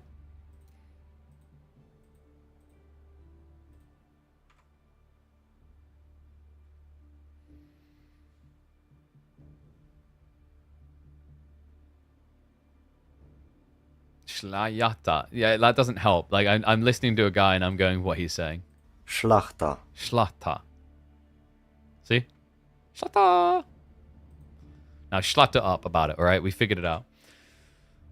Love Knights Templar. They have so many gimmicks, so many choose. That's what I mean. I was saying, like, Knights Templar, out of the lot, like, actually, like, compared to most civs, even from the Sultan's Ascend, I think Knights Templar is actually one of the best designed civs. It needs some breadth options, but in terms of, like, what I mean by that is, like, you get so many unique options per game. So most civs, the uniqueness comes through, yo, we can build all these different landmarks, that's cool. Whereas the uniqueness for them is like, yo, we can get these bonuses and then build all these unique different units. Each game, I'm going to build these different units. Whereas most civs are like, hey, I've got like 3 or 4 different units I could build. You get what I mean? It's like very different. Very, very different.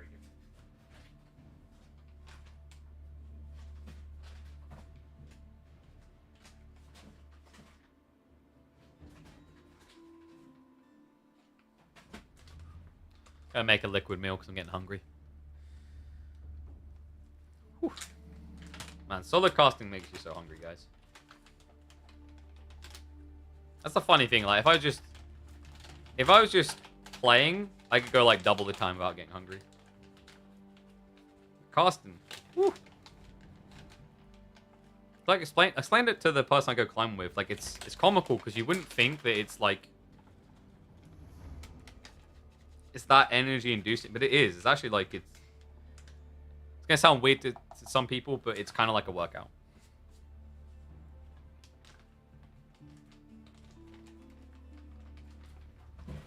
Oh. It's just the sad part is like the muscle you're working really is like your internal one, so you're not getting buff or anything from sitting here talking all the time. But you're burning calories. Definitely improving lung capacity. When the fish people invade, I'll be the one that's welcomed into their people because I can hold my breath long enough. Everyone else is screwed. Makes my drink close. Oh no, dude, I got some... No! I got some powder on it. And now it looks like a Coke dealer's keyboard. Oops. Tee-hee-hee. Alright, here we go. Let's get to...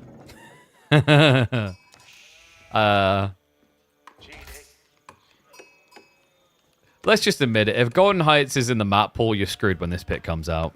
One and all, welcome back to the channel for a caster game. It's Tuk Tuk time. Tuklak taking to the Golden Heights. Anno time with the Shushi to try and answer. It is, of course, grand finals time in the midweek muster, our weekly $20,000 esports circuit. Anno with the Shushi is an answer, is an intriguing one. I wonder what the thought process was. I wouldn't have expected Shushi here. He's walking out with Villager. I assume there's going to be a Rax opening. The reason I wouldn't have expected this is like Tuklak, once they get a dock set up, they're very good at defending it because their fishing boats are archers.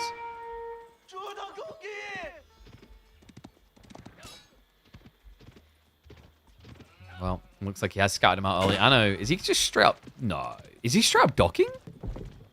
He is. Goes to the wall, but the scout gets in the way, so that's not going to happen. Louis pulls one villager to grief him. Oh, wait. He didn't leave the sheep. Oh, he gets the wall up. Okay, that's huge. The villager would have beat him otherwise. So Anno will be able to complete the dock, and now the key detail is because the villager didn't get on top of him and get him low, he'll also be able to walk away. Louis says it's containment protocol time. He will look to wall them in. But he should not have enough time to get round here. So Anno will wall himself in entirely. He's not even going to try to walk home. How interesting. I thought he might just say that's that and leave, with the idea being you've kind of screwed the safety of fishing for Tuklak. An interesting cancellation on the... Oh, that's interesting. Guys, do you see what he done there? He cancelled the wall so you can reach the fish. Because remember, a while ago, they fixed it so that you can't perma-delete fish by placing blueprints.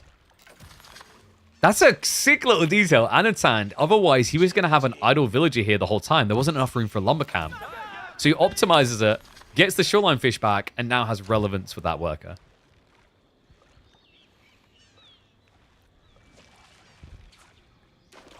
Oh, wait. Did Anna lose his scout? Oh, no. He's rebuilding, but that means one less worker. This is pretty grim. So really, there's already clear advantages for Louis. And he's going to look to push him off the water. We have got the investment now into the racks. Guys, I don't like Anno's in this position here. And where's my gamba? Can we get a mod to set that up, please?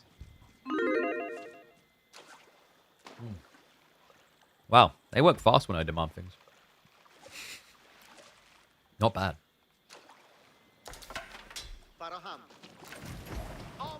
Wait, it's a transpo play. Louis. With the transport, he's now going to be able to jump that worker. That unsuspecting worker. He even clears the wall he didn't complete, which should be alarm bells to Anno. I'm not sure why he actually done this. It was his wall. Did he think there was going to be a rebuild? Huh? All right. He's going to go for a rewall. The village... This is just... Oh, my God. The counter of this, please. There's so many layers. This is kind of like, what? I guess the transport ship saves you idle time on the workers because they get pulled across quicker. Like, technically, it wasn't needed, right? Oh, what a hilarious game. I swear, Golden Heights just does things to people's brains. You guys never noticed that? So Burn's going to be coming through. Now, of course, Louis, he is idling out 2 villages to do this, by the way. It's not just Spearman here.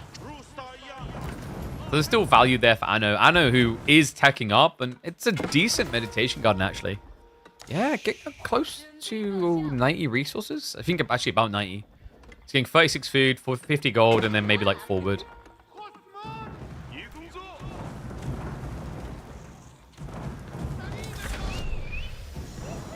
Lou, of course, is going to be much slower on his age up because of this, because he's still inflating fishing.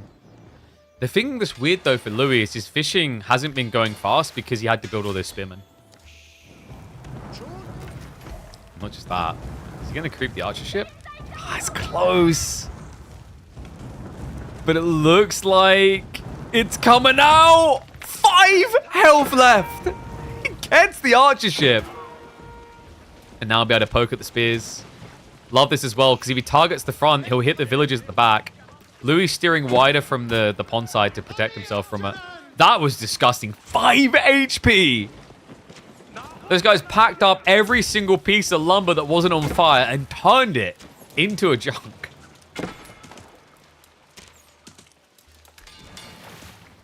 So we'll be able to start whittling away at this. But obviously, unless you can get back on water, that archer ship is a one-man army. Yeah, he's not going to kill a dog, that's for sure. That's the thing. You scramble together all the crap and you make a junk. It just makes sense.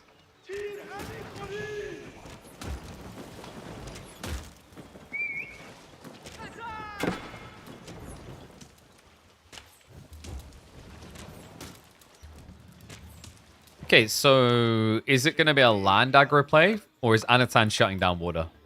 Because it looks like he still wants water. Yeah, we're full goldfish here. He won't go without.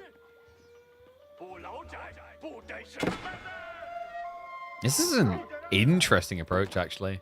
With the Chug, Louis could just address this with Raider Elephants, but the problem is Raider Elephants aren't cheap. They're very expensive, so slow to get involved. With just a few Chug, what Anno could do is add in a Blacksmiths and just go for a ram play. Transport ship from Louis. Wait. Oh, he was trying to block the dock placement. Not going to work, but the fishing boats are going to come in clutch here. The archer ship is just seemingly being ignored. The spearmen, they're just going to keep in and out in here. The dock does get cancelled. Fishing boat staying far away, so it's not providing repairs yet. And it is archer ship and archer ship, but the Chug is starting to creep into assist. That's going to force the pull of the fishing boats to return the assistance, but the spread damage adding up. Fishing boats going down. Louis, he has gotten rid of Anatan's repair crew, but it's costing him dearly. Yeah, the Chug are the most annoying thing here, guys. The Chug is actually rebalancing the equation in favor of Anatan. Gets him low. Junk ship still alive. Final shot is not going to be good enough. Louis coming in clutch with the repair. And now he outranges. Chug, they can't compete with this. Adao has more range. I think this is the stage where if Anatan wants to keep doing this, it needs to be Blacksmith and Siege. But instead, with all this wood... Wait, is he going... He's going to TC, isn't he? Yeah, you can see this was not how Anatan was expecting things to go. He was stockpiling wood for a resurge underwater. That backfired hard, so now we have 2 TC Shushi.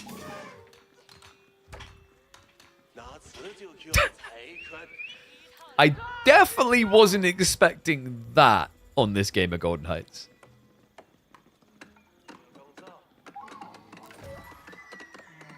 In fairness to him, it definitely makes sense, though. Yeah, like, you're not going to get an all-in timing now. Now that Louis got fish, he'll just be able to afford all the elephants in the world. And Chug aren't going to like going up against Raider elephants.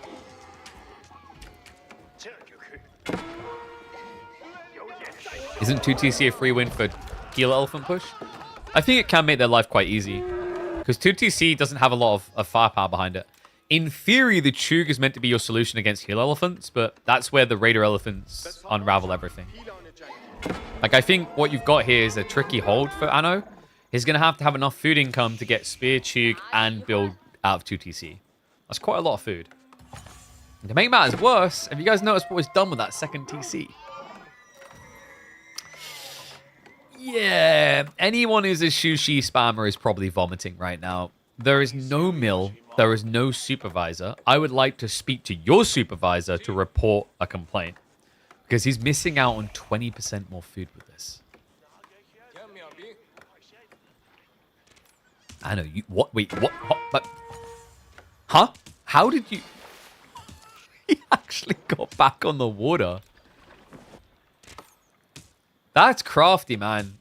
It's so weird as well because, like, why would you do this now that you got 2TC? I think the idea for Anatan is this is now something Louis has to deal with, and if he's reinvesting into the fleet, he's not massing elephants to defeat this. This is so cheeky by Anno. It's a bait and switch. Raider elephant coming through now. Anno would need an out. The out is Valhalla. Okay, he's not going to Valhalla. He wasn't even fighting. You know the rules, guys. You have to die while fighting.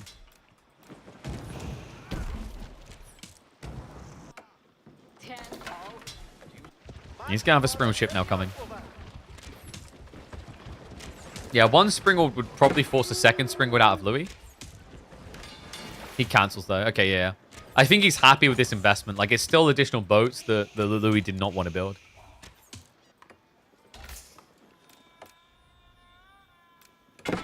Does Louis know about it? He's going to find out soon with the Raider elephants. It does feel like Anatan is trying to go castle here. Which is pretty freaking ambitious. You only just done 2TC. Ball play is going to be double outpost to protect. What does fast castle get him? I mean, I guess just mass lancers is really good here. Just burst down the elephant comp, right? That elephant comp. Oh, they are fishing for it. Louis definitely didn't know about the second TC, judging by how close he got to it. But he knows now. Alright, ones if you think Louis is going to win this. Twos if you think Anatan is.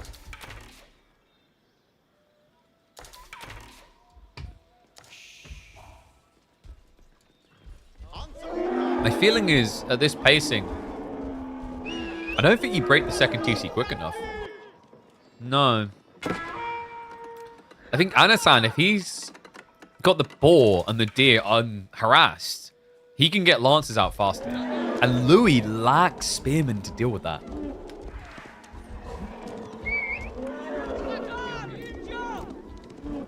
To make matters worse as well, it's like if he gets a few lancers, crossbow follow-up is really powerful here. Healer elephants are heavy tag.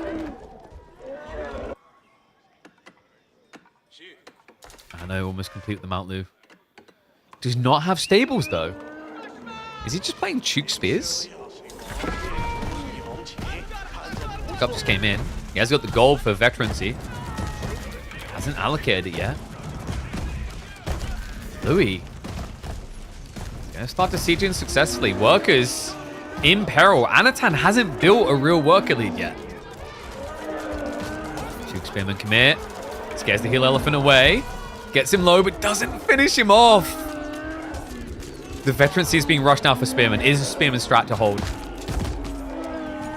Makes sense. The archers, I mean, actually does it. The TC, it's a secondary TC. He can't outburst the healing. Look, the archers, if it just chain heals, it's not doing it right now because they spread damage, but if you needed to, you could keep them alive one by one.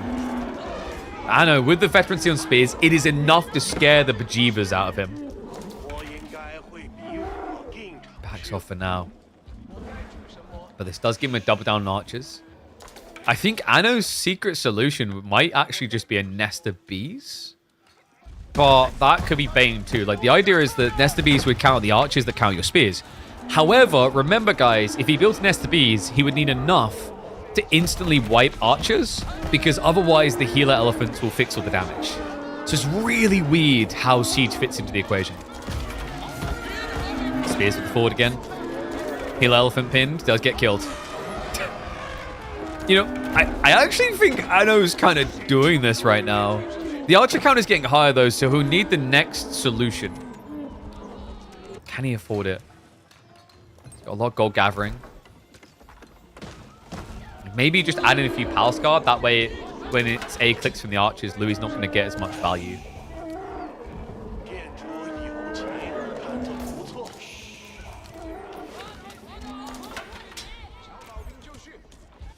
Still not noticed over here, but hold on a second.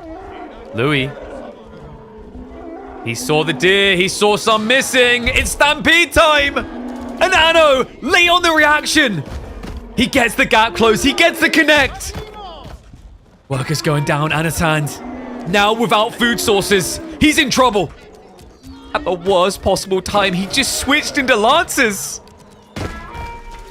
And oh, look. Raid your workers. Raid your buildings.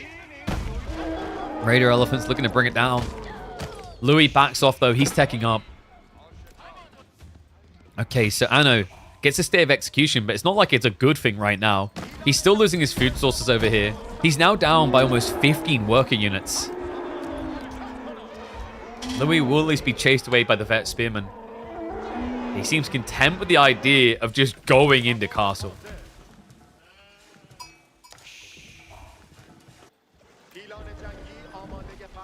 The scramble brain effect of Golden Heights with new civs. You just see how intriguing it is with the way that these guys are essentially navigating this unknown territory. How does this work? How does that? Like, how do we solve for X, Y, and Z?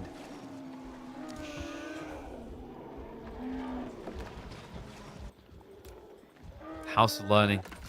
It's always House of Learning, isn't it? I do think that over time, when the dust settles, Compound and Defenders might just emerge as the better. But currently, because it's usually about fishing maps and healer elephants, COD doesn't really get value because Tuklakabad forts aren't seen as good currently. When that perception changes, Compound and Defenders will just be better. Because like House of Learning is just a bit weird to me. There's a lot of techs here that never see the light of day, like Elephant Caretakers with a little bit of healing. Pointless when you've got these elephants anyway. Collateral damage, very situational. Mahout's great, of course. But Kanda drills to the men-at-arms, very situational. Neza training, great in the late game. Situational in the mid. And there's no passive element to House of Learning. You have to buy these things.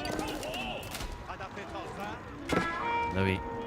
He's bought enough time. He has. Veterancy already in for the archers. Remember, you can get it in 5 seconds.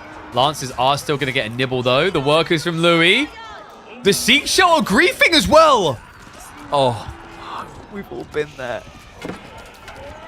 Louis' eco lead is shrinking. Spin with the brace. They get engaged on the elephants. Archer upgrades are there. So we better chase this away. But Anatan able to shuffle away with the valuable. Lancers make it out. Most of the spearmen able to escape as well. Not just that, a few of them even going in to harass eco. And no, Louis does not have wheelbarrow. I think for most Tuklak players, they don't see the value in wheelbarrow because you have elephants, so you don't have to move. But, of course, the crux is when you're being chased, that's when you start to wish you have it. Lancers now. Let's get the re-entry. Medallion horses, but the club damage this high. It's so hard for melee to guarantee those kills. The heal elephants. Making it much more difficult than it should be. I feel like he should have got 4 or 5 kills there. Ends up getting, was it 2? Heal elephant effect.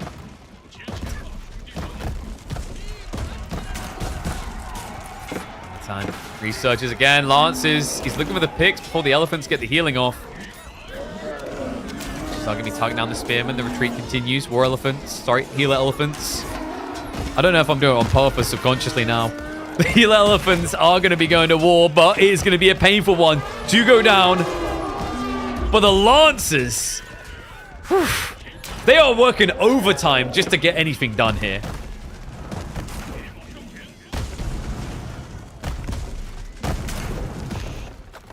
Louis will get the clearance. Relics are also being picked up gradually by Louis, courtesy of the Dome of Faith and building imams out of it. We do not have any attempt by Anatand to go for the relics. This is going to be a problem. If he wants to steer more into Lance, this is going to need to keep finding additional golds. And remember, Golden Heights design, you're meant to start shifting east where all the big veins are in the center. Wish you could choose between fast tech and regular. I think it's kind of tricky there, though, because then, like, there's no downside. I think they wanted to create a realm where there's upside downsides.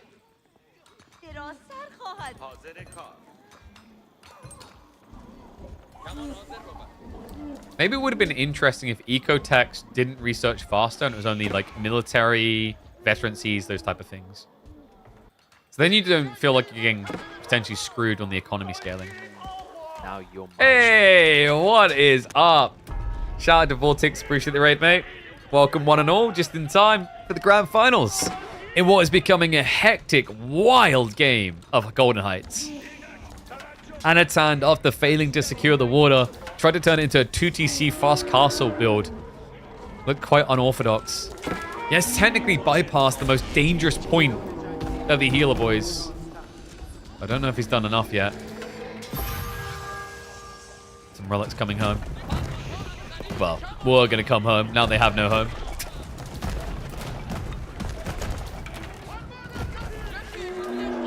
The second TC is still standing. Anatand only with a very slight worker lead, though. And soon, no 2TC to extend it, because this looks like it's going down. He's going to need to get some troops in position quickly if he wants to defend it. The Lancers from the west. Louis! Where are the spears? He's only got 3 here, a few more in reserve behind this. Lancers just trying to cut off the retreat. A few crossbowmen littered in as well.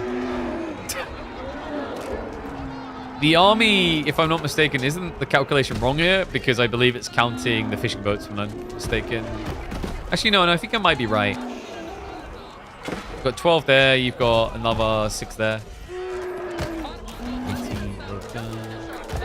Yeah, no, the fishing boats aren't being calculated. That's good. Never know, capture age. Is anyone else going deaf from this? I keep having to zoom out when I watch Tuklak. Seriously. Like, what did you say? I can't hear you. Town center. It's gone. So Anatand, no scaling lead on worker force now. But maybe if he could butcher a few. The Lance is not able to get through.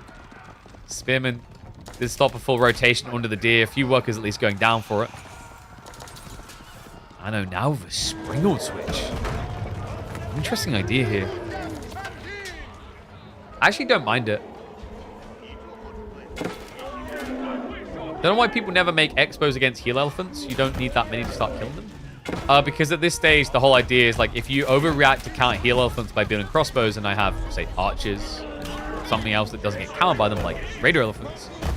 The logic here is like where heal elephants become oppressive is the amount of effort you need to counter them. You're looking for a mutual counterpoint.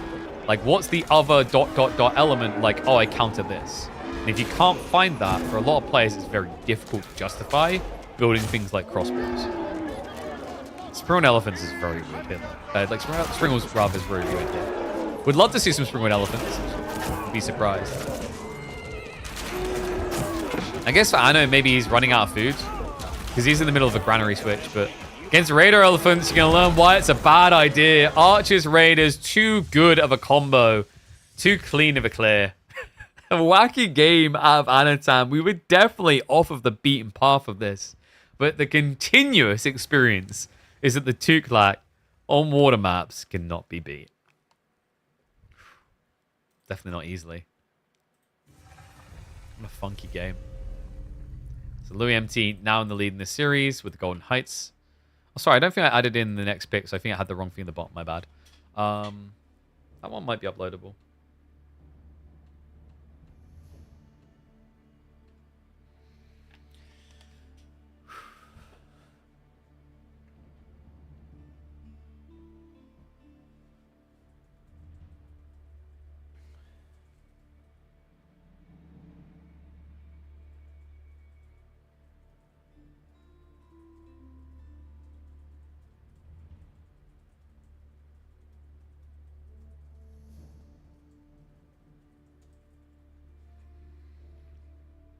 Having such a great game. Yeah, but womp womp in the end. Was it that gives them an advantage on water hybrid? So they can usually open with fishing really easily because they have short bow attacks on all the fishing boats. And then they also, if you scale the woven baskets tech that gives better drop off, as in like a mini supervision effect, it affects fishing boats as well. So docks have elephant economics, which gives 5% more by default food on drop off. And then you can scale that tech up. So it's surprisingly effective, actually. 1 second. I needed to... Just realized, actually, I'm missing the projects from my banner reel. Let me fix that. Oops.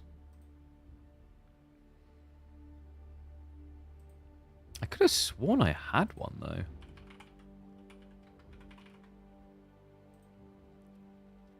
I guess not. I was certain I did.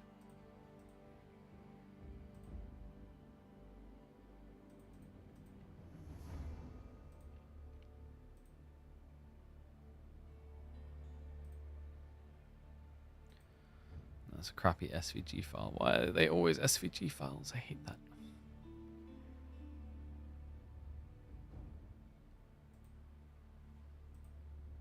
I'll have to figure it out another day, won't I? Oh, actually, maybe not. Hello?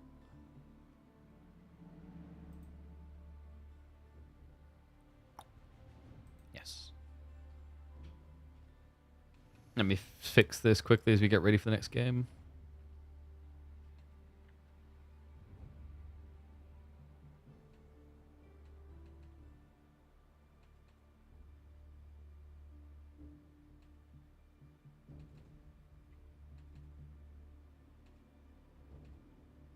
Alright, that should have done it. Oop. Okay. That's not ideal. I need white text. I don't think I got time to fix that, though. Oopsie. Let's get ready for the next game. I'll just have to fix it later. Actually, we might have a second. Because they haven't gone into game yet. Let me just open that up in Photoshop and we'll fix it. By the way, guys, if you haven't already, consider downloading Opera GX. It does support the channel. If you guys are not familiar with it, it's a pretty cool browser. I've been using it for a while now. It's got a built-in ad blocker. It's actually got a lot of useful features. So there's a nice built-in VPN. There's a way of optimizing the amount of RAM CPU it uses so that you can have more frames in your favorite video games, such as wink, wink, Age of Empires 4. But in general, like, there's a lot of helpful little things in there. I also love the game corner where you can see all upcoming releases. It's actually it's a quirky but nice little thing to have. So I need to... What's going on with this? It's being so weird. Ah, there we go. Let me just white this up. Need to whiteify it. Ugh, dude, what you mean bucket, no layer? There's a layer attached. Idiot. Alright, there we go.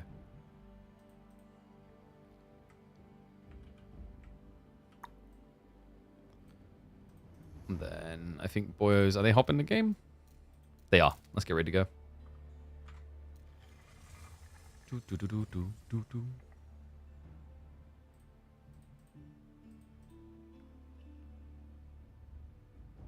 That should fix it. Whoop, whoop. Alrighty.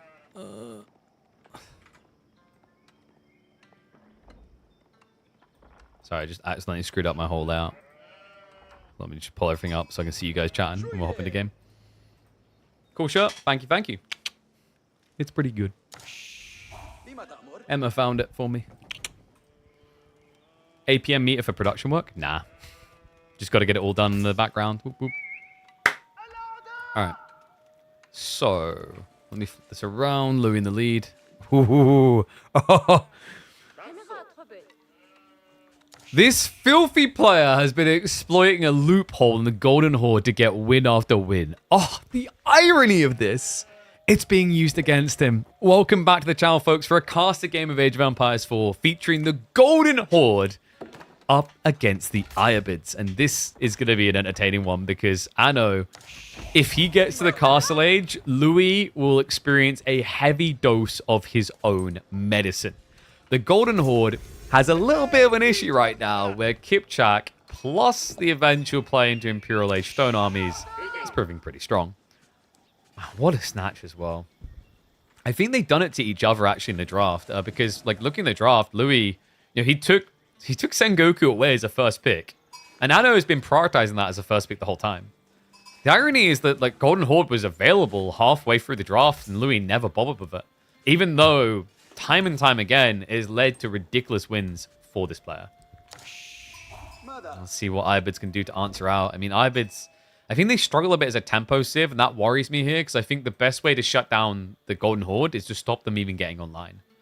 For example, like, the opening of this game is great for Anno because he's against a civ that will never Dark Age Rush. Why is Dark Age Rush so effective? Because all of your structures are out of TC range. Your Gur, your Uvu, hell, even often the Golden Tent are nowhere near a protected point. I mean, you can at least repair a Golden Tent, but let's be real, no one's going to try to burn that down. It has 5 fire armor and 5,000 HP.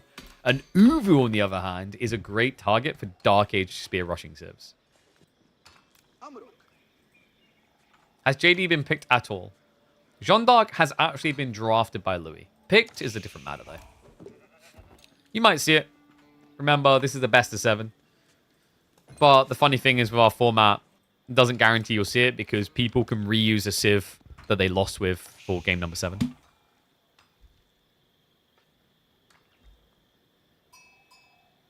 Desert Raiders take a crap on Tortugud? Yes. Kipchaks, no, but Tortugud will last a very long time, but the trade-off is obviously Tortugud will only do 5 damage per strike to a Desert Raider. And I think that could be an option here for Louis because he went logistics. So for Anno, if he tries to play hard into Tortugud, he's going to need archers to support it. Yeah, remember, the logistics wing is really good because if you open up with a Desert Raider now, you can just chain heal him. He won't die.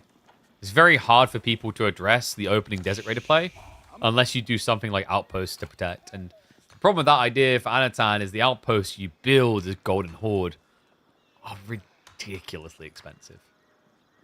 Yeah, just, not a buy one, get one free. It's a you buy one, you pay double price. That doesn't sound like a deal, Timmy. It is. For the bank, not for you, sucker. And even though he might not want to build Tortugud right now, by the way, Khan and Tortugud will always be the better solution. I don't know. I feel like every single time I've seen someone try and do building carts so far, you could see they kind of regretted it. It's a bit sad, really. Like, the concept is really cool, but it has a lot of negatives. So for one, Khan and Tortugud discounting stone costs on your best unit in the opening of the game is insane. Like, of course you want this. And it buffs their health as well, so it scales them better for later. Building carts, by comparison, pretty cool tempo type build. Like, you can save 300 resources, i.e. half your tech cost, that you need on structures. Because you'll get 2 of these, and you can make them into stables, archer range, etc. The problem that I see with this choice is the building carts spawn here, and they're slow. And they also take forever to deploy. It makes it really crap because they take way too long to get to a point where you can use them. So if the building carts is meant to be a tempo build, it loses tempo when you have to wait what feels like a millennia to even get it. Like, I feel like sometimes watching the building carts deploy, you could go and watch paint dry on YouTube and you'd see movement quicker than you'll see out of those production buildings.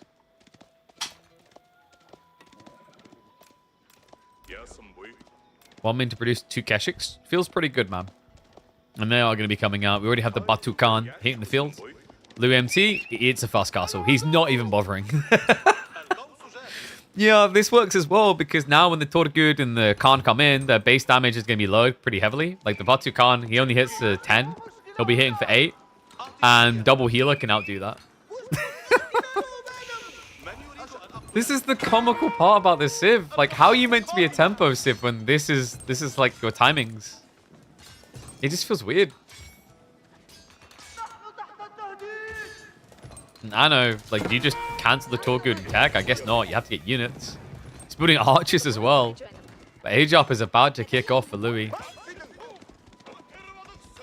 Some weird pathing right there. Reinforcement wing on the way, but like...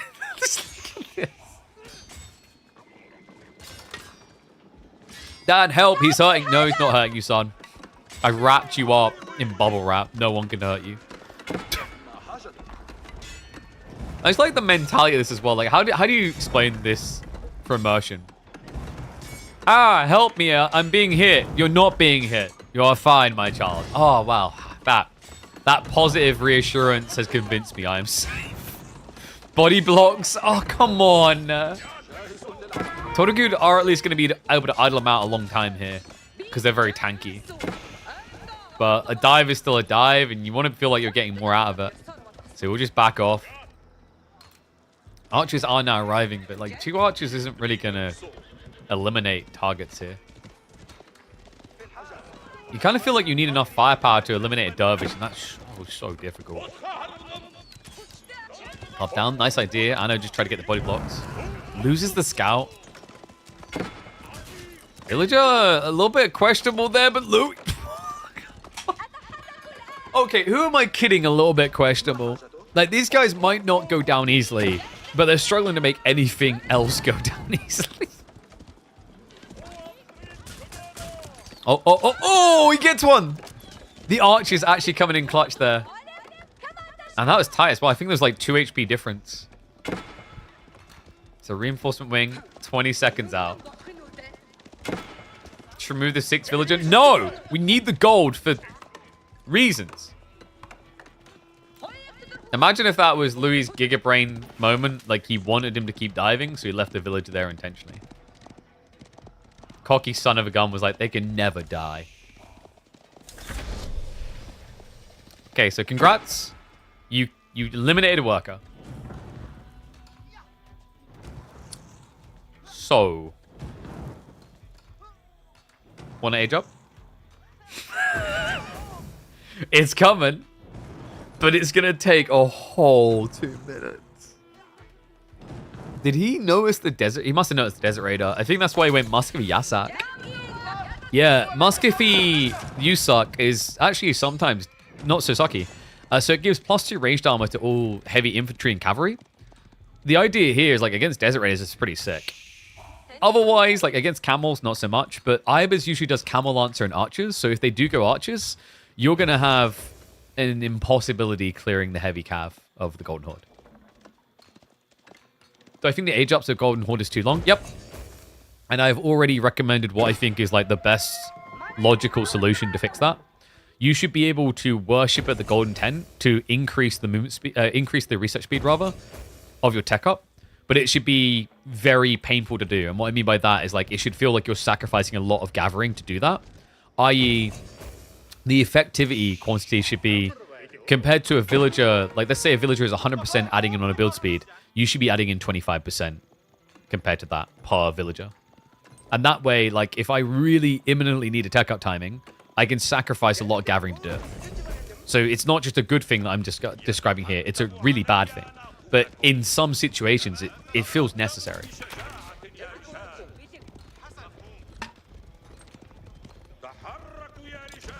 I hope they do it. Because the problem is, this Civ is conceptually using the same ideas as Iabids and Abbasids. But why was the tech timing so different? Part of it was the fact that Anno tried to add in units, but even if he didn't, Iabids would have been quicker into castle. Because this would have kicked in. Golden Age 1 would have came in and they would have had better economy. That's before talking about the things of like having growth. Because like the other silly thing is Golden Horde has literally got no economical option on the landmark choice for Age 2. Age 3 has it, Age 4 has it. But Age 2 has no eco option. You either choose the attacking option or the attacking option. Well, firm congrats, boys. We're really done it this time. I feel like we provided a lot of diversity to these civs. They're not the only civ that has this problem. Ottomans is weird for this as well. Ottomans has an economical choice or an economical choice. It's unusual. Some civs had diversity of choice. Like, you know, you could argue like Abbey of Kings versus Council Hall has a bit of divergence, but the more obvious one would be French. French has got eco or military. Yeah, for Golden Horde, I think two ends of the spectrum here. Someone about the late game is probably going to have to change, and someone about the early game definitely needs to change. The mid game, we already know it's going to eventually get fixed. Kipchak cannot stay like this for long. Because if Anatan keeps stockpiling stone, there's a tech coming that will disintegrate everything. Yeah, scaling Desert Raiders is not a great idea here, actually. Again, it shouldn't be anyway. Against Kipchak, you just lose, I think. Because remember, Kipchak, they have a bugged ability. The triple shot that turns them into horseback Chignu, for some reason, has a splash damage to them. Which means if you group up a bunch of your units, multiple units are going to get hit. And I feel like it can be quite easy to have Desert Raiders stack that hard. In theory, the debuff is really good against Kipchak. But I think it just gets antiquated by the amount of damage once triple shot's in. Anatan, of course, does have to get to triple shot. For the time being, that might prove problematic here, guys. He only has got a single Uvu. Second one just came in. Yeah, Louis knows exactly what he's up to. Should camel hitbox and spread formation make splash irrelevant? That's what I'm thinking, but I'm not convinced because I've seen some clunky behavior of that splash. Like sometimes it doesn't hit targets really close, and then other times it hits targets further away. Like we had a game earlier, actually in semifinals, where Lucifron's villagers were gathering on a tree line, and they were clumped together. And for some reason, some of the villagers just weren't taking splash damage. So like, it's not even consistent in its bugginess. So what I'm saying is it's really buggy. Yeah. It's like, I guess, in a way, it's doing what it's meant to. Yeah. Sure. Dive through Desert Raiders. He's trying to block Thought of Good raids. We'll try to snipe some villagers. Dove is trying to be clutch with the heal. Not going to be able to do it. So, trades himself a Thought of Good to get a worker kill. Also forces idle time, but triple Sacred Sight for Louis, and it's a 5 relic game. Oh my god. Golden Horde really are that elderly person trying to parallel park. He's like, oh, I got it. I got a whippersnapper. I'm almost there. I got it. I'm gonna be there soon. Don't you worry. Please, I want to get back to my house. I want to eat my takeaway food, not cold.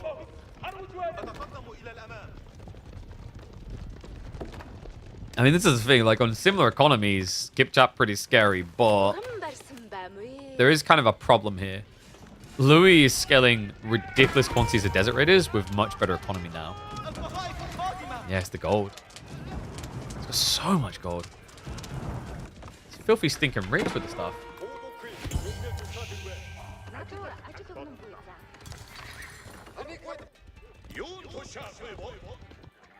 Denial maneuvers again, but too little too late. Triple shot is coming.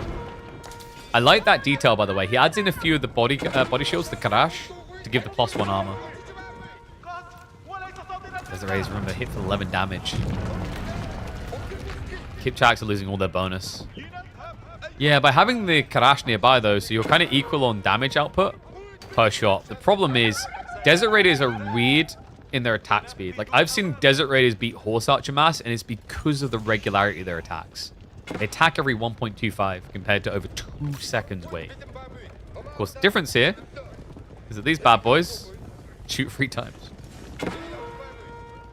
Yeah, Han might have shot first, but these guys shot more. Do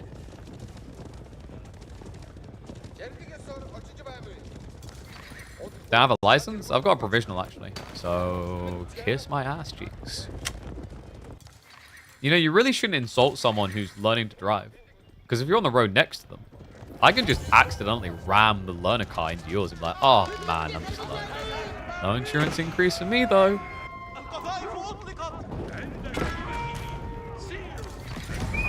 And you know the real scam of, like, insurance is even like, when you have it, there's, like, premiums to be paid.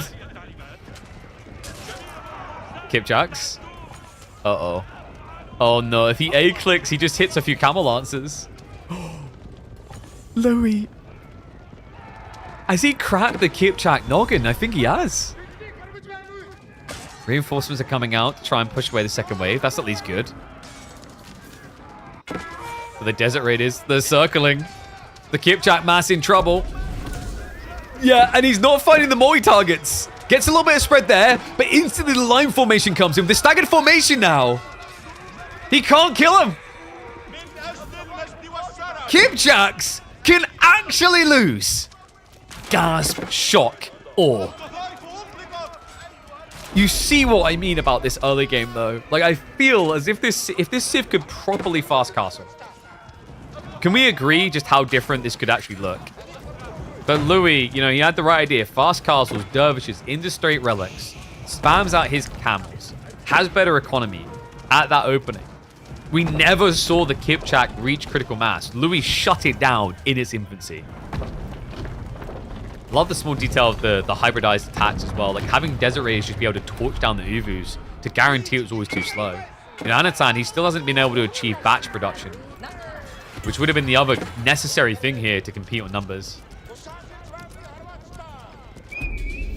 Secret sites have been resecured. It's going to be a long tick down, but I mean, Louis, he's got farms coming in now. Has to compete with the stockyards. That Desert Raider count, good lord. Oh my gosh.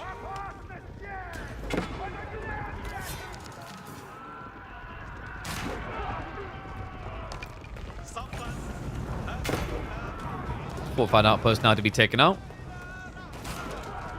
Oh, that's a good shot for the Kipchak. Like, trying to find him when he's burning, because when they're burning, they will cluster.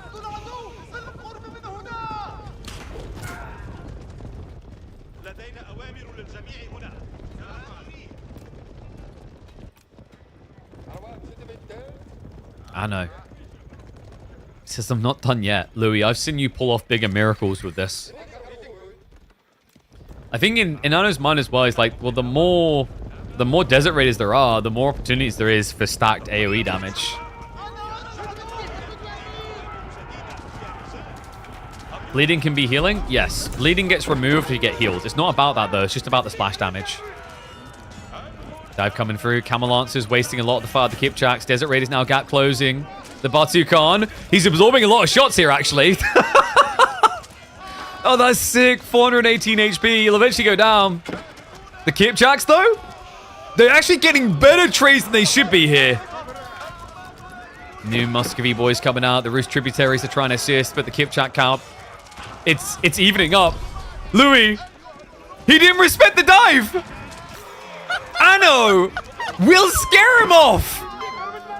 And the Kipchak power is unbelievable. Oh my god, this unit. Are you freaking kidding me? The number advantage. Like, this is like, you can't use numbers against this. You're busy doing Earth math, and they're over here doing Martian math. It doesn't add up. Long time ago, we decided that 2 plus 2 equal 4. But you know what? For Golden Horde, 2 plus 2 equal 86. They just don't care. The Kipchaks, man. The problem is, as you both build a bigger and bigger and bigger army, they get better and better. Because the inevitability, it's like playing against Springles. When I have 10 spearmen, oh yeah, I can probably like narrow it out. I can thin my line. So, oh, you're only hitting maybe 2 spearmen maximum. Up to 80 spearmen, uh-oh, what's that? 15 of my spearmen are getting hit at once. What do I do? That's the problem. You just reach a point where it gets ridiculously obnoxious. Because the other thing you have to remember is, like, as you get bigger with ranged on ranged masses, you're going to overkill a lot. It always happens. But the problem here is that technically if a Kipchak overkills, it's not overkilling. Because it does AoE damage on a lower quantity to the close-by targets, it's only overkilling if it's also killing all of them in one hit as well. But at that point, if I'm overkilling because I'm hitting all the guys nearby and they're dying as well, you're overkilling on one target, I'm overkilling on 8. It's freaking crazy. But Louis, he is at least teching. He's got a lot of farms. Growth Wing's going to be coming in. This is sick for Imperial because it gives you a 10% increased gathering rate. So you become better than a Bassad's Golden Age. Anno. I wonder if he'll try and do it himself as well. This is the thing, like, you think, oh yeah, Louis going Imperial, has got 5 relics, GG. The thing is, if Golden Horde get Imperial, the Stone Armies is vile. So this is definitely not over.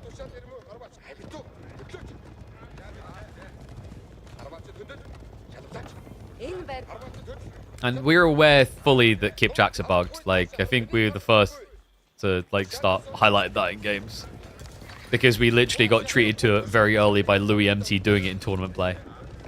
And I have had to keep reassuring people at this point. Like, it will get nerfed. Eventually. Eventually. I don't know how long. Like guys, the days may seem dark. It all may seem grim, but just realize there is hope. The devs will eventually plug the keyboard back in and type out a solution. We'll get there. Imperial Age reached. Anno has started to stockpile food, so he was aware that it was heading towards this.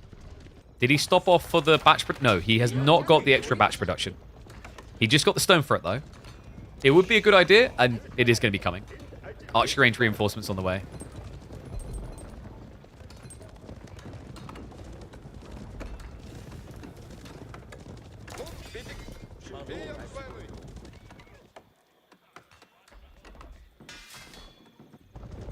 I wonder if Lou would just transcend it. Because the assumption here is I tech, you need to tech, because usually the big risk is when you go up on an age, someone's going to attack you. Well, Louis hasn't been attacked, really. So alarm bells have to be going off for him right now. I know, adding in crossbows now. He just got the archery reinforcement, so he's going to get 3 instead of 2.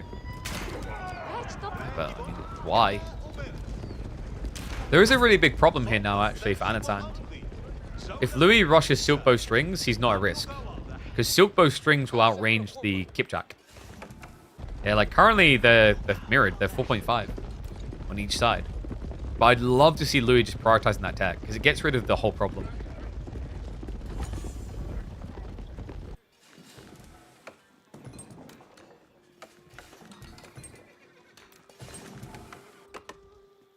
Does he have a university yet? No uni. Desert Raiders now with a dive. Kipchaks rally the defense. The splash damage again. It's units. Why are they a thing? The Kipchaks, they're just trading out better. It's weird as well because like Louis' attack speed is better. But he knows if he stands still, the splash damage is going to hit him. Like, that's the problem. He has a better attack speed, but he can never use it. If he uses it, he stands like this. And if you stand like this, 5 of you are dying at a time. He's going to try anyway. It's going to get vicious fast. Camel Lancers coming in to reinforce again. Tries to trade with the back of it. Kipchaks, even with the debuff damage, it just doesn't matter. Desert Raiders need more. 175 HP just simply isn't cutting it. Anno is beating an Imperial Age army with a Castle Age army. And it doesn't even look close.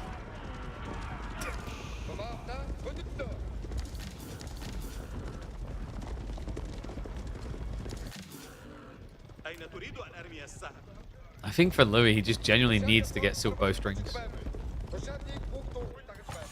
It's the missing puzzle piece, really. It's not the cheapest thing in the world. He has just got a uni. So there might be hope. I mean, silk bowstrings, like, it's 1,000 resources, but think about what it would have saved you. He goes Incendiary. Okay, so I guess he feels like he won't be able to keep range.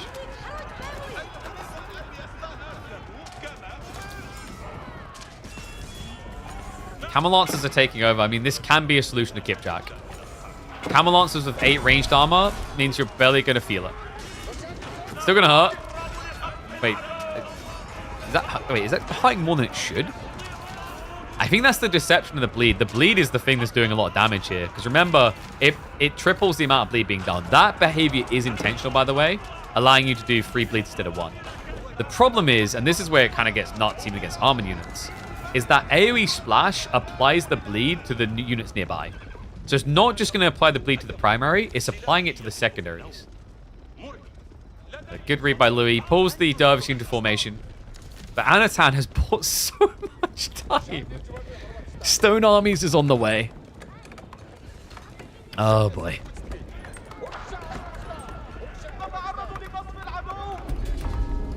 Incendiary is going to be the... If he just waits, he's going to be in trouble. Stone Armies lets you ramp up production at an insane pace. He should be getting increased supplies soon as well. Increased supplies plays really well with Stone Armies.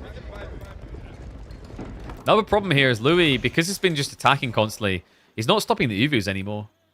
So still triple Uvu, and remember, these are infinite. They keep generating stone at all times. It never stops. Kipchak. I'm going to have a poke at it. Ram's going to be denied. And Louis with the Camel Lances looks skimming in. That's got the AoE spread heal. Offsetting some of the effect of the splash. Is it going to be enough, though? Anno spamming out spears just to hold a front line. The Kipchaks are about to hit that backside. And the damage buffs. He just laid level 2, so it's increased the DPS. He's offsetting the unease. Batu Khan goes down. Desert Raiders will scare the Kipchak back. But Anno is just a minute away from cracking that 4th age.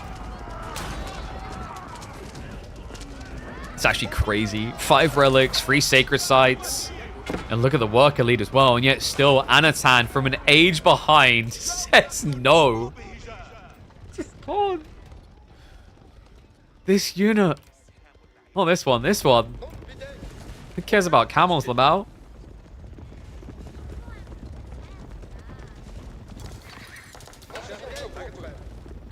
I think Kipchak needs a balance jack. Whew. Camel support would have been a game changer. Somewhat. Agreed. But I guess he wanted to keep pace because like Kipchak can just kite you as the fort maybe. You still have the bleed issue as well. Lancer raid in the flank. This is a slight overreaction from Anno. He pretty much pulled everything. So let's go in. Party time. Louis, the perfect moment to enter the base. Anno just aged up and he left his whole army on the flank. Anatan, he's trying to get the elite tech for the Kipchak. Stone armies start to get queued up, but he did not get the production tech, so he's not amplifying the wave. Kipchak. They do get engaged now. A small melee line to bog things down from Louis. The pathing getting a little bit weird as he does begin to stack. He's got biology now, but elite tech is about to kick in. Kipchak about to get upgraded. And this is where it starts to look weird. Congrats, you've got more health, but now so have we. The Kipchaks are still winning. Oh my god. This is the problem for Louis. Like I said, with that better attack speed, if he's ever able to stand still, great. You just can't. If you stand still, you just stack. Second wave is going to come in, Louis. It's looking a little bit better now. However, only momentarily. Elite Tortugud just hit the field. And they are so tanky. 350 HP to work with. A lot of damage being mitigated by the armor of the Desert Raiders. All he needs is someone that can hold on. And Louis has identified that. He's targeting the back. Ignoring the Tortugud. At least for now. Another big problem here for Louis is like military numbers. Like, yeah, he should be able to crack him, but has to get across here. Meanwhile, Anatan is just reblobbing so fast with the batch production.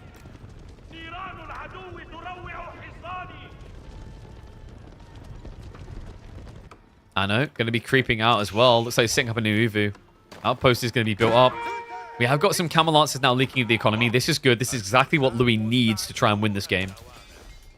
He's just got to stop the eco somewhere. And I can't believe this. The thing that we were waiting for Louis to get. Anno's going to beat him to it. Silk Bowstrings now on the way for the Golden Horde. Anasand. I believe he did get it. Yeah, he got it now. He's got the 5.25. That's about to get balanced out. And that also means the Kipchak, I think at that point, they stay out of range of the debuff. If I remember correctly, I think Camelonese is 4. Maybe, I think it's 4 tile range. So all of a sudden, you're not going to be losing 3 damage on each shot.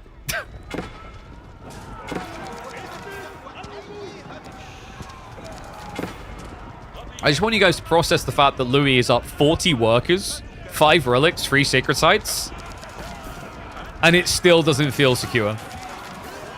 Total good, Kipchak. Get the full engage. Louis meat blobs it. He doesn't even try to decluster. And it's going to be a cluster duck. Second wave of Kipchak coming in. They just produce too fast.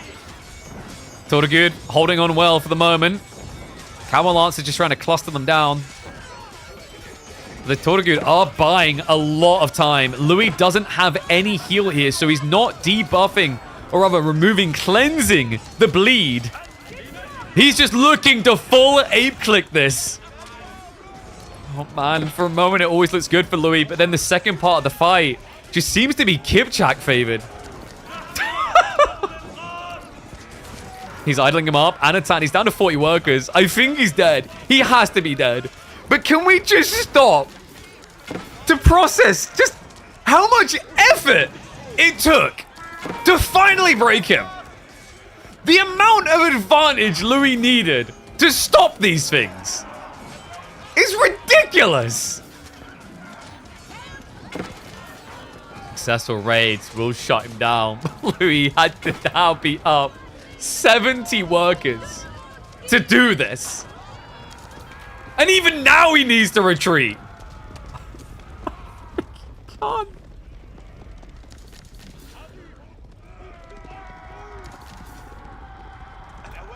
Oh my lord. Louis. He's switching hand. I don't even... I mean, okay, I guess that's why. So hand cannon needs to get the infantry support. He's getting the armor now.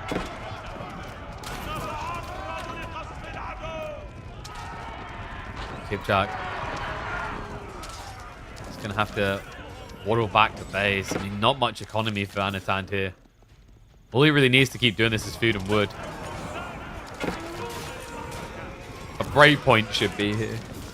If he is somehow not done, I'm just flipping the keyboard and running away. I don't want any more of this. Like, what the hell? I'm trying. Is this the most broken unit of the year? I mean, I know it's losing, and I think that's because Louis really, really played this well. Was Yeoman more broken on release?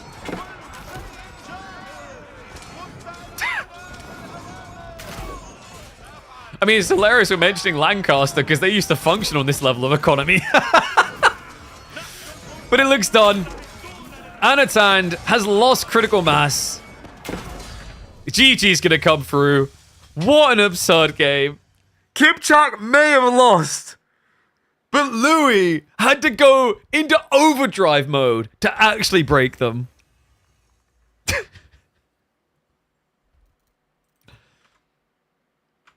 Insane.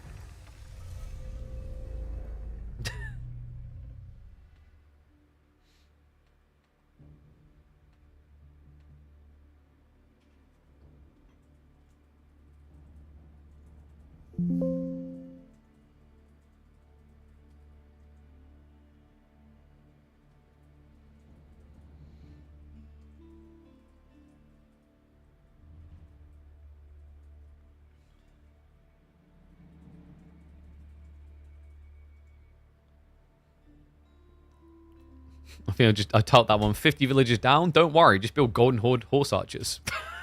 I was going to type Kipchak, so I'm like, I feel like a lot of people don't know their name still. So Louis, he will win on Gorge. He moves up to match point. He wins this one. He's won the week. Golden Horde actually lost. Gasp. In the late game. Gasp. What a bloody game. What? How do you top that? I mean, he's got Sengoku, so I guess we could get some Sengoku vibes to amplify beyond our beliefs. Best of 5? No, best of 7. Best of 5 finals. Nah, we ain't doing that. Let me have a look and see what they've picked. I think they just quickly went to get a drink. One sec, guys. I'm going to grab one of my cookies. Be right back 1 sec.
All right, we back. We're getting Sengoku! Where's my K-Pig Nannies in chat? You're getting it, guys. It's Sengoku versus Byzantines. Ooh. Let's get down to business. Eat some of this cookie. Ooh.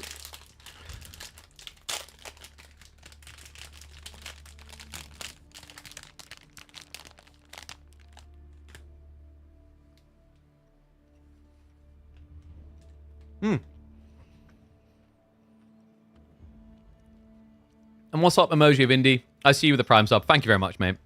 Sorry I didn't respond sooner. We were kind of deeply immersed in the absurdity of that game. But you're a legend. Appreciate you and welcome this war. Thank you, thank you.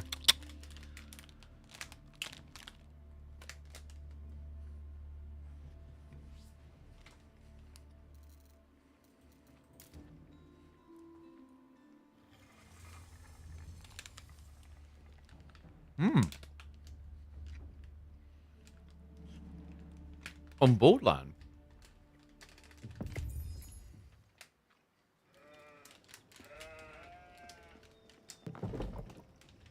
And try and put the rest of the cookie back in its wrapper.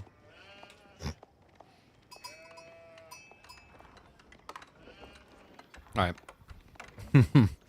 I wasn't expecting Borderland for that big. How intriguing. The corners are really sick though, we'll talk about it. We need to flip the score, don't we?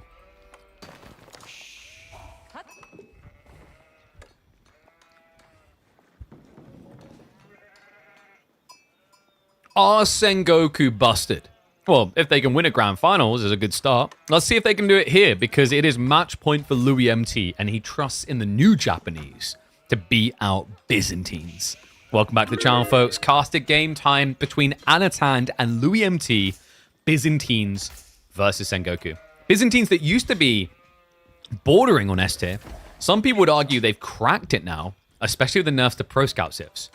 But I love this. We head to a pro scouting map traditionally. It is Baldland that has a lot of deer spread around. But Louis doesn't go for a pro scouting civ. No. He does something pretty intriguing here. Going for Sengoku on a map where you have a lot of clustered food options, so you can spam your Thai. And I love this opening your Thai from Louis. A lot of people walk one out somewhere else in the map. This is so much better on the opening. When you've got your berries and a bunch of sheep nearby, stack them together and almost cap out.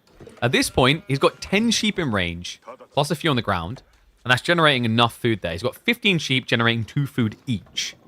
It's a smart play on the opening. You do have to optimize your rotations to bring sheep back quickly, but it can be worth it. And the next Yatai, all the way to the north corner. This is what I love about this strategy, is Louis can overload the corners with Yatais. Boar's going to give enough for one full, but then you've got the berries and the deer in the same location as well. The only negative is when you do this against Dark Aging civs, because Dark Age rushing civs can just go and shut that down. I'm going to let you guys in on a secret. It's a mind-blowing one, actually. It's going to change the way you think about the game. Byzantines don't like Dark Age. Which, I don't know, I feel like that's somewhat comedial considering, you know, the heights of their empire and the time periods where they were at their highest. But sure, Byzantines is one of the most anti-Dark Age civs imaginable, i.e. they don't want to be in it, they get counted in it a lot. So Louis is just taking advantage of the fact there was no risk.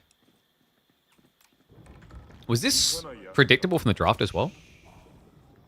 So your opponent still had China, French, and H3. Yeah, I don't think this was a predictable pick on the draft side either. Like, Louis could have easily been up against French, but that means he could have been on the carts without worry of Dark Age. And then China doesn't Dark Age rush either. So, like, I think technically Louis' pick was really smart strategically, because a lot of the civs he would likely see here would not Dark Age rush him.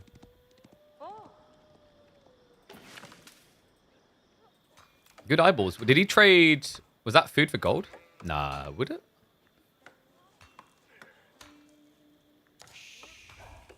I like the idea of trading being used here, by the way. This is a unique thing. This is the only Civ in Age of Empires 4 that has got Dark Age trading. No other Civ can do that. Like, you'd have to add a mod to do that with other Civs. It's a powerful tool. And it comes in clutch if you're up against Dark Age rushes anyway, because then it means, oh, if I can't access gold, I don't need to fight you over it. I could just take a bad trade to get there. Coca Township now on the way. Louis, he's not going to go for the Ryokan. Ryokan is pretty bad. If anyone's trying to learn Sengoku, I wouldn't be baited by Ryokan. It sounds really cool at first, getting healing and feudal. But the healing is way too slow. Really, I feel like the only good thing about that landmark is that you get a bunch of pop space. But that's a temporary advantage, while the Shinobi, very useful early on, but also scales into the late game. Like, there's really no downside in my eyes with this. Yeah, it's the type of landmark that just makes you happier and happier, and your opponent sadder and sadder as the game goes on. Anno is going to be looking to go level 4 Sistine and actually stops gathering there. Yeah. I guess he's just passively going to move towards level 5 because, of course, he'll be able to litter that in off of building structures. Remember, Byzantines get some stone rebates for every structure they build, including landmarks, actually. Yeah, landmarks, TCs, they'll all give you a little bit of a rebate.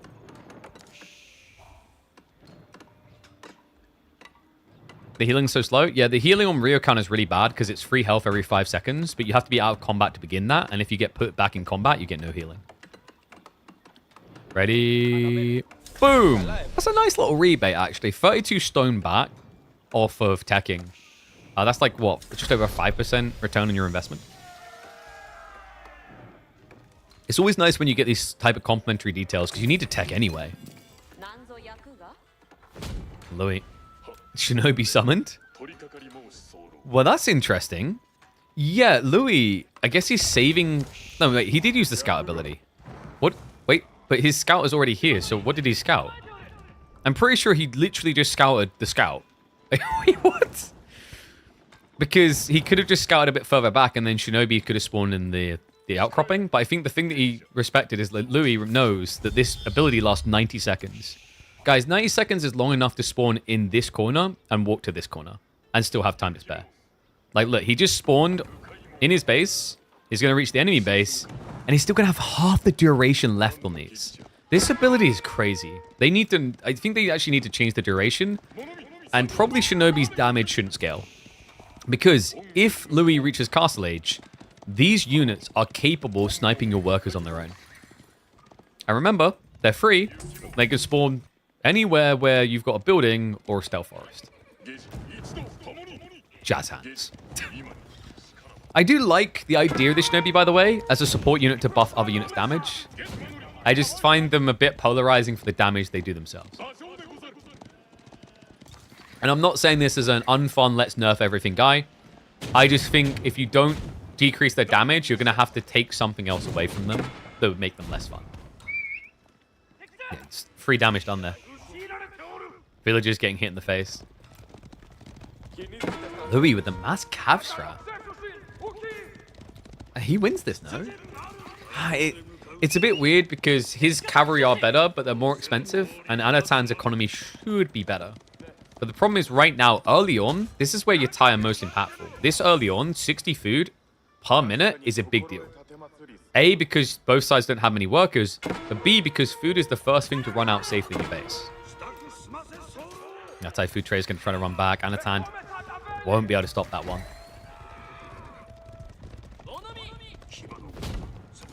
And yeah, occasionally the game is balanced around team games. It's usually when something is really broken in team strats. The anti-cap bonus is pretty good. I think it's deceptive though. You get 10 more health, situationally 2 more damage, but you're paying 25 resources more. It's a lot. So he has forced him onto Limitane. It's going to be Limitane plus the Lombos. Wouldn't mind seeing Louis just get Tatara so he has 5 hit kills on workers. Shinobi just frag grenades out.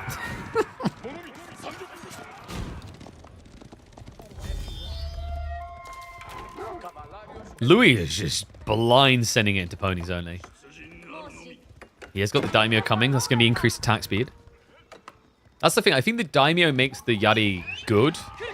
Without him, not so much. But you could argue most melee units in particular are good when they've got the Daimyo. Because remember, the Daimyo is how you get your attack speed aura.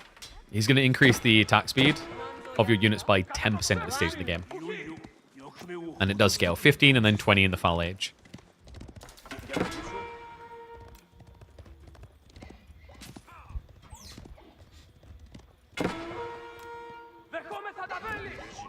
You know, it's kind of a weird feeling. You guys noticed that we're on Boardland, and this is the first time in a very long time no one's pro scouted. That is a rarity, but it's a refreshing rarity. I think we can agree. Dive in. Whoa, God. Not going to be able to refresh those health bars, Anatan. Let's get scared off the gold temporarily. But has got the Spearman, which is going to deter Louis from diving. Louis instead now thinking about Castle Age. And he does in the meantime have the horse training coming, so that's going to amp up his movement speed on all cavalry units by 10%. Yeah, so although he's got Scout plus Daimyo slowing the horseman down, it's actually not going to slow him down much, because when he adds in horse speed, the Daimyo plus the Scout are going to move up to almost Yari cavalry speed anyway. So you still end up with a faster comp. It's not like when, for example, you play Onobu Geisha and Katana Bannerman with Japan, because when you do that, you're just losing movement speed. A lot of it, actually.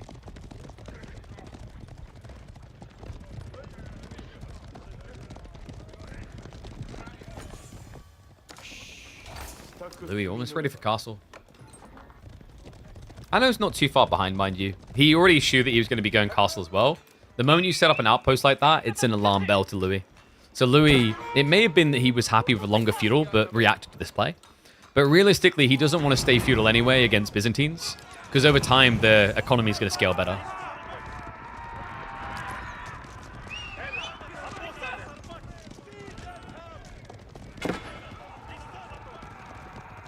And I wouldn't use free-for-alls as a point for, like, balance reference either. There'll be egregious cases where the devs will alter balance based on, like, something completely breaking free-for-alls, I would say. But free-for-all is such a chaotic game mode anyway. Like, it's kind of comical that we even have a tournament around it each year with a lot of money on the line. The reason we do is because it's great entertainment value.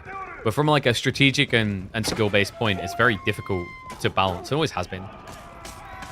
Free-for-all formatting in RTSs has not really been an area for success for competitive integrity for a decade plus. Even back in the Warcraft days, it had big issues. Golden Horn Town now coming. Sake Brewery, always nice to see. I love this landmark. It's the better landmark, actually.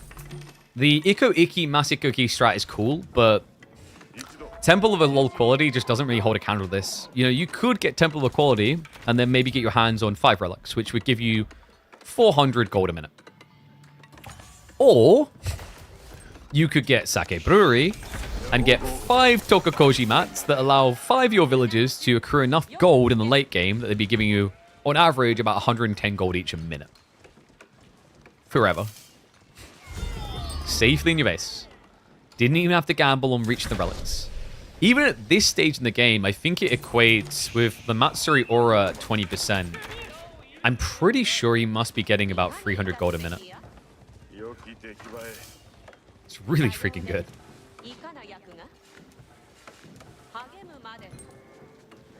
Like, this is quicker than every second for sure.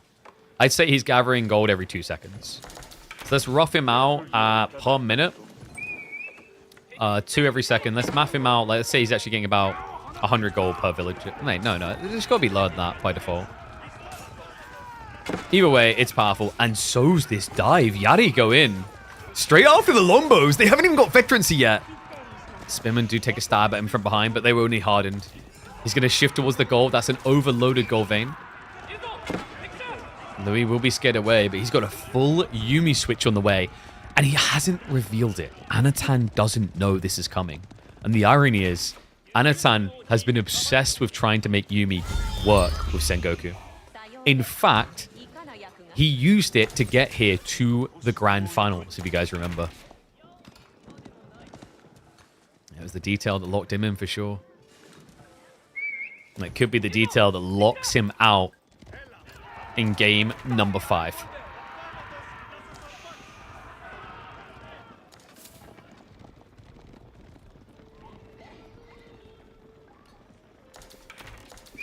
Who tried making Team RTS games competitive? I don't think they really have tried, though. The big problem is you just need, like, actually, like, it's not that they haven't tried. It's, like, the wrong thought process. You know, I'm a very big believer. I've said this, like, you can't force an esports scene. It's stupid. You have to let people build that esports scene and then help them amplify it. That's what happened with Age of Empires 4. Guys, the only reason Age of Empires 4 exists is because a community member decided to fund a $20,000 tournament at launch. And then people were like, oh, this is cool.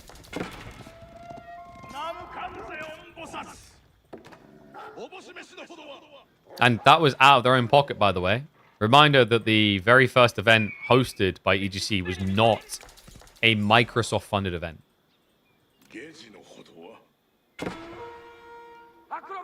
What was it? Genesis was the very first one. Sorry, $16,000. Still quite a lot of money.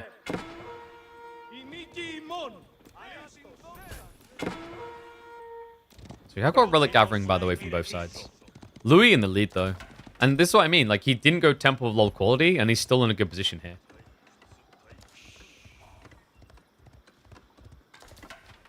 We do have the Takeda clan coming in, so it's going to be buff level 2. Interesting choice. He's going to buff the anti-cav damage. It does also increase the general health of your units. But at 12, I wouldn't be surprised to see him get the +2 damage for Yari.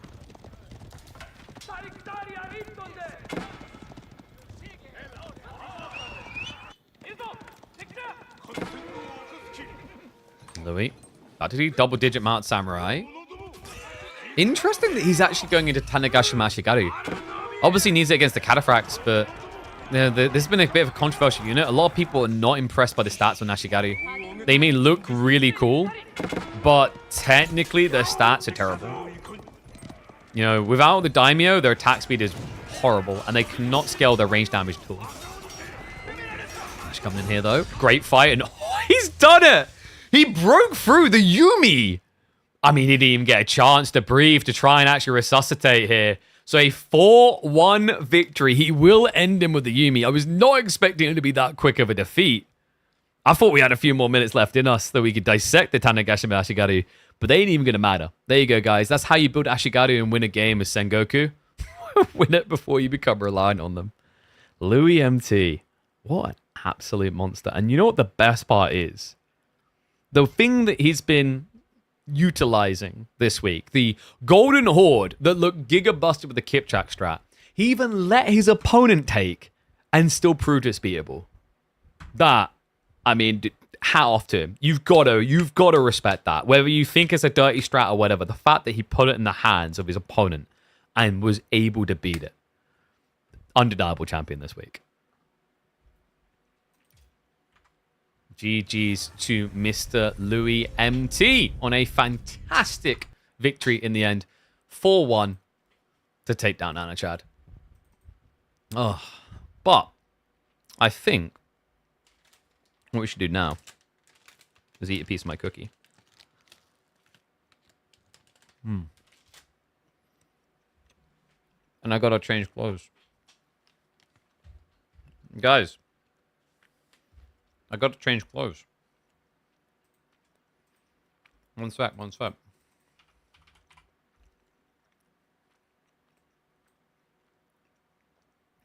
Give me a second.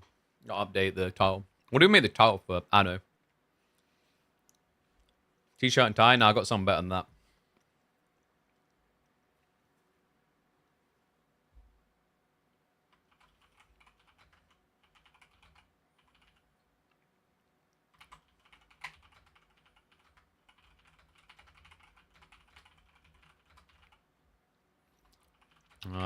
Yeah, that's a good title. Let's go with that. All right, one sec. No strip.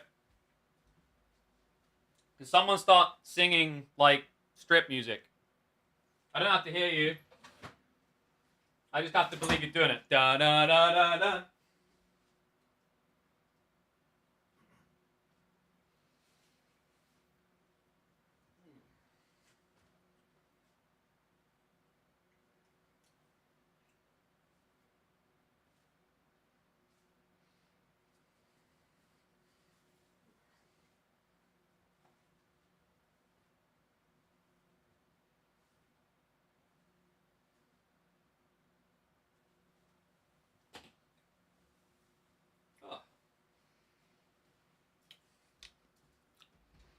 There we go. Yeah, I think I didn't even test that. The white works pretty well. Hey guys, do on camera? No. What the hell? That's my OnlyFans content. Well, I figured if we're going to play Anno, we might as well dress the part, you know?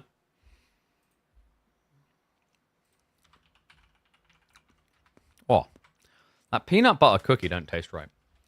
All right, guys.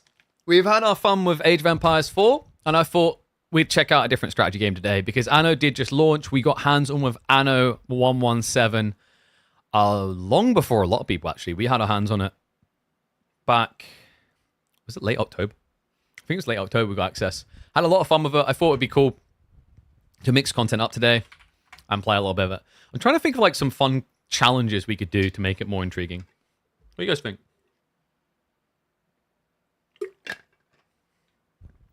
Anyone got some ideas? One sec, I'm going to restart TikTok.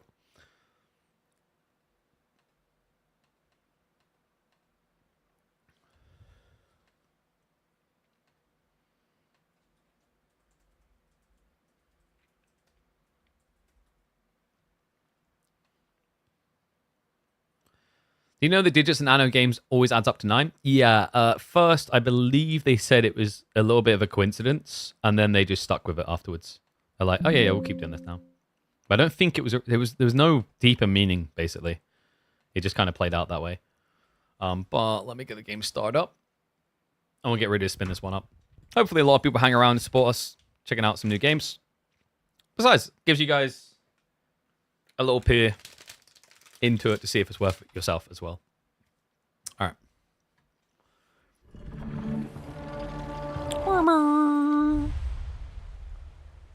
I think we said before being up here is best. Let me change the game capture.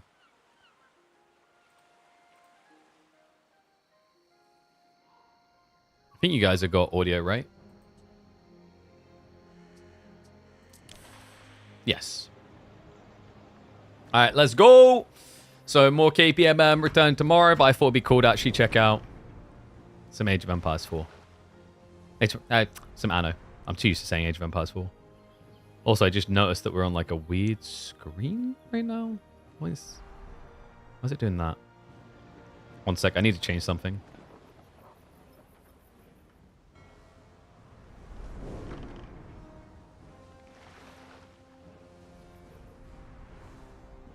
Yeah, I see what the problem is. One sec.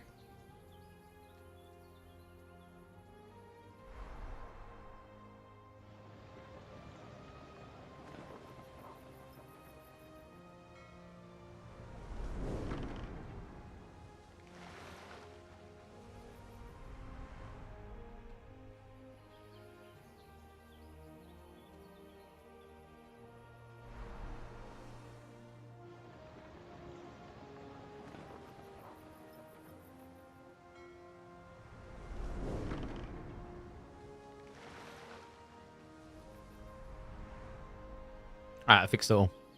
We're incredible. Alright, I'm trying to think like what we do to make this really interesting, guys. What do you guys think? I almost want to have punishments for like if I let ships die and things like that. I'm trying to think like what would be interesting. What could we do? I don't think we want to do like a shots thing. I think that gets dangerous fast. Maybe. Oh, dude, I get to be Emperor Lucius. I can only hope that I have hair and a beard that fabulous when I'm that old. All right, so those don't know, Anno 117 is the latest in a long line of city building games. But you build cities, but you also go and compete with other people. So you clash, try and occupy new islands to expand your influence and then defeat them in those different locations. We've done veteran before. Should we do veteran again? No pussy, full hard difficulty.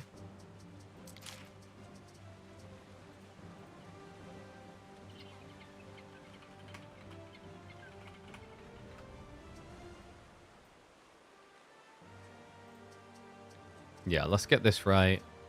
And then... Oh, I thought... Actually, you know what I want to do? I saw a different map kind that looked really cool. Because there's loads of different map formats. I think we do corners. I haven't tried corners yet. I think it'd be pretty cool. So let's go with that. Wait. That comes out as vet? Why does that come out as vet? What's harder than vet? Island chain is. What's island chain? What makes island chain the hardest difficulty?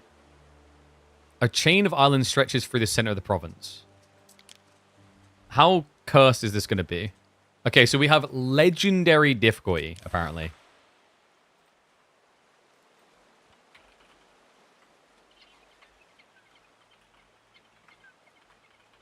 That's what I want to add to the title. Now everyone's like, wow, this guy is like hardcore. I wish he was my dad. Huh?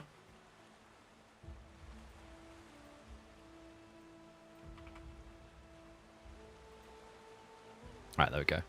So, yeah, we'll go with this. I think that's the hardest difficulty sentence you can make. I don't think there's anything else. There you go, guys. Are you proud of me? I manlified myself. I think I manlified myself. I hope this looks okay on TikTok. It's going to be maybe a bit weird because it's like a lot of the info isn't necessarily central. Maybe I'll... Curse title? What do you mean curse title? That's a great title. I'd like to see you come up with better.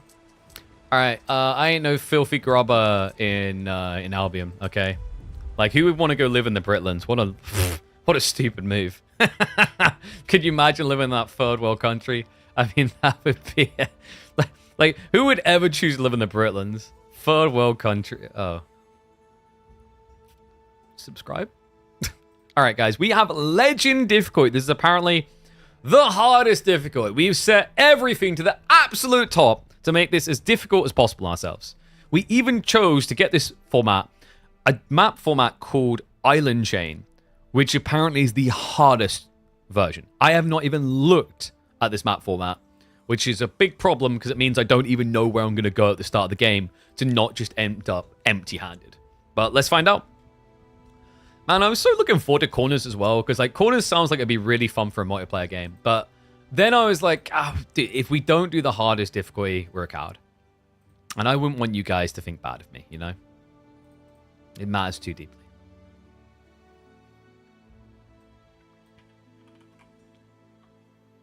Let me just update title.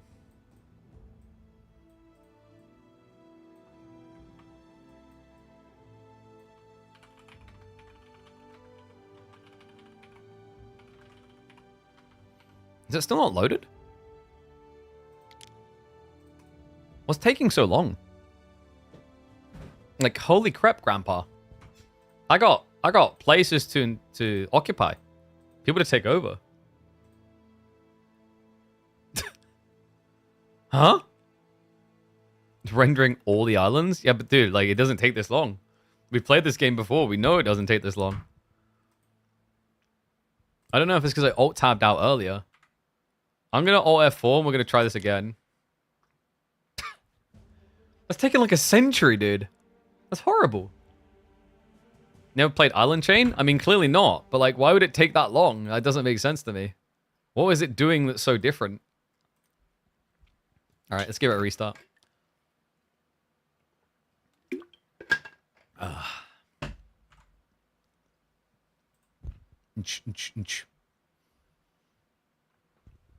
You know what? I don't know if I'd say I feel Roman, but I feel appropriate. I like the white on the blue and the gold. I think it looks really good. My hair is completely unbelievable, but... Sorry, I wasn't saying for the time. I just think my hair is unbelievably fun. Anyway, let's get ready to go. So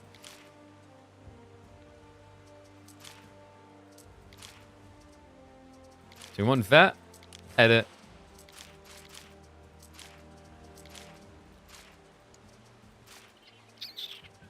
What was it? It was Island Chain, wasn't it? All right, here we go. We're going to try this again. Legendary difficulty. Spawn. Spawn. To Latium we go. I wonder if they fixed the switch region bug. Because I remember when we were doing the speed run challenges, because we have the record for fastest time to tier 4, by the way. You can check that on YouTube. What we done was we would occasionally keep crashing because when you switched region, the game just crapped out. I'm hoping that we see some optimization patches because, like, right now the optimization's a bit questionable. I think we get like 90 frames-ish, 100 frames with like some frame gen on. We have like FSR on, but it's kind of crazy just like how resource intense this game is. It's like it's ridiculous how low you can get your frames if you max out everything.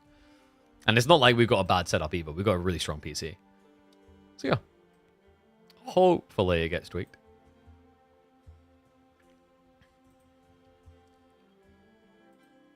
1 sec. Let me ping out the chat.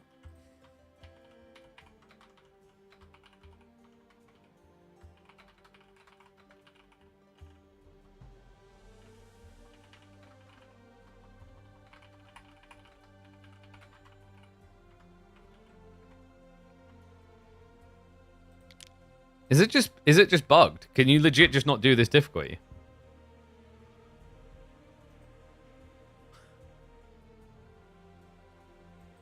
Bro.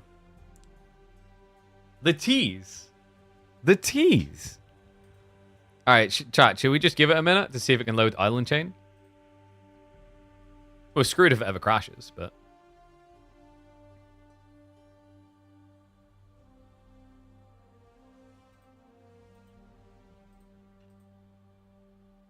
We'll give it a minute. But think about it this way, because everyone probably gives up on the loading screen, no one has seen island chains. Ah, there we go. Unique content, never seen before. Yeah, this is the genius. No one else has bothered to sit through this loading screen, so we're the first person to see island chains. Cliff. Opium. How long does load take? Not normally this long. It should not take this long. It's just, I think it's just bugged. I think, all right, we're just gonna alt F4. I think Island Chains is broken. Like, it just doesn't work. Yeah. So we'll do the closest we can to legendary difficulty. God, I'm annoyed now. I really want to do legend difficulty.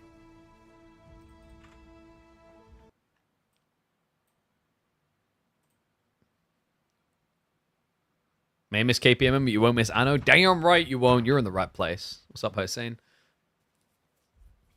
Is new game? Yep, this is the new Anno 117. It is a city builder game, but with a little bit of conflict to it as well.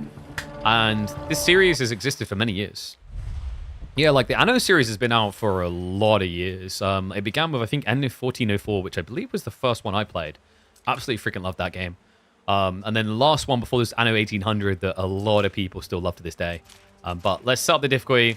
We literally cannot do Legend, and I'm really annoyed by it, because Island Chain doesn't render. So we're going to try a different map style. Let's try the corners one and see if that actually renders correctly.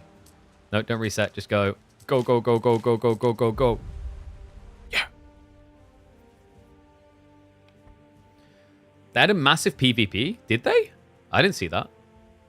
Where did you see that? You got a link for that?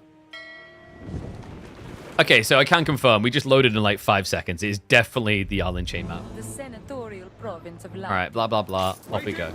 So, whoa. There should be an island right here. This will be where we want to settle because we've done the corners one. I'm assuming the big islands are always in the corners only. And then there's loads of small ones elsewhere. I like that, though. It just makes like island snatching really difficult. And what did we get? We're down to 56 frames. Why are we so low? It's a bit crazy. We got lavender, oyster, iron, mineral. Dude, that's so bad for early game. No. We didn't even get the fish? That's sad.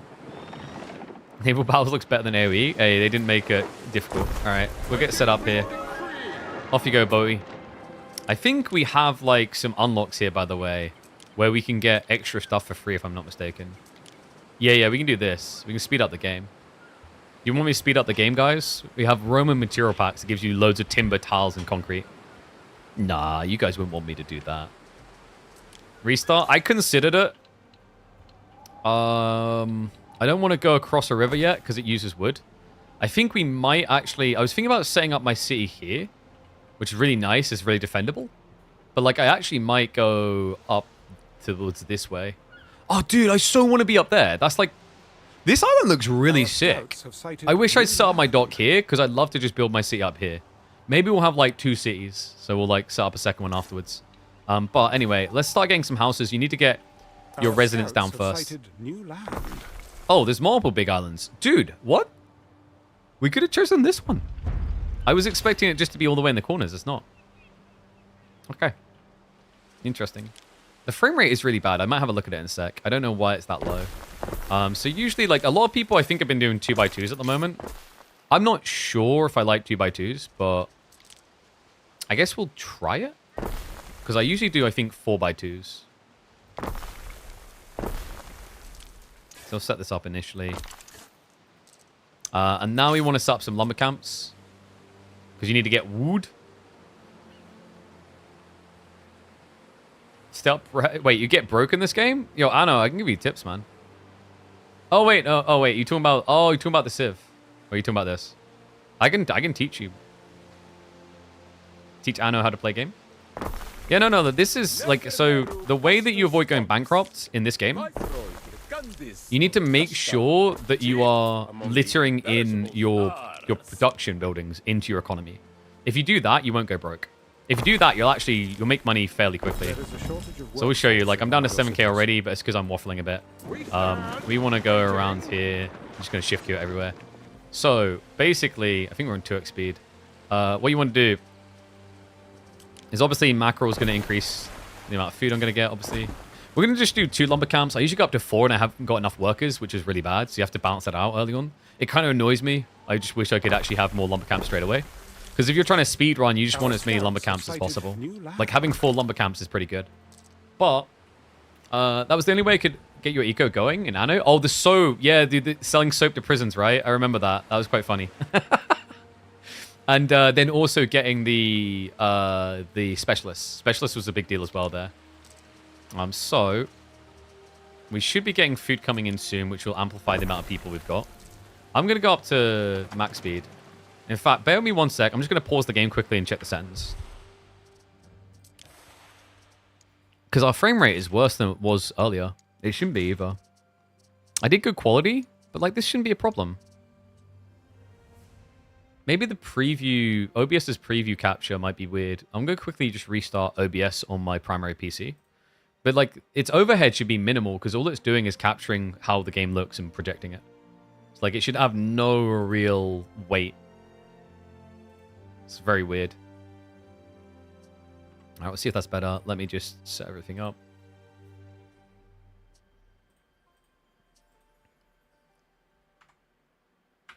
All right. I think we're good. All right, so basically, if you want to make money in this game, you can see I'm already losing money fairly quick. You need to make sure you're ramping up towards the extra tiers here as quickly as possible. So porridge, the mackerel, all of it. We need more workers first, which is why we're waiting for more wood. Now, this is the annoying thing, like I said at the start. It's like you really want to... if you get this guy, I would say you always buy the wood, because buying the wood for 400 will literally just amplify you much quicker. Otherwise, you're going to probably be too slow. So I think it's a bait to not buy the wood, is the TLDR there. So always grab it. So we'll add an extra crap here. Now we've got the marketplaces. I'm going to place them on... I usually do a central lane. I'm a big fan of like central laning. I think central laning is really, really strong. And you want to make them thicker anyway, because a lot of the buildings later are way too big. So they won't fit otherwise. So yeah, now I should have enough positive. And what you want to do, like this is where you really start to ramp up your income. So you want to set this stuff up. I guess we'll just set up the starter stuff here because we've got open ground. So get your hemp and get your lambs. But don't do what you instinctively want to do, which is build them here. This gives income. So you want to put this in your city. Same with this. Same with the clovier. The tunic guy. You want to put them here. Make sure you also get a warehouse in this area. Otherwise, they won't be able to drop off. But if you do this, you are going to escalate your income much quicker. Because if you watch that number now just start to increase as we start to get some resources in. So like we're at 208. Mother reckons keeping the codices does me good. Okay, this girl's waffling right now. And then also just do like 1 or 2 early quests to make sure you don't drag behind. We're a little bit early for them actually. So we've got 4 minutes left. But yeah, so at 1.5, see how it's going, like going more positive now? So that's a combo of having more population and then I'm getting income off that population. So this is like a really big thing. If you don't want to dry up on resources or money straight away, like you need to make sure now that you're starting to think about production buildings that you want to put in your economy. Because if you don't do that, you're always going to run out of money. And human relations, in a manner of speaking. So there we go, add those in. And I'm already almost cash flow positive. And we waffle. Oh, I just realized actually, 1 second, I'm going to move... Let me move my camera down because I just realized you guys can't actually see that top bar. Is under attack.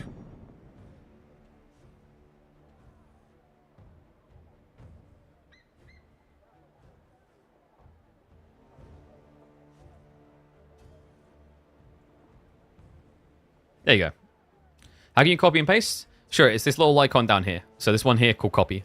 You can also just right-click. I found this out very recently. You can right-click to get your shortcuts. Use the right-click, man. It's so much quicker. You can even, on these buildings like this, you can right-click to get the build option of like the type for them. It's so helpful. Game changer. Okay, whoa. Oh, I just... Alright, I done an ambitious dive. So it turns out pirates are in the center in this one. That's going to be a bit annoying. I need to keep scanning because I need to find some new islands to occupy. But you see, I'm already cash flow positive and I have 3k. So, not draining. We still need... Did we not add in porridge? I think I forgot to add in porridge. Let's do that now, obviously. I'm going to do... I like doing this type of thing, just like optimizing the space. I know it's not perfectly immersive, but whatever. Our scouts have sighted new land. And then I usually at this stage prefer to add in an extra lumber camp so that I don't feel like I'm slowly expanding, so I accelerate. New land. I just realized I built too close as well. I'm going to kind of hate that, aren't I? Yeah, whatever. It'll be fine. Because I'm very close to my forest operation. Is kind of annoying. But yeah, we're slightly negative again because I just built that new lumber setup and I got porridge coming in. But once the porridge is in, that should be another positive because porridge gives you more population. More population equal more taxation. No taxation without rights. Sorry, I had to go American there. So lavender right next to us kind of sucks, but we've got grapes. I need to find mackerel, olives, or is it sturgeon or mackerels? I think it's mackerels. Man, the spawns here are pretty bad, actually. Yeah, so this one has mackerel really far away. I'm hoping there's another teensy tiny island I just haven't seen, because otherwise I'm just in a bad place on options. Contract. Yeah, just take the crate. The crate's great. Oh, the crate is really close to her as well. We'll go get that. Always do the contracts when they're off cooldown, because eventually you get to ones that will give you specialists, and you can, even if you don't want that specialist, you can go sell them. Oh, dude, like no, later. I'm not going to rescue from pirates. Get out of here, you bum. Okay, so what am I missing? I can upgrade some of these people actually. Let's just go ahead and do that. All our hopes rest Ta-da. on this shining pillar of civilization. Fantastic. I think I want to duplicate more of these, and I'm going to expand my tier 1 before focusing on the tier 2 straight away. Here we go. Do you have a challenge for this one? I think I chose to introduce it to you in this one, but like we can think of challenges as we go. I don't mind thinking of challenges that can make this more intriguing. Okay, so we're positive on cash flow again. That's great. I think I might start setting up the second wave of gathering anyway, because I just want to blob a lot of houses next. The copy command, by the way, like, God, I don't want to think about playing this game without it. Mandatory question mark? Probably. Okay, so I don't have full reach now on all these areas. I'm going to want to build one of these up here. Belief in your city was shaped to your advantage, Ere. I'm tempted to like build it on this side because I might build more around here actually. So let's do that. And the tavern doesn't necessarily reach everywhere. Yeah, the tavern's already sucking, reaching down here. So I'll add one in there. And then I think I'll also add one here. Okay, so we're positive on cash flow. Did we do the drop off? I don't think we did. Yep. Give me money! You did it! Okay, so we can now choose a patron. I feel like you always go series first. Neptune could be interesting if you're like boat spamming. I guess there's like maybe going to be a meta for that. And Mars feels way too slow. But like early on series is great because it just buffs your farms. And gives you ways of getting more population. Okay, so tier 2 now. We need to set up these buildings. I don't really have much income. It's already going to feel kind of expensive, isn't it? Let's get the clay set up. I'm going to have to add in another warehouse. That's where it's definitely going to get a bit more expensive. I just realized, yeah, I did take diagonal off. Personally, I always say turn diagonal off. I don't like the diagonal roads because it gets really clunky sometimes when you copy and paste. But let's set up a warehouse here anyway. Ouch. My income. And then we're going to set this up to burn down the forest. And then, of course, we're going to want 2 tilers to fill out. We are negative again, but we can just spam a few more houses to fix that. I think, actually, there's extra resources to be gotten here, so...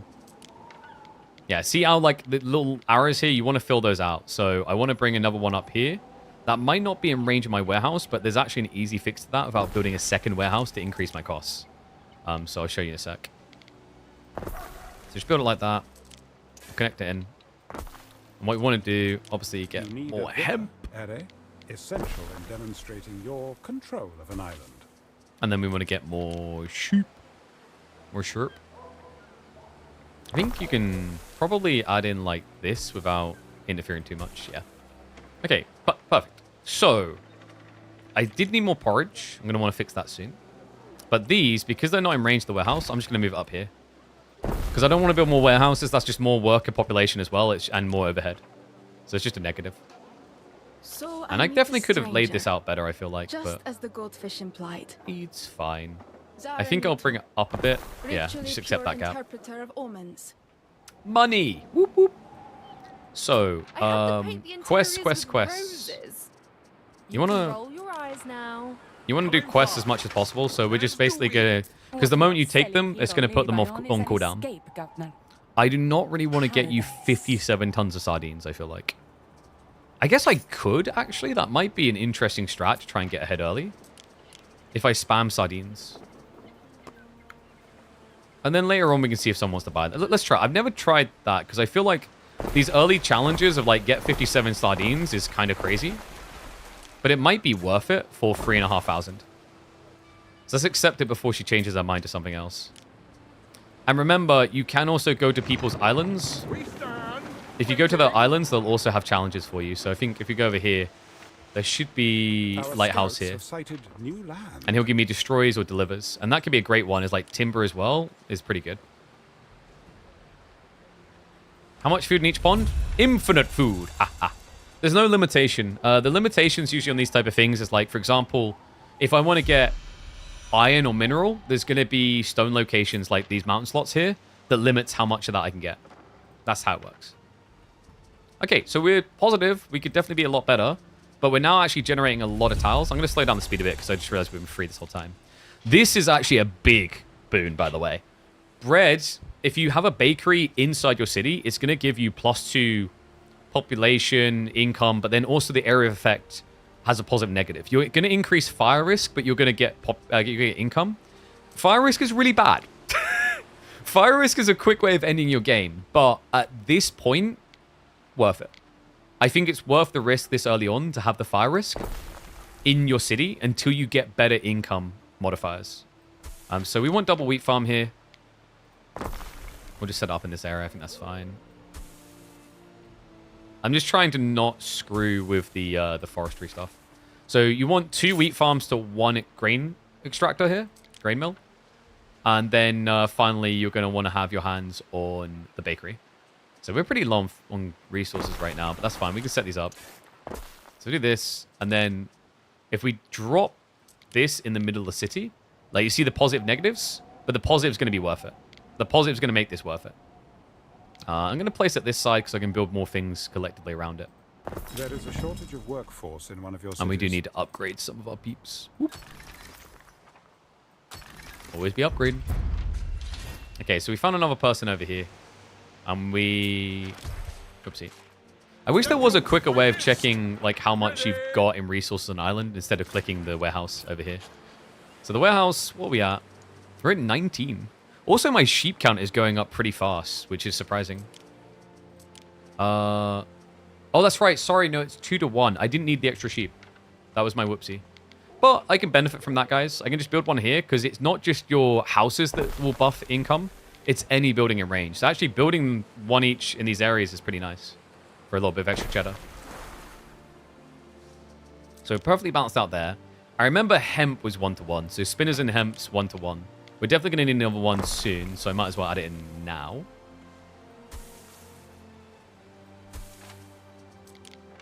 And then I don't think there's anywhere realistically I need to buff right now. Might be worth buffing over here in time though.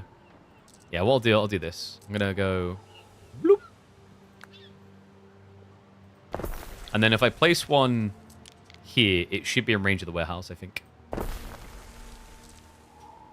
The increased food income, it's really just getting down is the trouble. Yeah, you just have to get a feel for it. And it's fine. Like that just creates an exploratory type game, and I think that's good. Alright, our porridge level sucks. God, porridge is... I don't know. I hate porridge. Like, it's...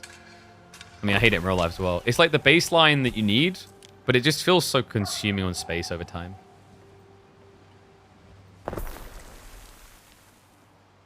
What are you wearing? I'm wearing my fabulous... My nice little tunic. Look, guys, I'm wearing that. I'm wearing a fashionable tunic. I didn't have enough time to go get the belt. I actually have a nice leather belt I could put on. Ooh, fashionable. We're immersed, baby. All right, so I think I should bring this boat back now because I'm stacking up quite a lot of sardines. I'll fill out on that by the time I get back. Okay, resource income is still not great right now, but that's because... Oh, did I forget the charcoal? No, it's just been slow. It's coming in. Oh, wait, no, I did need more charcoal because I've got the tiling. I should have probably got more charcoal. That's the problem. I was like, I should have been getting bread by now, but it's because I need to add in another one of these. So that's fine. We can do it like this. We'll add it on this side. And then we'll just build a bridge over. There we go. Okay, so that'll get this online. Once this is online, we're going to see that income number spike by quite a lot. Each deity confers unique blessings. Change your patron god as you please. Give me, give me. I also need to build a way of making my people less stupid. Look at that. That's a huge spike. We went from 90 to 254. So this is how you start to get a functional economy. Like, get the tier 2 bread. Like, some people say this is bad because there's a risk of fire, but that's fine. Like, it's fine to have that risk of fire inside your base early on. Just build a fire station nearby. But later on, consider moving the bakery out of the middle of your base, is my advice. So this is why I wanted mackerel, because now I don't have a way of getting this stuff. Like, this is the annoying thing. This starting island sucks, actually. And if I want to buy an additional island, it's going to cost me. And that's why I've kind of prioritized stocking up the sardines to be able to fulfill that person's quota, which was 57 sardines. Good lord. So we'll set up the fire station in here anyway. And always remember, a lot of these buildings work by roads. So these ones are just aura, AoE. These ones are by roads. So if you do see bad handling of like where the fire station's going, just add an extra road in and you'll connect. Okay, so it might be worth building one over here as well, just because this is our like fire risk area. Obviously, the negative of these is they do have income costs, but it's not very high. Empty coffers, not my problem. Wait, actually, it's kind of my problem. Nah, it's future me's problem. We're good. Okay, sardines count. Nice. We've almost hit what we need. Guy's kind of cute. Uwu. Curly hair. I think I look pretty. I think it's the gold. It brings out my eyes, you know. Okay, so the only annoying thing about this quest with the sardines is it takes two slots. Would have been nice for it to only be one. But I am going to get almost 4K for that. Oh no, are we on the Uwu noises? I think we are. Alright, so I don't know why I'm Scottish now, but let's go with it. Let's upgrade these bad boys. I think we don't have marketplace access up here. No, I was right. So what I'm going to do, I think I'm going to prep further up a little bit. Like maybe... Let's add in a new row. So we're going to want a new row here. And I think, optimally, we're probably looking at this plus this. And then I've got to start using this. Like, the right click is so much faster, actually. Nice. And then we want to just keep copying, spamming up our little zerglings. Money. Has started in Uh-oh. your city. Okay, that is when the game is, like, actually mocking you. Are you kidding me? The most random fire location. I swear this game's like... There's no fire risk there. There's not meant to be. I have felt like fire risk is way too high here. Anyway, let's just zoom in and appreciate the screaming. You know, that's how you know you made it, guys. You're not a real mayor until you have your first lawsuit. How would you rate it so far? Worth buying? I think it's fun. We'll have to see if it, like, maintains the allure. I think there's some things that, like, I want to see improved. Like, performance is an obvious thing. I think fire risk is, like, it... I don't want the game to be not challenging, but I do feel like fire risk is just very obnoxiously aggressive in its current format. So, like, that's another area I'd probably say needs changing. Fire risk probably more than any other risk, actually, now that I think about it. But yeah, it's a cool game. I can see myself sinking a bunch of hours. Europa Universe 5. I've been doing that a lot off stream, actually. Maybe. I'll have to see about it. But I want to set up the piggies far away from everything else, because they're going to make everything unhealthy. So you want pigs pretty far away from your economy. Pretty far away from a lot of your buildings, where possible. Because the pigs have a lot of unhealthiness. So we are going to get enough to do a tannery, plus do soap.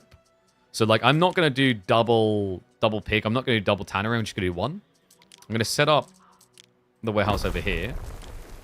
And then we still need salt. Salt operation can be down on the docks. That's fine.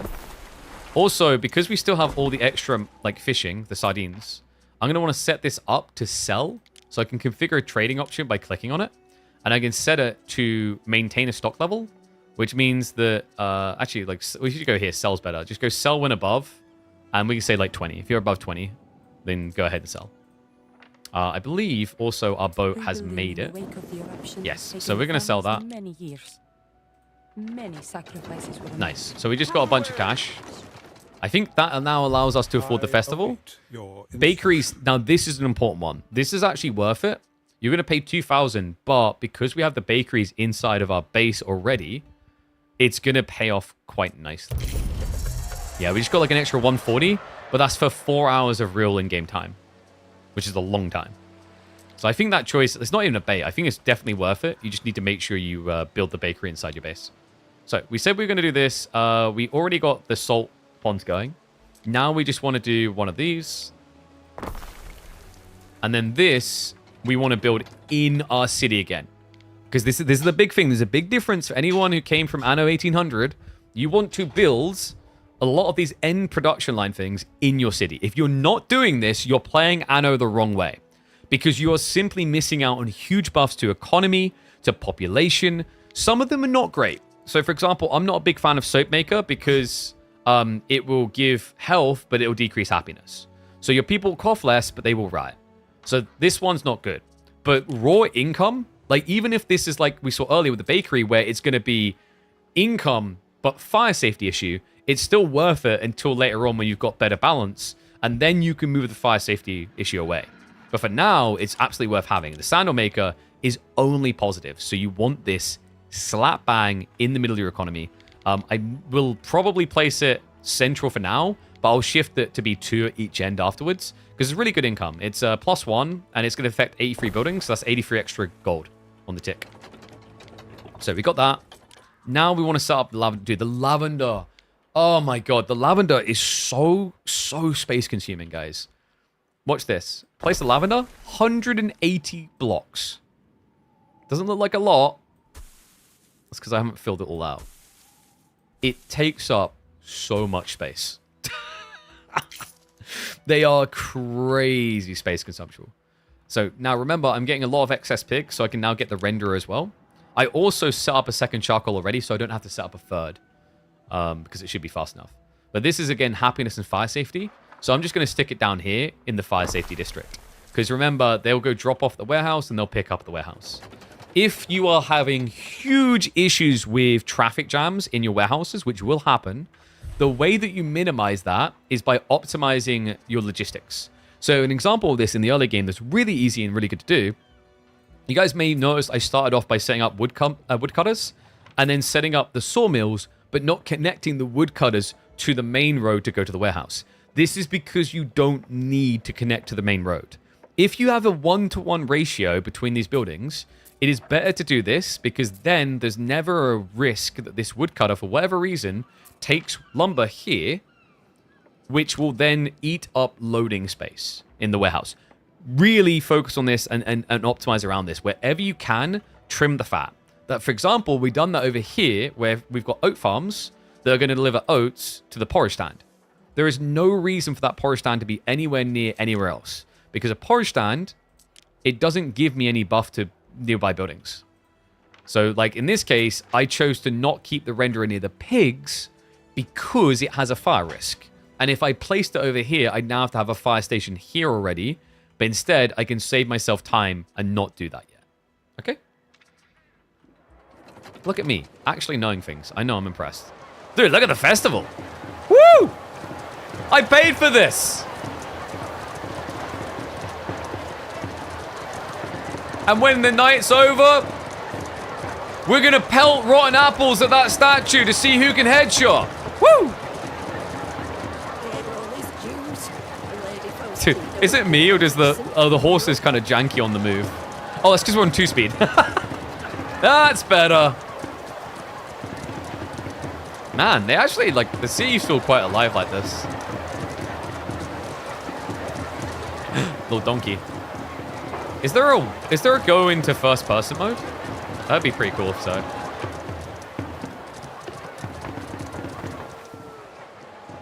I like that. That's cute. I feel like it's easy to stay out here and it's a bad idea sometimes. You're just not experiencing the game when you do that. Reading some reviews and some are negative about Ubisoft Connect. I mean, everyone's always been negative about Ubisoft Connect. If you can get past that impossible in your brain hurdle, I think it's a decent game. No, I don't expect this to be game of the year, not even close, but it's a fun game. All right, so I want to do the corner still. Do we have new quests? No, 22:52. Got a bit of time. Okay, so like we're making good income now, right? We will need to start thinking about a second island soon. What can we still do on this island? So we set up the renderer, but we actually haven't set up the soap maker yet. So this is an example one. Remember I said I don't want to put it here. I think it's bad. I'll put it over here near the pigs because the pigs have minus health. It is going to cause some unhappiness, but I can eventually fix this with a vigil anyway, and you'll eventually need them probably anyway. So we do not have any of these remaining things on our island, which means we have to expand. But before we do that, I need you all not to be stupid. And how do you do that? You go download Opera GX, and then when you Google things, you're going to Google things on a very good browser. I don't know how I'm making that one work. Just go download Opera GX. Anyway, we are going to educate the masses. Boom. And that's going to unlock technology. And tech is a really big deal in this game. It gives you all kinds of efficiencies. So like right there, I can then snowball it. I usually go sewing circles early to snowball the value of knowledge. Because there's some really cool things in here. Like you can build paved roads, which is going to expand the reach of your buildings so you can be more lean and people move quicker. You can do things like here where fishing huts give income. Down here, you're going to get different forms of like protecting yourself against fires, etc. Like research is a really big part of this, and there's a lot of researchers. Down here later is going to be important. This is an interesting one actually, and I would recommend eventually going for this, but obviously not rushing for it. Mackerel being available on every single island means you're not shackled like I am. Like my start sucks because I'm going to have to find an island for mackerels. Like, we have a really bad start. Probably should have restarted, actually. Your citizens must yes, be please. ecstatic. I love it when I just always get that gift from her. We're on the hardest difficulty, and she always gives you that gift eventually. I don't know why. We have achieved Maybe it's my excellence. cute smile, but I'll take it. All right, so we're now getting the buffed income, I think, because we should have all this working. Some Did we place the ingredients sandal are makers? missing. No, we didn't. The tannery. What are we missing? Lavender's coming in now. The other thing should come soon. We're still missing salt. Are we not? Are we overloaded? We are. We've got backlog. That's a problem. I'm going to temporarily build a second warehouse here. Actually, I could just... Let's just shut down some of these buildings because we already said we got way too much now. Because remember, we've done this to fulfill a quest. So if we pause a bunch of these, the warehouse shouldn't overload. Okay. I think we just keep running up the strip. This is Vegas now, baby. Whoop, whoop.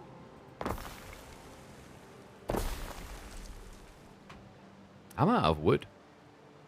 I feel like I should have more wood. Oh. Our scouts have All right, we need to start getting on islands because one of the things I've noticed on hard is that everyone aggressively expands and it's really stupid. They expand so quick that like I'm pretty sure they're cheating. I mean, of course they're cheating. Most AI solutions in games are always cheating.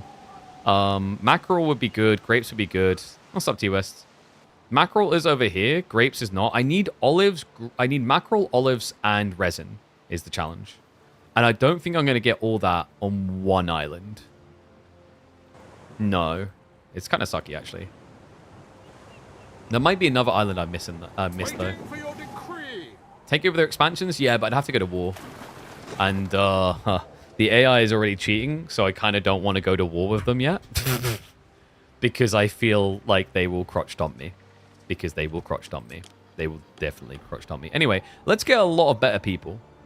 Don't tell them I call them that. But they are.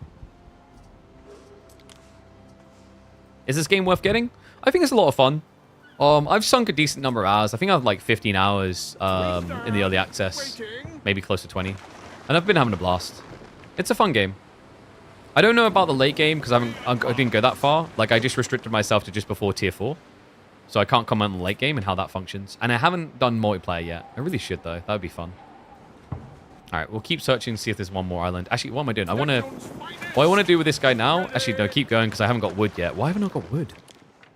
I got triple lumber camp and I feel like I've got so little wood. Huh? Let's just set up here.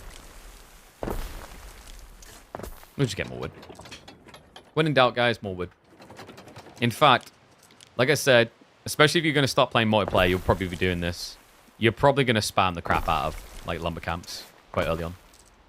More wood equal more buildings equal more expansion. It's just basic math. I mean math.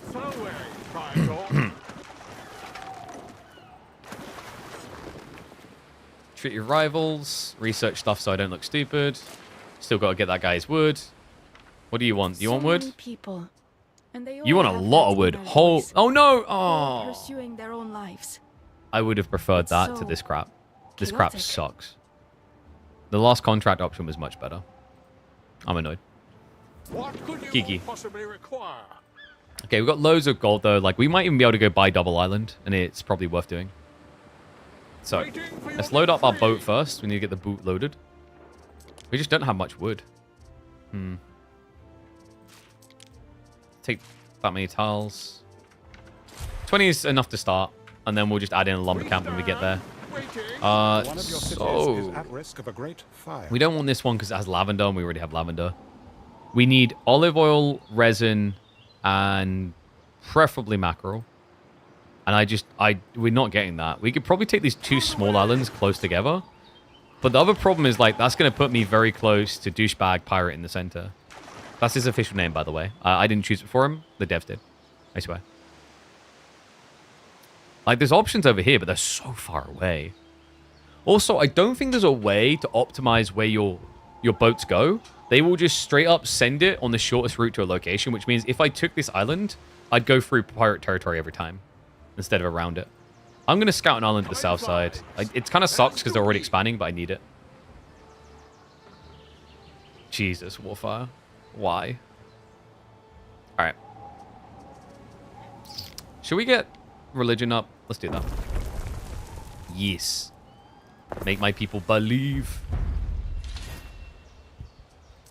Municipal research available. There are many discoveries Huh? one What did I can miss? research. Economic, civic, military. Choose wisely. The way he says things, it's almost like he slowed it down a bit so that I don't dribble on my keyboard If too an much. island is invaded, your villa will be the main target. Oh, man, I I'd need to say start making place these it wider. far from the coast.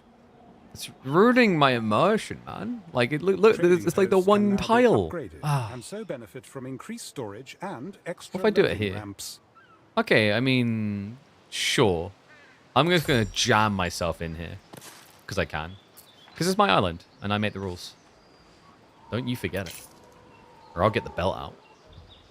By the way, there are a bunch of things you can unlock with the Hall of Fame, which gives you these equipables that you can use. I'm just not using them right now.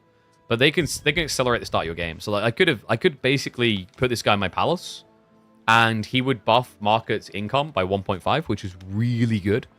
Because a market, I believe, by default is +1 or +2. It's plus none. Sorry. Oh, wait, no. There we go, +1. So it'd be over 2 times more effective. Is it similar to the old Age of Empires, just modern? No, it's nothing like Age of Empires. Like, it's a city building game. They're not meant to be like an RTS. It's different styles.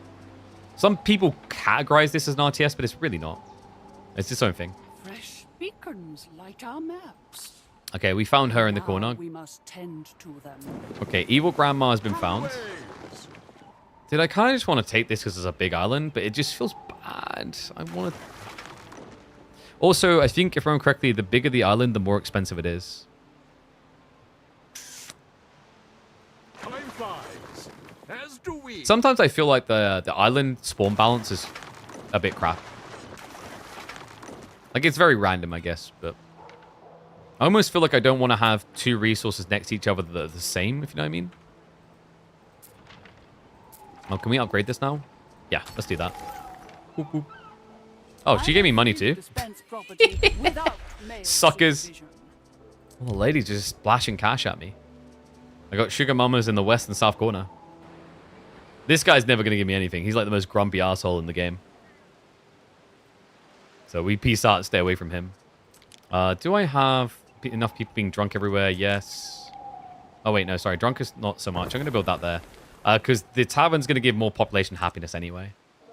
So it pretty much pays for itself. All right. Pretty city. But I need to make it pretty big soon.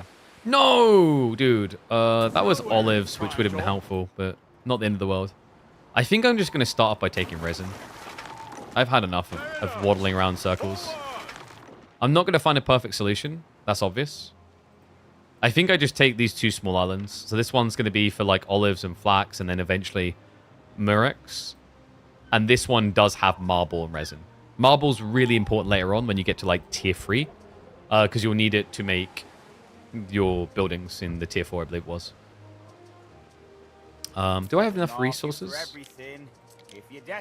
No, the tunic's income is lower, so I need to increase that. So let's get more of this stuff.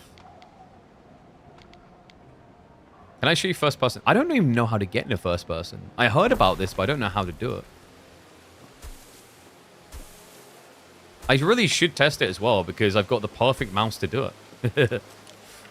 Does that reach? It does. That's good. All right, more tunic people. Yeah! Money! I'm going to want to build another warehouse soon as well, which is fine. I think we build it, like, up here. There are signs of public unrest. Should we try and find the first person mode? How do you go first person? Oh, nice. You can actually change the time of day if you don't want to be at night as well. That's a nice little feature, because, like, in these games, the night is immersive, but when you're trying to do something, it's just annoying. Okay, how do we go first person? Oh, that's interesting. So there's the trade-off as you make a bigger city. You get more belief, knowledge, and prestige, but obviously fire safety, health, etc. goes up. I don't know. How do you...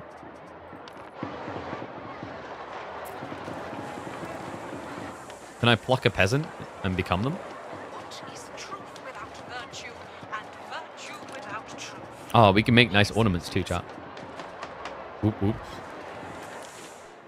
We can make walls. See, but, like, anyone who's trying to be optimal is going to be tilted by this. Because it takes an entire slot. I like that, at least. That's pretty. And does it connect? It doesn't connect? That what? Why? Why would it not connect? That's just stupid. What? Bro, I played a Sierra game in 2003 that connected them. We're in 2025. Why does that not connect? Why don't you just want to connect, you stupid little... Okay, like, even if I build it there, it doesn't connect. This is a scam. I'm disappointed. My immersion's been ruined. I should have just built dry stone walls everywhere. Well, that's sad. I don't know how to go first person. Is there a hotkey? Control-Shift-R. Oh, at least it's not Alt-F4. What the f... that took me all the way to the corner. Nope. That doesn't seem to be doing it. It just takes me to the bottom corner. Yeah, we're just living the life of a bird moving fast. All right, is there like an option here in controls?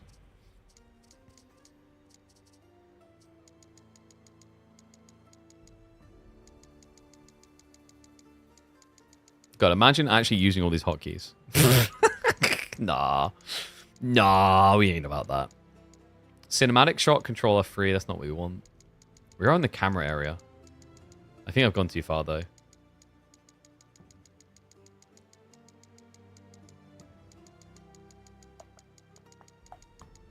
Postcard view? No, it wouldn't be postcard view, I don't think. We can try that in a sec, though. F1.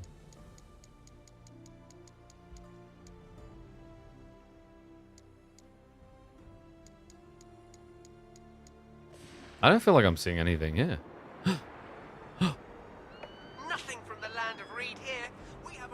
Well, this isn't really first person. I figured we'd be able to get on the streets. That's a lot closer. Is that what you meant? Because that's not what I want. I want to be down there. I want to be living with my people. I want to be my people. How do I become my people? It's the first person with 25 feet. It's first person if you're a pigeon, guys. Wait, that's an eagle. There you go. Are you immersed yet? Are you feeling it?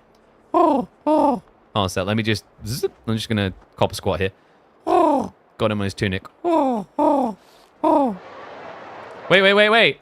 The farms. Protect us from the greed of Licinius. Turn him away from this doorstep. Do not let him cast us out. Ah, fire. There you go. That was life as a 25-foot tall pigeon. As you could tell by the way that I eat all the grains from so up high.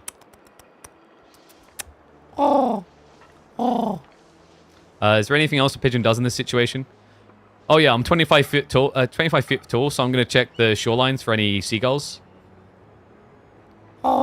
This is pigeon dominant territory. They won't be coming here. Thank you. All right, I think... Was that the first person you were looking for? You're welcome. Control-Shift-R. Didn't we try that? Yeah, it just does that. I don't think that's what you're after. Control-R opens that. Shift-R don't do nothing. Control-Alt-R? Does nothing. Control-Shift-T? E? F? Nope. I don't know what you want from me. I've done my piece. All right. What do my people need? Oh, we gotta do the islands. Well, have I just been sitting here? I have. Whoops. 10,000 gold! Oh my god! Did you hear from all your ancestors about how they bought an island for 5 gold pieces? You know, you all got those people like, I paid £10,000 for a house. Not in this economy. 10,000 gold. Sheesh. All right, just take my money and go. Jesus. Might as well just take the clothes off my back while you're at it. Your confidence knows no bounds. All right, so let's set up some houses. Because I just got scammed. We're not going to do the 2x2s because we're a colony now, so we've got to look different. We are going to have to set up lumberjacks because I just can't be bothered to keep going back here with wood each time. Even though I'm probably stockpiling a lot of wood on the island now. So we'll just do this. Doop. Yeah, like I usually set up the basics, like the fish and everything on the islands, because it's like there's no additional requirements. In one of your cities. And then we, like, so yeah, we want to go mackerel. Oh, mackerel. Wait, is it mackerel? Sardines. What do you mean sardines are the peasants? Sure, yeah, they are. They're pretty peasant. I'm sorry if you're a sardine lover. You're just a peasant, man. Like, I'm not calling you a peasant. All right, I just want to clarify. I'm not calling you... Ubisoft is calling you... Sorry, Ubisoft. Well, this is a quick way to never get sponsored by them. They're not saying you're a dirty, cheap person, but there's a reason why when you open a can of sardines, everyone just moves away. Stream lagging? I don't think so. Is it lagging for people? Are you good? It should be good. The frame rate dips in game occasionally. That's just like, that's a game issue. Oopsie, I'm on 1. Another island. Is going to postcards lagging for you? Have you tried, and this is crazy, an F5 press? Gives me peace of mind Holy that shit. my husband wears a warm hat. You have a husband? Wait. People are getting laid and they have relationships? Whoa. Hold on. Should we get more tiles?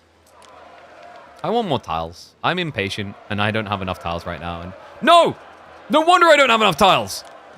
Get the beating clubs. You get the beating clubs right now. We end this. Wait, no, I don't have enough tiles!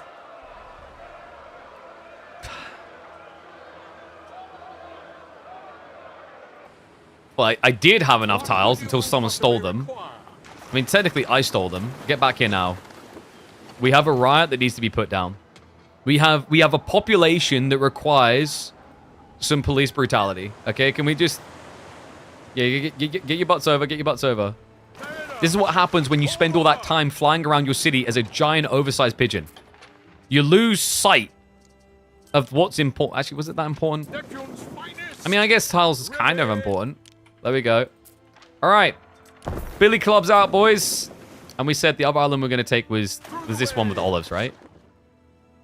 We still won't have mackerel, which sucks. I might have to start buying mackerel unless I can find an island that does both. Which I don't think exists. I think that's a myth. You greedy... Dude, the African guy, like, he basically took it again. This guy is always the most aggressive expansioner, and he just ruins you. Alright. I even tried to end him before. I tried to war him, and it didn't work well in a save. I thought I was cheesing him at first because he's an idiot and he didn't defend his base. And then he brought, like, 20 boats out of nowhere and deleted me. Alright. Anyway. Police brutality! That's right, guys. It's time that you respected my authority. Get the billy clubs, boys. Get the billy clubs. Wait, where's the billy clubs? Wait, do we not get to see violence enacted upon our people? Lame. I don't see any violence. They just walk away. Oh wait, no, there they are. They're the blues. They're the blues. They're me! They're me! That's my people.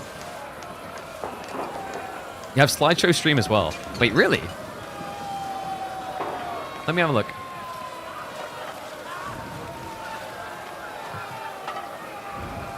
It shouldn't be. I've got no... Oh, wait. No. Yeah, you're right. We have. Whoa, one sec. One sec. I'm going to try stop recording and start recording again.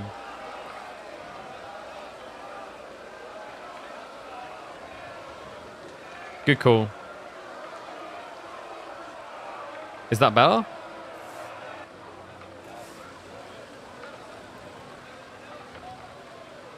I think that's better. All right, let's try here and start recording again and see if it causes the same problem. It might be my recording settings are set too high. Let's find out. Thank you, though, guys. Appreciate it. Let me know if it happens again.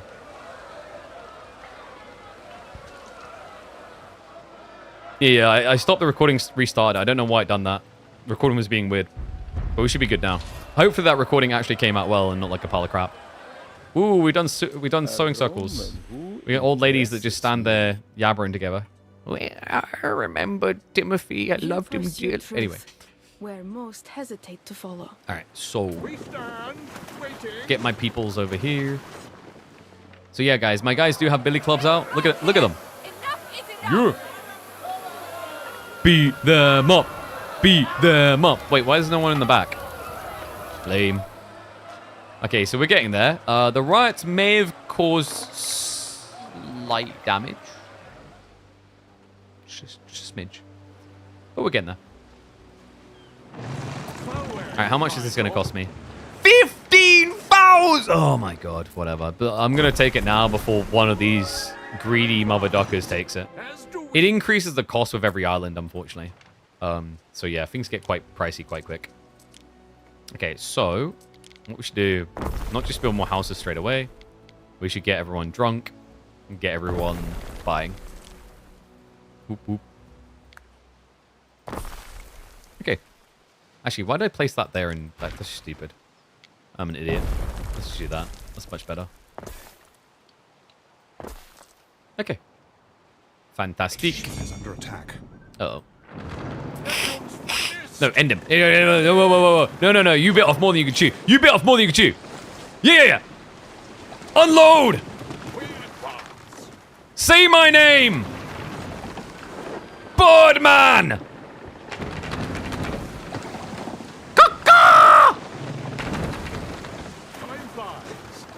And a tookie to you too, sir. Oh, yeah. You stepped to me? You stepped to me on the streets? Wrong neighborhood. Wrong neighborhood. Wait, I got 43 wood. Whoop, whoop. Let's go drop that off at this island. And then we can spam a lot of people. Okay, why is that being like that? That shouldn't have mattered. Okay. Anyway. This island got lots of wood, so this one should be fine. I know, guys. My dominance on the water is unbelievable. You guys thought that seagulls ruled the seas. Well, suckers you were, okay? Like, this is an important lesson. Seagulls don't step to us anymore. Not since it got discovered that we have the backing of the government, you know, because we're technically CCTV for them. No one messes with pigeons anymore. Well, dude, I went in a little bit of debt there. Oh no. Oof. Whoa. Whoa. I try and avoid that. How are we doing on the resources? Are you guys good? Yeah, you could do a little more porridge.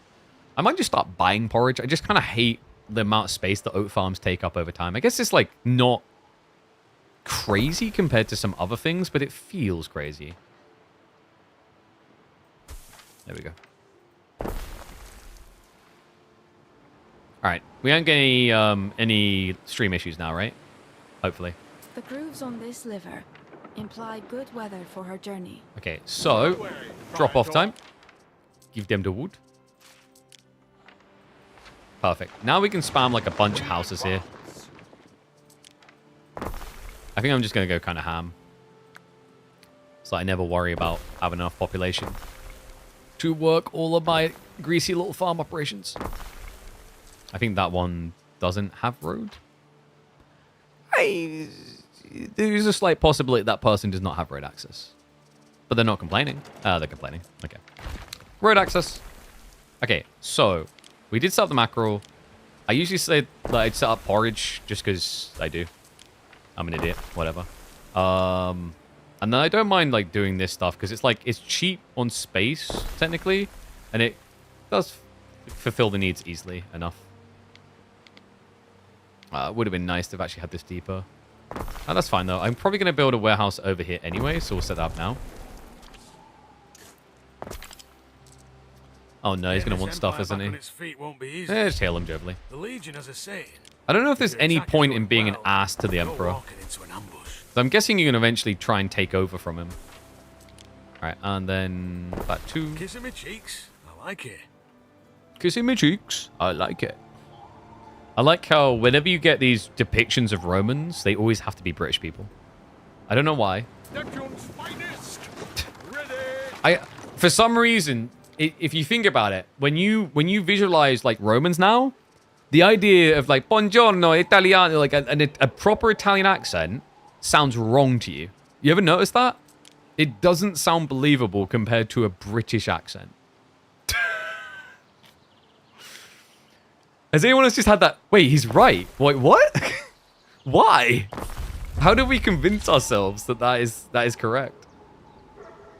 Have been asked, does it have consequences? I don't know. I think if you make the Emperor hate you, mate, I don't know if he'd like make a coalition against you. I don't know if that's a thing. Would make sense though. How many tiers are there? I believe there's... I think there's 4 tiers. I think the Patricians is the final tier. Because we hit it, but we didn't explore it before. As Ubisoft gave us early access, but a request was that you do not spoil the next tier. Which is understandable. I need more soup. That sounded like I said soup. Soldiers I think need more they're soup. ready. I dare say the beginning of Alright, a mighty let's do this. legion? Space efficiencer. Personal wealth is for display, not strong boxes. I think that should make me okay on soap, actually. Like, because I didn't have enough lavender anyway. I should have had 2 farms straight away. Alright. Where was I going with my boat? I like having the option to disappear for a while. Where is my boat? Oh, it's back here. Okay. Let's just bring more wood down here. So these guys, what was on the island? This was the olive oil island. That's right. Yeah, yeah. I could press these guys to tier 2 and then have them do the press here. It's probably worth it, actually. We'll definitely start the farms anyway, straight away. Because why not? The olive produces really slow, by the way. It takes 2 minutes to get 1 load. So you're going to want a few of these. Just being space efficient, chat. Whoop, whoop. And then, oh, you can technically just like copy this anyway. Sadly, you can't copy what it's got. think we just fill that area in the back. Efficiency. Whoop, whoop.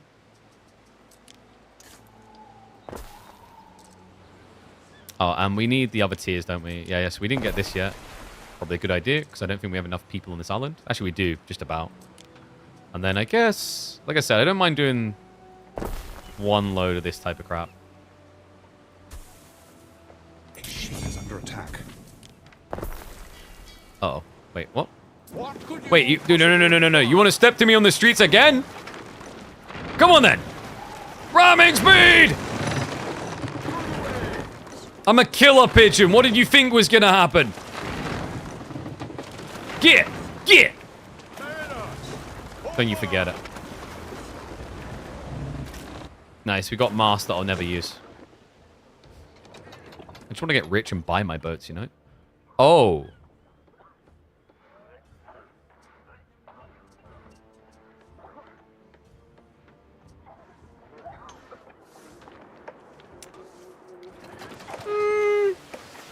This looks bad, but I still see people alive. So I'm just going to call this a Darwin experiment and something about survival of the fittest. Okay, so that's fine.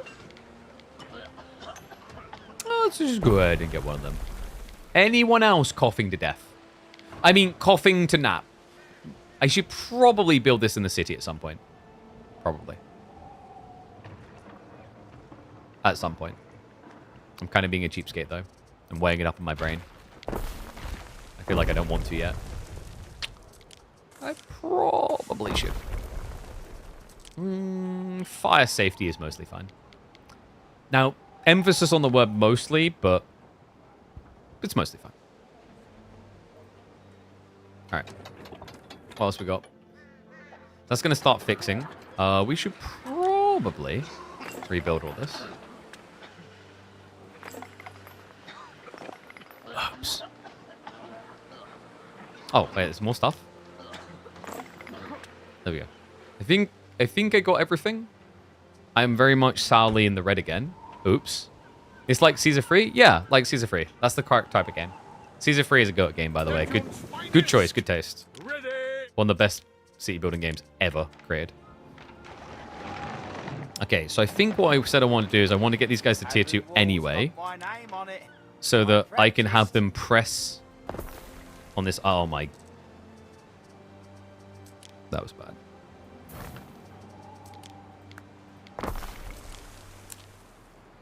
I don't want to talk about it. That was like, oh, terrible placement. All right. So. Let's make it, let's give us some variety, guys. Let's give it some spice. There we go. It looks different now. Whoop, whoop. Okay, so we've got enough people there. That was expensive, actually. Like, what? Wait, there's no way that was just on roads. Roads are not that expensive. It's 50 per 10 tiles. I refuse to believe that I just cost myself that much money. What? Huh? All right, anyway, let's go ahead and add these in, because these will buff my economy anyway. Whoop, whoop. And then people should be ready to upgrade soon.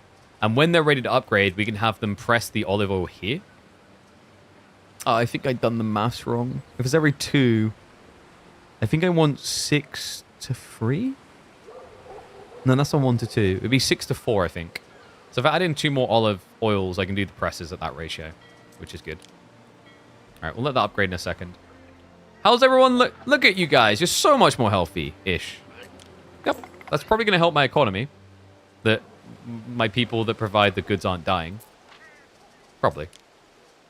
I need more fish?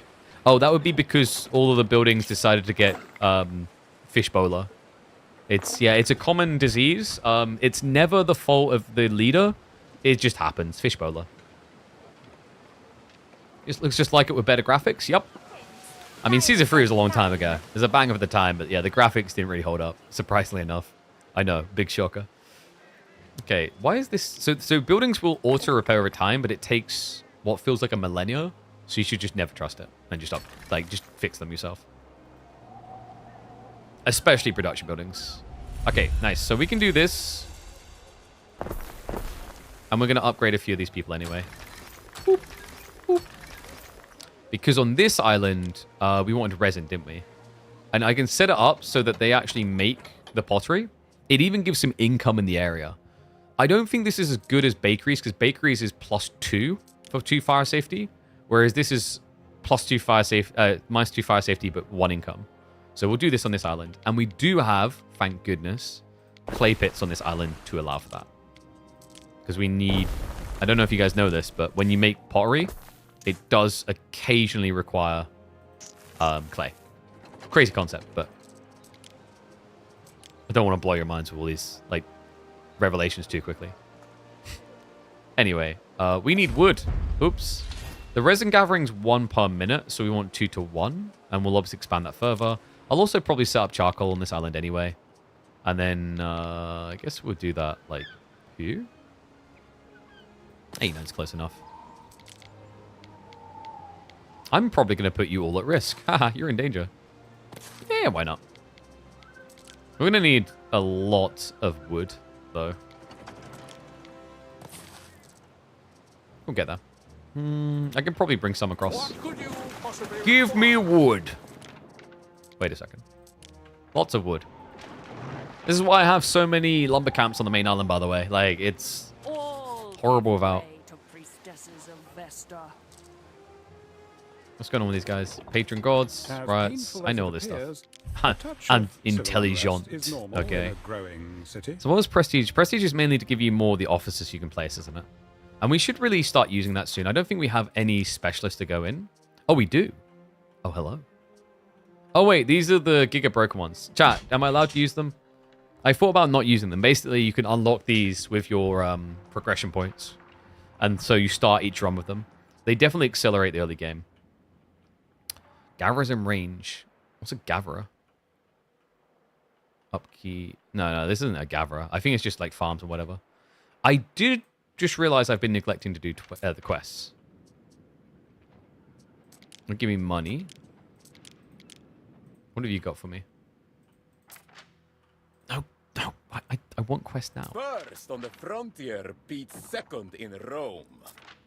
Okay. Second's not 136 tons of sheep. That's not happening. I'll do the timber, though. The timber's pretty easy. You do not belong here. It is solely for the votaries. Should we do the sardines again? Maybe. Sardines are pretty bog. If you have them, which I don't. Oops. Because we need to unsleepy these guys, don't we? Yeah, unsleepy, unsleepy, unsleepy. Get to work. Thank you. Prepare that. And away we go. Oh, I didn't see the diamonds. What's up, by the way? Thank you very much for the diamonds. Holy crap. Who was that? I must have missed them. Was that a while ago? Apologies that I didn't see it at the time. Legend. Someone on TikTok gave, I think, 100 diamonds. What a baller. You're awesome, dude. I need to find a way of setting up notifications on, like, TikTok within that stuff. Okay, so we have chosen Patreon. And now we get shrines. But if I remember correctly, with shrines, you can't build them until tier 3. Which makes them pretty bad. Anyway, we are starting to get this operation set up. I just realized I never actually built the sheep and everything, so that's pretty stupid of me. Oops.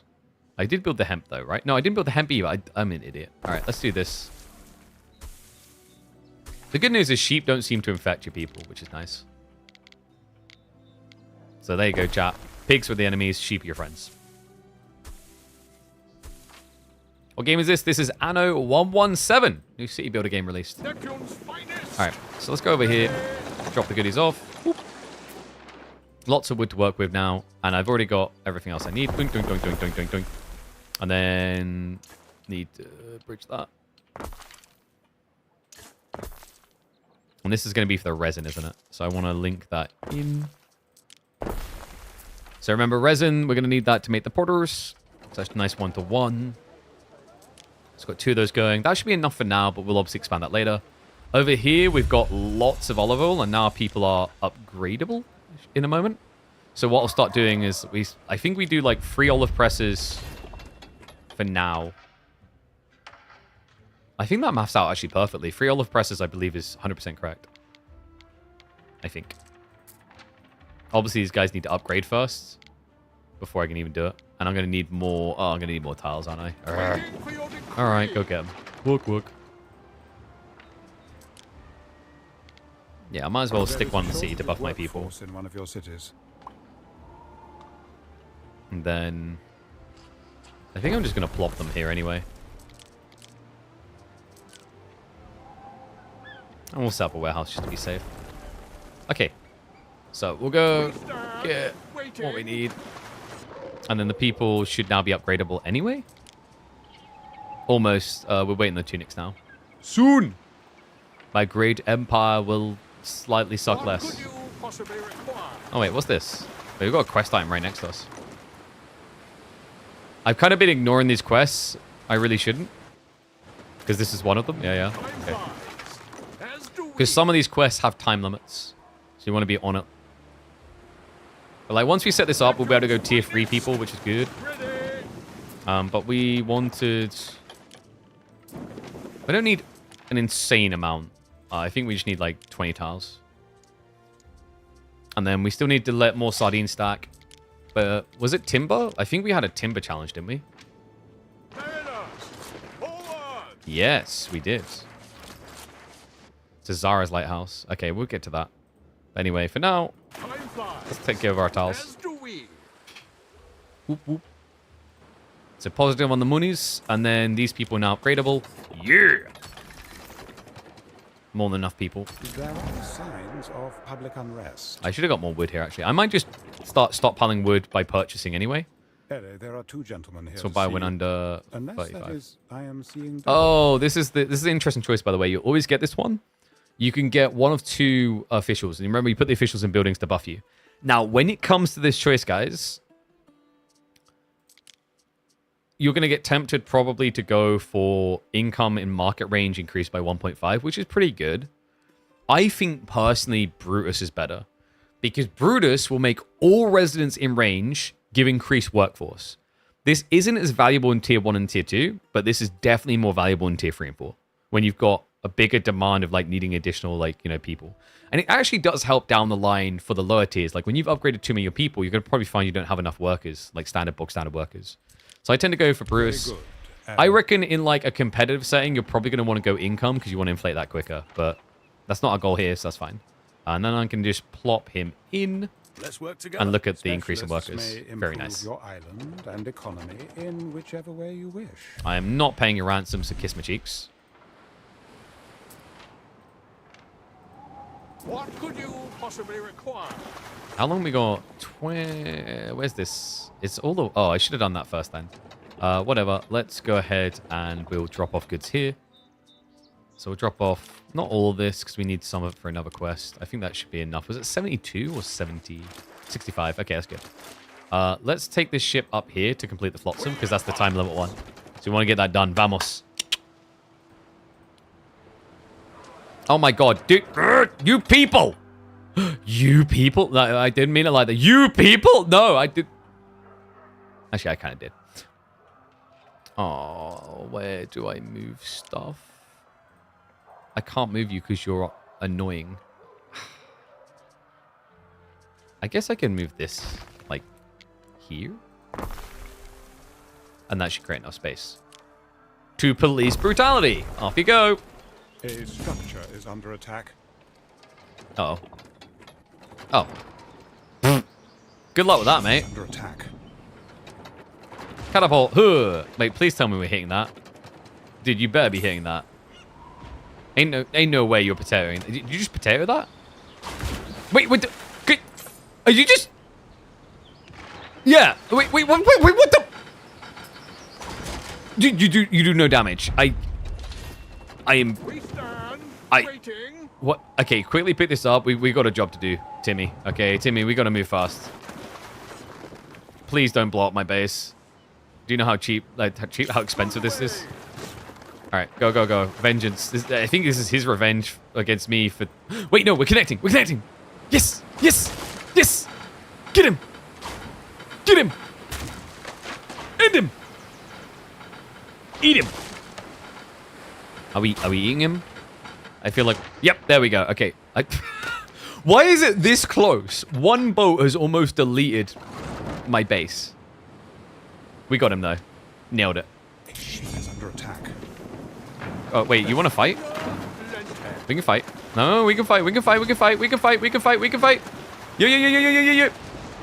Got him. All right. What you got on the flotsam? Oh, nice. Tiles. I probably don't really need those, but nice. Tiles. All right. Let's see what we got. What we got. Yo, so we... Wait, what? Crap! I never set up the charcoal. Wait, I did. I just...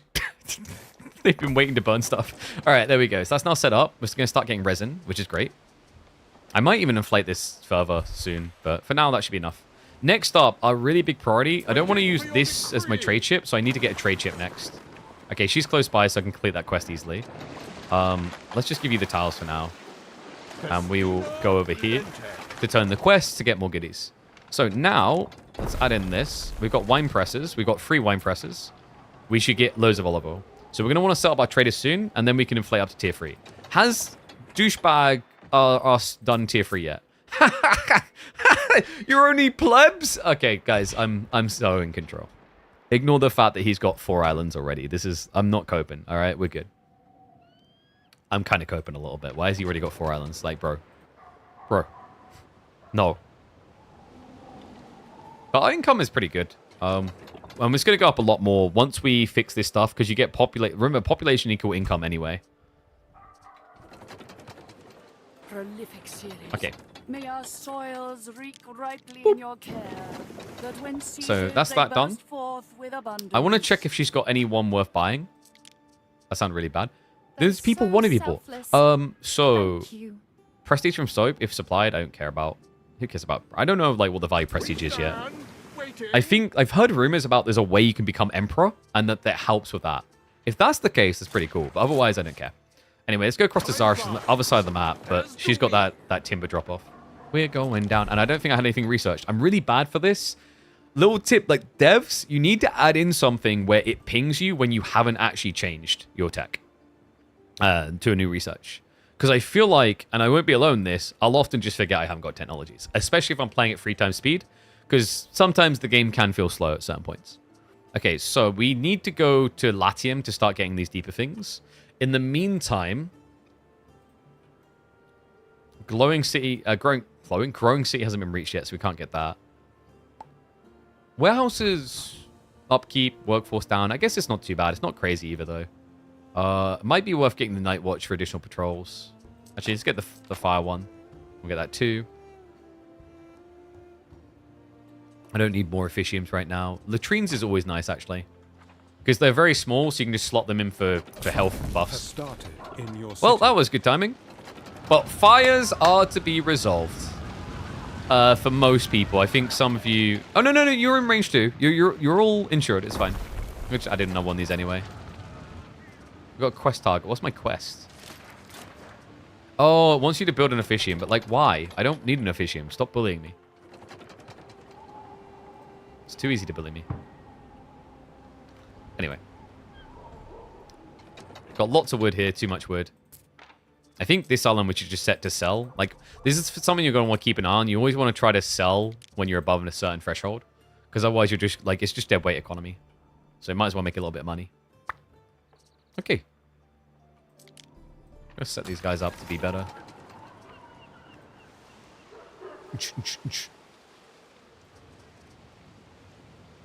Are we good? We could exchange ideas.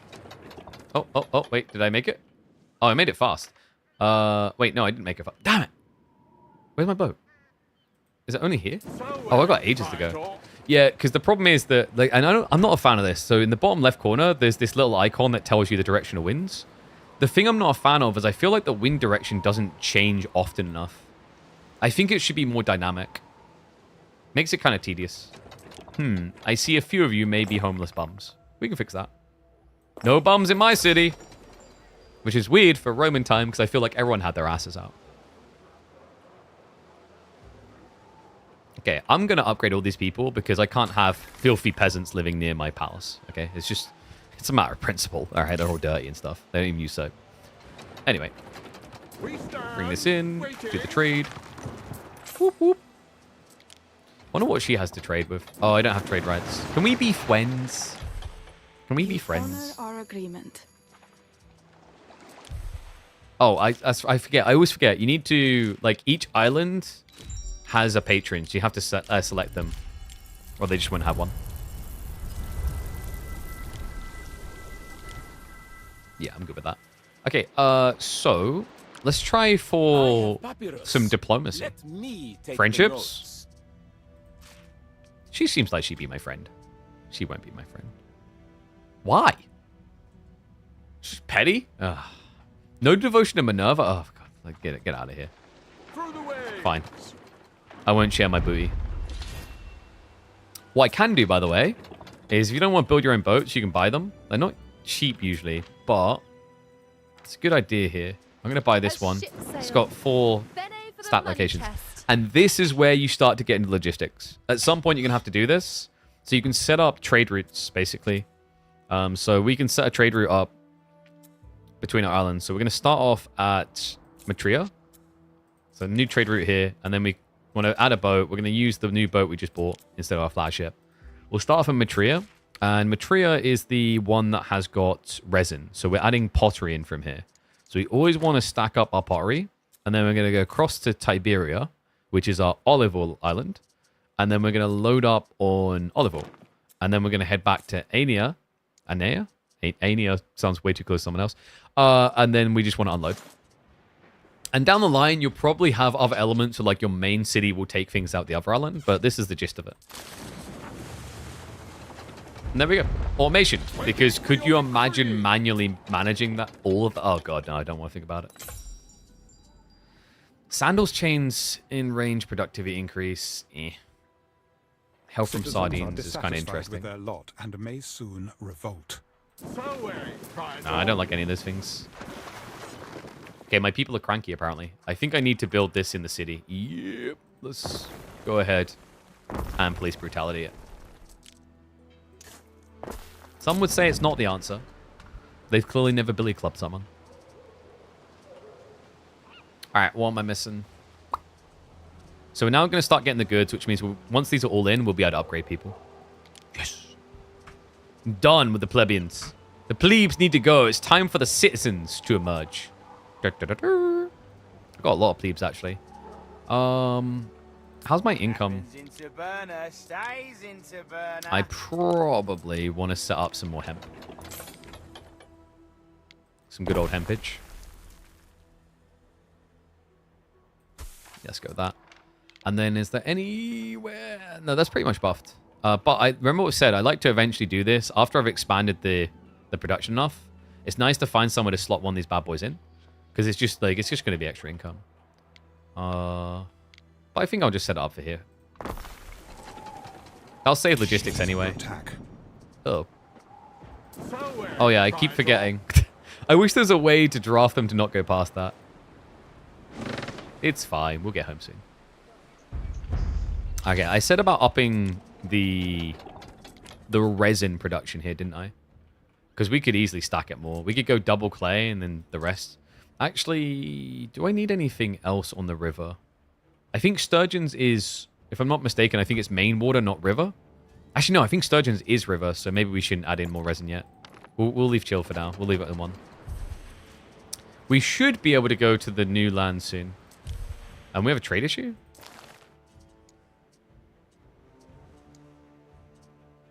We shouldn't have an issue.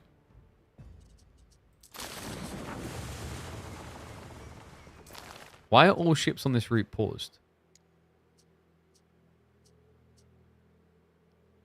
All's being loaded, unloaded.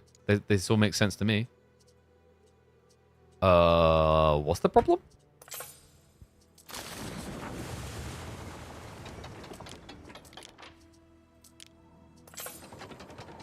Like, why are you not working?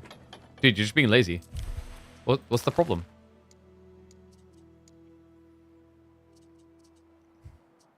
What? Load, load, unload. I don't see the problem with this.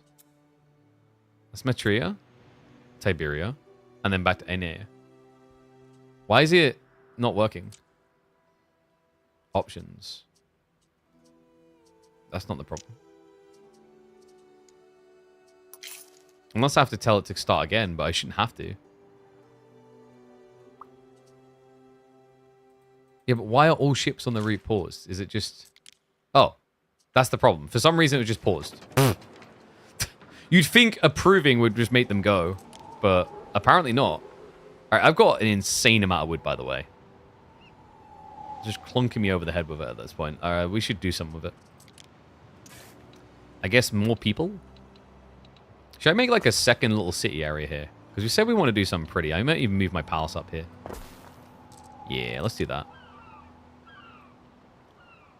Let's make some longer areas. Make it different. Ooh. Cheeky. He's using bigger things.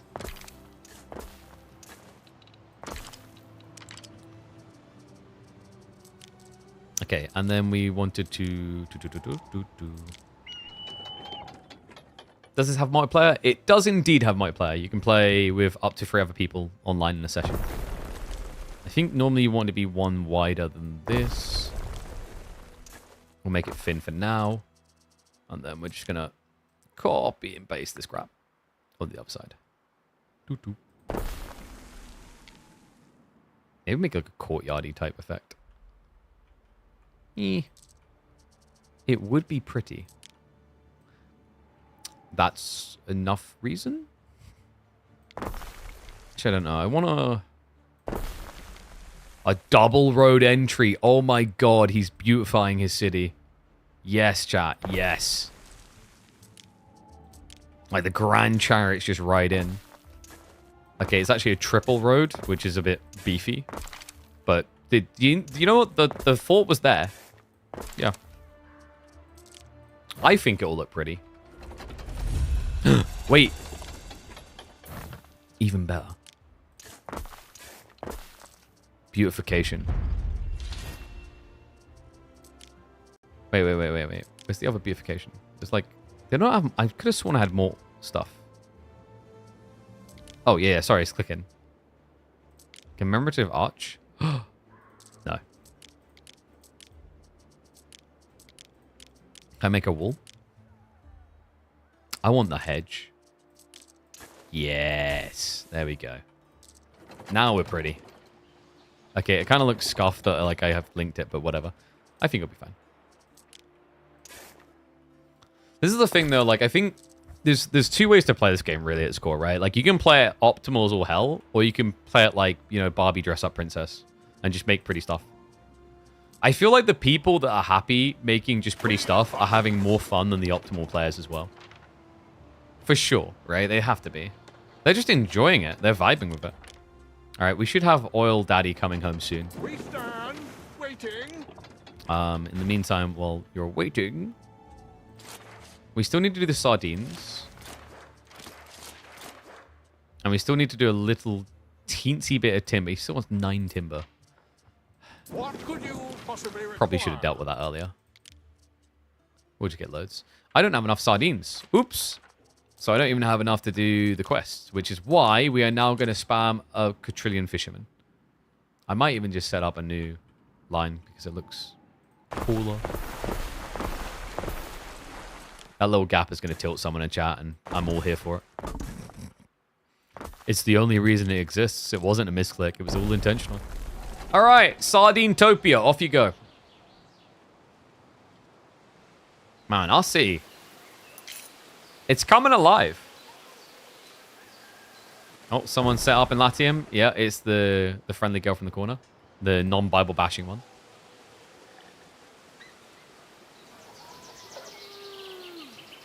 You are selling... Wait, was I selling sardines? Oh, you're right. Good eyes. Oops. Well, now we'll definitely restock our sardines. But good eyes. We could have technically out-purchased the market, maybe. Probably not.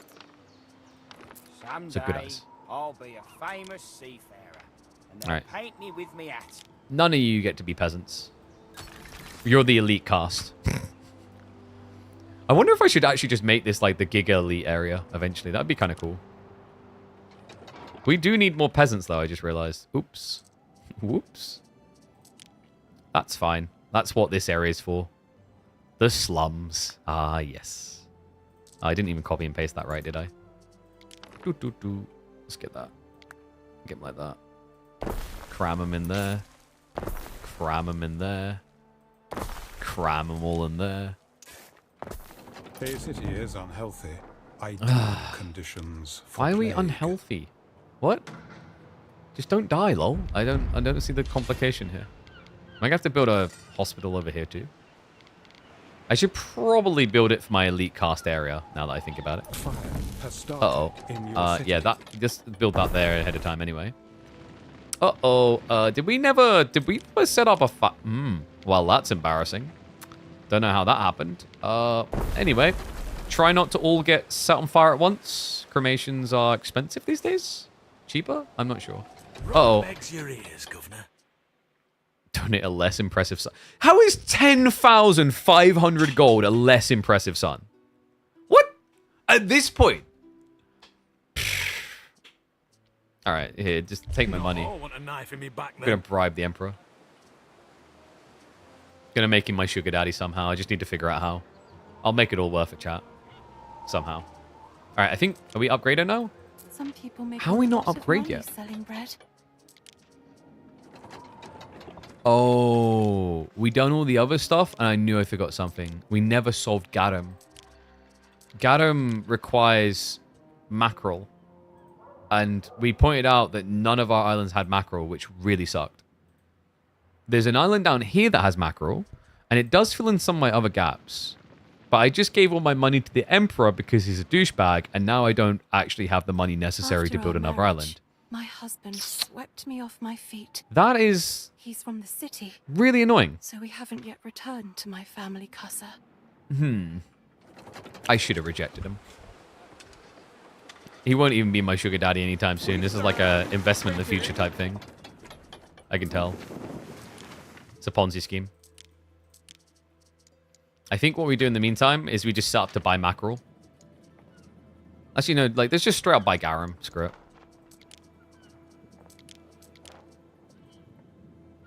Buy when under 40. Do you get anything back from those money? Like, from what money? What, from the bribing the Emperor guy? I assume you can use him down the line to, like, declare people enemies of the state or something. I don't know. I'm speculating that he's going to be worth having on your side. Maybe. Hopefully. It's probably a scam. Your people are ailing. Uh-oh. Why? Like, why is this area getting sick? There's no negative to health. You're just burning my cash now. There's literally no negative to health from fishing buildings. So they should just be fine. And I just realized I never picked up my sardines either. Ugh. God damn. Do I go back? I have 50 sardines now, I reckon. Dude, I got 60. Oh my god. Yeah, we definitely have enough sardine people. Good lord. Hidden sickness? Yeah, it's like as your city gets bigger, there's a negative to like health and everything. It's really obnoxious. Like these, I'm going to be real, you guys. I don't think I've ever seen someone in the late game or like, well, mainly looking at my own games, but anyway, I've never seen these in the positive. Maybe I'm just an abusive leader, but like I feel like it's impossible to get them to stay positive. It's just not even worth it. Just let your people die. All right, we need more sandals and more soup. So we're going to want to add in more pigs for sure. Excuse me. I'm allergic to incompetence. The only person here is me. Anyway, setting this up. Get some more salt. And then we want to get one renderer. That's right, that's fire. Oops. Let's place that over here. And then we also want to get one tannery. And then it's a case of getting sandal makers in the right place, which, nice. There's money to be made in this line of work, folks. And then soap, we don't care about. Soap is just health. I could just place one over here. I will. Da, da, da, da. So that should rebalance that. That should give me more income then, because I wasn't selling enough Citizens of are it currently. dissatisfied with their lot and may soon revolt. Oh, I did bring this back, didn't I? To get my holy mackerel.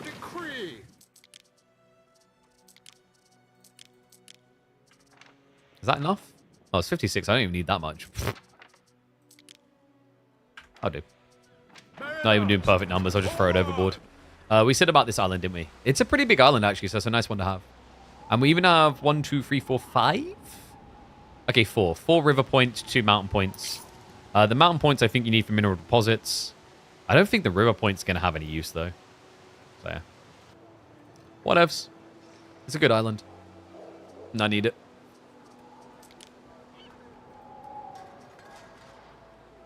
What else do we need? Ah, we can get shrines now, but I need concrete, so I need tier 3. The shrines are really good. The Minerva ones basically just increase population by +1. So it's really nice to add to your like posh areas, basically. Okay. I think I'm keeping check. There is a menu to keep track on this stuff. I just find it really obnoxious, like it's here, with the supply-demand stuff. So like it is there. I haven't found it that useful. The way it's laid out is kind of annoying, at least in my eyes. We don't have enough Harrys, really. We got 4. We got double sheep. I guess we could set up a warehouse over here. And then we'll get +1 Harry. I think, yeah, I didn't do this area either. That's extra money left on the table. And we do need 1 extra sheep. I'm just going to place it over here. Doink, doink, doink. And then also, I'm guessing spinners aren't keeping up because we only have 4? Yeah. I'd want them up here too. And then...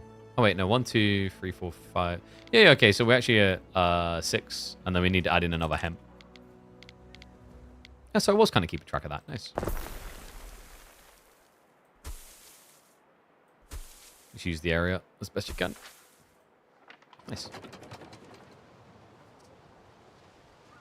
I wish there was more ways of like upgrading the efficiency of previous tiers of things though. Because you can technically through research, but like I feel like the scaling isn't as strong as I would like it. Nice. Money. And that should be now enough to afford this. Wait, did you just accuse me of flirting with her? I mean... How much wine have you got in your island? Maybe we can figure something out. It's going to take a lot, though.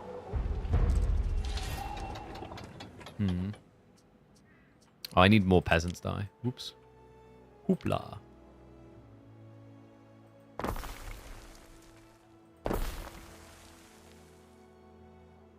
Is there a perfect spot?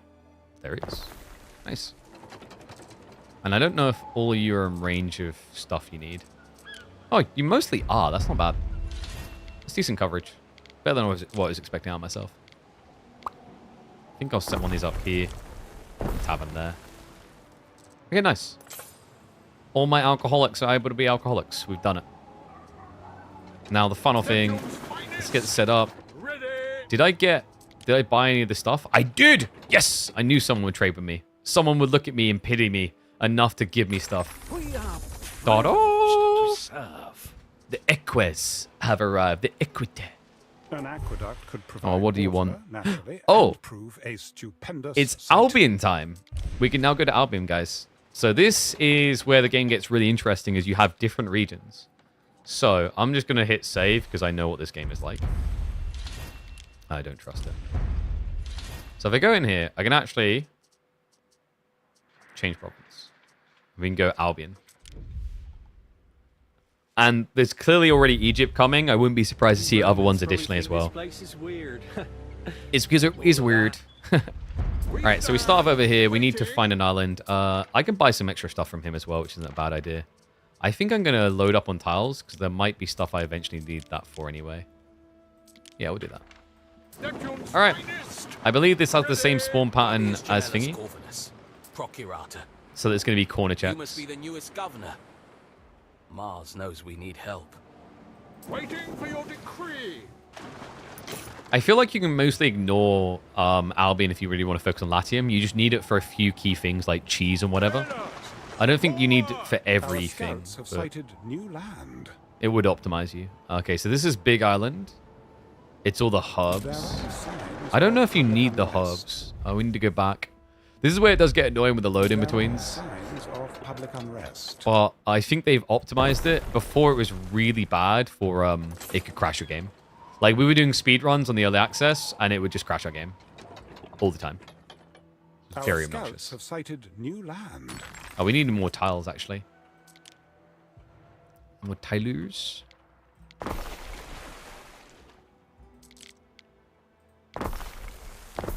Let's go with that. I might end up overproducing tiles now. You watch. We've got loads of Charcom reserve, so we won't worry about that right now. Switch. Hey, hey. Anyone remember that song? Before everyone realized that Will Smith's a bit of a douche. Okay, we could just straight up take this land. I don't know what I'd want the herbs and dye plants for. Actually, I could. Yeah, dye plant seems kind of obvious. Maybe I should just straight up take that, but we'll scout a bit. I mean, it's not like they're just gonna rip me off and take everything, right? they're gonna. You have to be careful, guys. If you're not quick, you will just get ripped off, and they will take every island. And oh, Our scouts have sighted new land. oh, oops. That may have been a slight degree of negligence from me. And yes, Egypt is coming. There's basically a DLC listed as like the Nile. Oh, sorry, Delta. So everyone's probably correctly assuming it's going to be Egypt.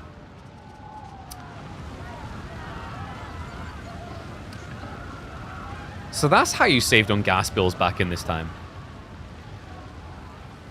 You know, I feel really guilty being this close, but the beautiful thing is that guilt is a matter of proximity. There, I can't hear him screaming anymore. I actually feel better about it already. Thanks, him.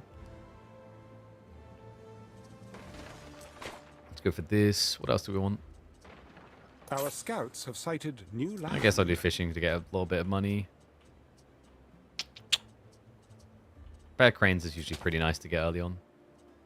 Oh, wait, no, we're here now, so we can go and do these things. Yes. Governor Villa, pretty good. Untapped soil, maybe, so we can do resin wherever we want. Let's go for it. Our scouts have sighted new land. Okay, and I just realized. 55! Alright, guys, we're going to have to wait. That's more than I was expecting. How are we doing in Britain? The Britlands, we just shoo off a new island. Small bird, seashell, copper. You know what? I can't be asked to go all the way to the other end again. I actually feel like I should have taken this island because it's so close to this outpost. But whatever, we'll go here. So apparently you can like actually choose to civilize the British people, keep them the way they are. And you can do things like draining the marshes eventually, which is pretty cool. So this is always free. Your first island's meant to be free. And now, let's maybe set up some peeps.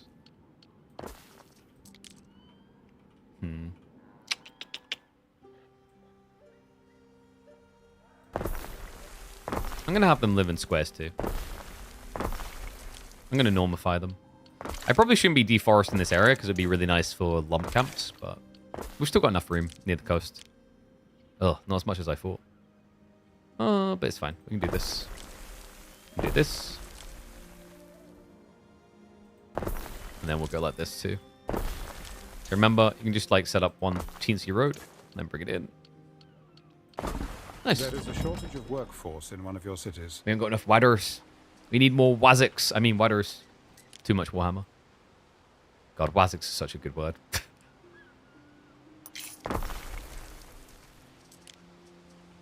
Ah, I forgot. They love the cockles.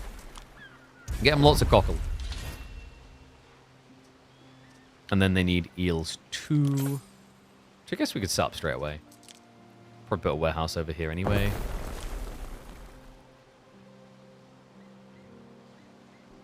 Make sure that you line up this to be close to the coast, because otherwise you're going to use a little lumber building across the marsh anyway. Okay. That should make him herpy. Apparently still need more people. Your people are ailing. Let's just do that. Uh-oh. Disease! It's Coughtopia over here. What's going on? Ailing. The most random areas are just getting ill now. Like, the oh my god, we're right next to it on the Medicaid as well, which is more annoying. I feel so wasteful. Maybe I should have built it over here. Oh no, I moved it and it cost me anyway. Ugh, what? Nah, it's not going to reach. All right, whatever. Just do it. Before I change my mind. Before I let him die, just do it. Man, I feel like I should have more worker force than this. And this island's doing fine. They're vibing. So is this one. A little oil in Oh, the hair is that might beneficial. explain it. I If it doesn't forgot. get We any had... cuts. I totally forgot. We had a Libertas barbecue. We may have cooked some of the peoples. All right, so now that we're in tier 3, we need to start getting concrete. So you want to have limestone quarries, which you just plop anywhere. They do have health decay, so probably don't put them near your residence if you don't want everyone to just die. So with this limestone 30, sand is 45, and that takes 130. So basically you want 2 of these. And then limestone needs to be at the coast anyway. So we'll go ahead and just, I guess, pop that down there. Do I need 2? I think you do 2, and then you do 3 concretes, if I'm not mistaken, or 4. No, 3 should be good enough. That might be too much limestone. Whatever. I just want to accelerate my concrete, because otherwise it's really slow. What do you guys think so far, by the way? Opinion? And can I do wine on this island? I cannot. Togas. Cannot. I don't think I can do any of this tier stuff here. I can do it on some of the other islands, though. So, for example, over here. That's going to be marble for later. But we do have flax over here, which was needed. Ah, there we go. That was right. I can get both of these things on this island, which is good. And I just need normal workers. And then I bring it back to the mainland to do the plebeian stuff, which is good. So, we'll set up some flax farms. I'm going to need concrete, aren't I? I'm going to have to ship that out. Best Anno so far. I really liked 1800. I think they've done away with some of the cheesy elements of 1800, which, I mean... I kind of want to start a series breaking game, so it's probably not good for me on that front. But I think for, like, the average enjoyment, maybe feeling like you have more directions. I don't know, like, we'll have to see how it fleshes out. I prefer these games when it's less railroaded and you feel like you have loads of ways you can go. Like I said, it comes down to the type of person you are and what you're trying to do. Like, if you're just trying to optimize your economy or whatever, it's going to be a very different experience. And yeah, EU5 needs some time to breathe for sure. I've been playing some of it, I've been enjoying it, but like, I do think it's very linear. I think it's missing key components for sure. Give me wood. Wood. Nice, you just shipped it. Alright, there we go. More waters, which is good because I just want to get more lumber camps for now. Perfect. I have so much money now. You see what I mean? Like, it's not too bad. I don't know. I don't think... I've played city builder games over the years where I just feel shut out and starved on income way too fast before I even know what I'm doing. I don't feel that this is one's too bad. You just need to think about a few of your things. And if you do that, you'll be fine. Like, just think about how you're adding in structures inside your economy. And if you do that, you'll go far. Is there more book reading to be done? Oh, there is so much more book reading. Holy crap. Yeah, we should be doing this. Yeah, so I'm going to add this in here. And then I'm actually going to get rid of that stupid beautification that's blocking me from roading it now. This is what, like, this is what I mean. I wish the beautifications just didn't get in the way of, like, actual structures as much. Because it feels like you're being punished for actually trying to make your city pretty, you know? I almost feel like I want to have a second island where I do beautification, you know? Alright, so we can afford this now. Boom. Sorry, I forgot it was 50k. I thought it was lower for some reason in my brain. So we almost could not afford that. But this is the island for... Actually, 2 things now. Actually, 3 things? No, I said I was going to do the snail stuff here. This will be for mackerel and wine. And we need mackerel for the garum, but I'll fix that later. It's just good to buy it now before the AI decides they want to buy everything. And we're going to want to bring some concrete over here soon because we said we want to do 2 things. So we want to do the flax and we want to do the murex snails. So murex snails was 130, flax is 130, so it equals out. I'll probably just go real heavy on it. Heavier than I probably need to. And we'll just do 3 of each. And how many people will I need for that? Oh, that's not too bad. It's 4 per farm. That's actually really low. Oh, sorry, 7. 21. And then, yeah, the flax farms aren't too bad either. But we're going to need a bunch of concrete for that then. We're going to need 9 concrete. I still have the cliffs here for iron, which I want to probably keep open as an option later. And flax is a little bit space consuming, but we can make it work.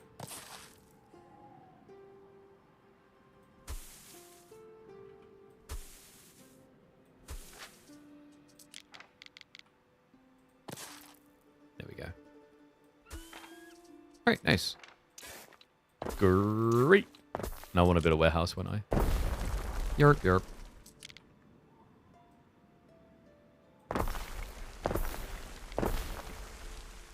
I think we just spam some more houses in here. This will be like our city center type area.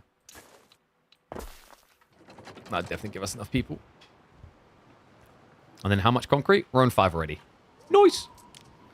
So, let's have a look at the concrete levels. Current potential 1 or 2. No, we're at 2 now. We're good. Nice! I could probably set this up to be even more concrete. It wouldn't be the worst idea, actually. Where is my main military ship? Alright, we're about to have enough concrete. We needed 9, we said. I'll probably just add in a little bit more tiles as well, just to be safe. I don't think I should really need it. Concreto. Time flies, as do we. Yeah, over here. Let's go. Festina Lente. So yeah, aqueducts will be the next thing. Aqueducts have some really big meritable buffs. They are a mess to build, by the way. I think aqueducts may be my least liked feature about Anno 117 because it's, once again, it's like the usage of space. There's no way that you can set up a road to have like aqueducts run over it regularly, like a fat road. I don't know, it's weird. Like it's just going to take up tile space. And it already feels like you get quite clustered quickly. But maybe that's just because I'm playing the game the wrong way. I'm not vibing enough, I don't know. I'm just too busy being optimal. I don't know, I feel like I'm getting a nice kind of pretty city type feel. Is under attack. Not like S tier, like full beautification though. Okay, so that's going to be annoying. Is he just chasing? I think he is. Okay, you need to drop off now. And then you need to go defend us before we get clapped. I might, you know what I'm going to do different now actually? I usually don't do this. I should start adding in the Navy. Yo, what's up, Nono? Hope you're having a good day, mate. Appreciate the Prime sub. Welcome back to the Swarm. Let's start building the materials for boats. Yeah, let's do that. So rope to hemp. So it's a 2 to 1. Yeah, so I only need 1 hemp to cover 2. These are big. Big boys. Good lord.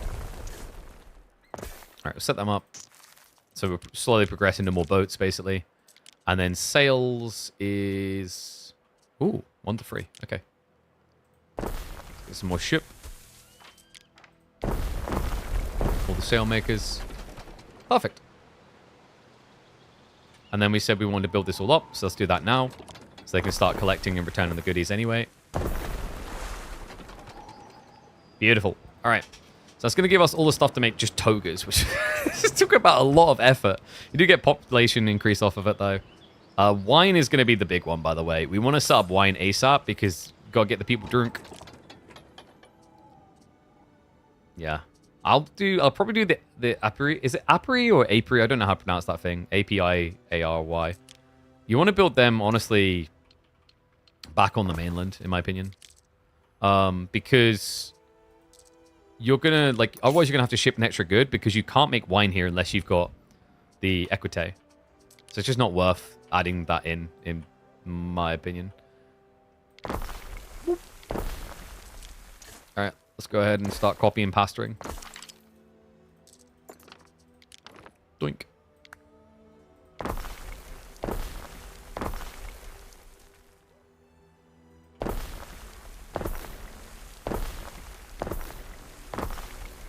Let's go like that. going to set this to buy a bunch of lumber. So I don't have to think about it a little bit later. And then obviously just add this in because more people. What are your thoughts on EU5? I don't think my 600 hours on EU4 is enough to qualify for Dude, it is complicated. I think it's not as complicated as you think in some ways. Some of it just feels more annoying than overly complex, if that makes sense. Boy, that was laggy. Get them, boys. No, no, no, no. You won this fight. Say my name. Say my name. I had some timber. Okay, that's actually handy. I'm going to go drop that off here. I need more timber. But yeah, EU5, I think it's got potential. It just needs time to cook. Some of those systems, like one of the big things that I think Europa 5 kind of failed to understand is there are elements and systems in play there that don't need to, like they could not exist and it wouldn't make the game less fun. So they need to flesh it out in a way that feels meaningful, impactful, enjoyable. So a perfect example, this is the dynasty system. Like basically breeding your people is pretty much what you have to do to be optimal. But the process of like hooking up people with new dates and whatever is just tedious. It's not fun. That was my experience with it though. I like, you know, maybe someone did enjoy it. But personally for me, I just felt like it was kind of a wasteful element. I think they could have done more with it. But maybe they will with time. I'm thinking about adding in more concrete, temporarily at least. Let's do it.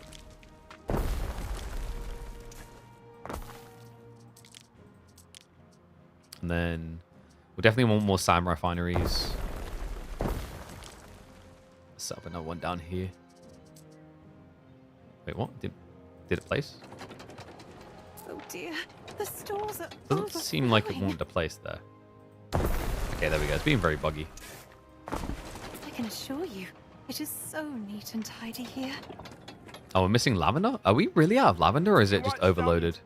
It might be that the warehouse is just working too hard. No. So we just don't have enough lavender, which is... I think that should be the case. Whatever. Or it is. This is the thing. I feel like with this screen, with the demands, I almost feel like there's better ways to show this just with raw icons and ups and downs. And I would prefer that compact figure because scrolling along lists like this is tiring to me. I don't find this piece enjoyable. I don't mind managing this stuff, but I feel like it could have been articulated better by just having a series of little blocks with the icon of the resource and then having an up-down rate of like, oh, you know, you need this many, you have this many. I think they just used too much space to convey the info they did, and it makes everything look more congested. Wait, what? What? Dude, like, fire stations. Can you do a better job? Why is everything burning? Boys, come on. All right, we might just go for some more population on shrines, by the way. Remember the shrines I talked about? Like, they're very powerful, actually. So boom, do that. Bunch of new people. They don't take much space either. They're limited to how many you can have on an island, but they're really nice. You forgot the street? What street? What are you talking about, Willis?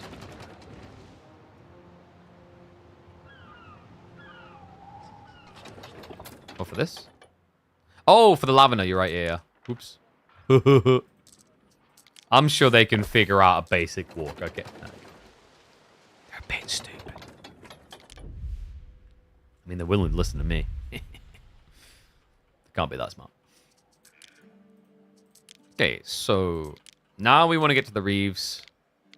I'm not sure how I feel about like the this part of it, by the way, like the marshalling crap.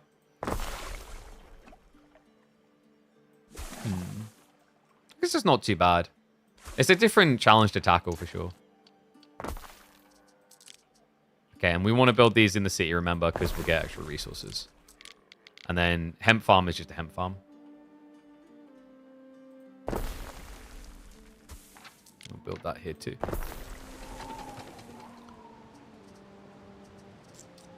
Because you want to get these guys to tier 2, because when you get tier 2, you can get access to the cows. And you need the cows to get past tier 3, because your people want cheese. Very nice. Well, I think this has been rather successful, if I do say so myself. We want to set up the trade post now, so that we're also taking... Don't know why I've shown that by default. From Matria, we need to load the snail stuff. Not wine. Dude, not wine. Snail stuff. The Murex snails. And then we need to get their flax. And then those will also be unloaded on Anea. Boom. Full route. Okay, great. And that'll get me togas, and then togas get you prestige. I still don't know what the value point of prestige is. I think it calculates how many specialists you can have, as well as affecting your diplomacy. Yeah. Yeah, more officiers and then more specialist slots. What's up, Tony? How's it going? It's not going too bad. Ignore these people. They're fine. I think like there's some things I'm really enjoying about. Like I said, there's some things about the way you have to manage yourself as you scale that I'm not the greatest fan in the world of, because I think it could have been done better. Guys, can I just use these now? I'm gonna get so much money if I use these. It's gonna be giga broken actually if I use them. I mean, they're unlocks.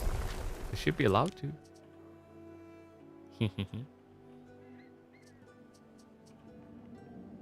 Ready to earn, boss. Inflate.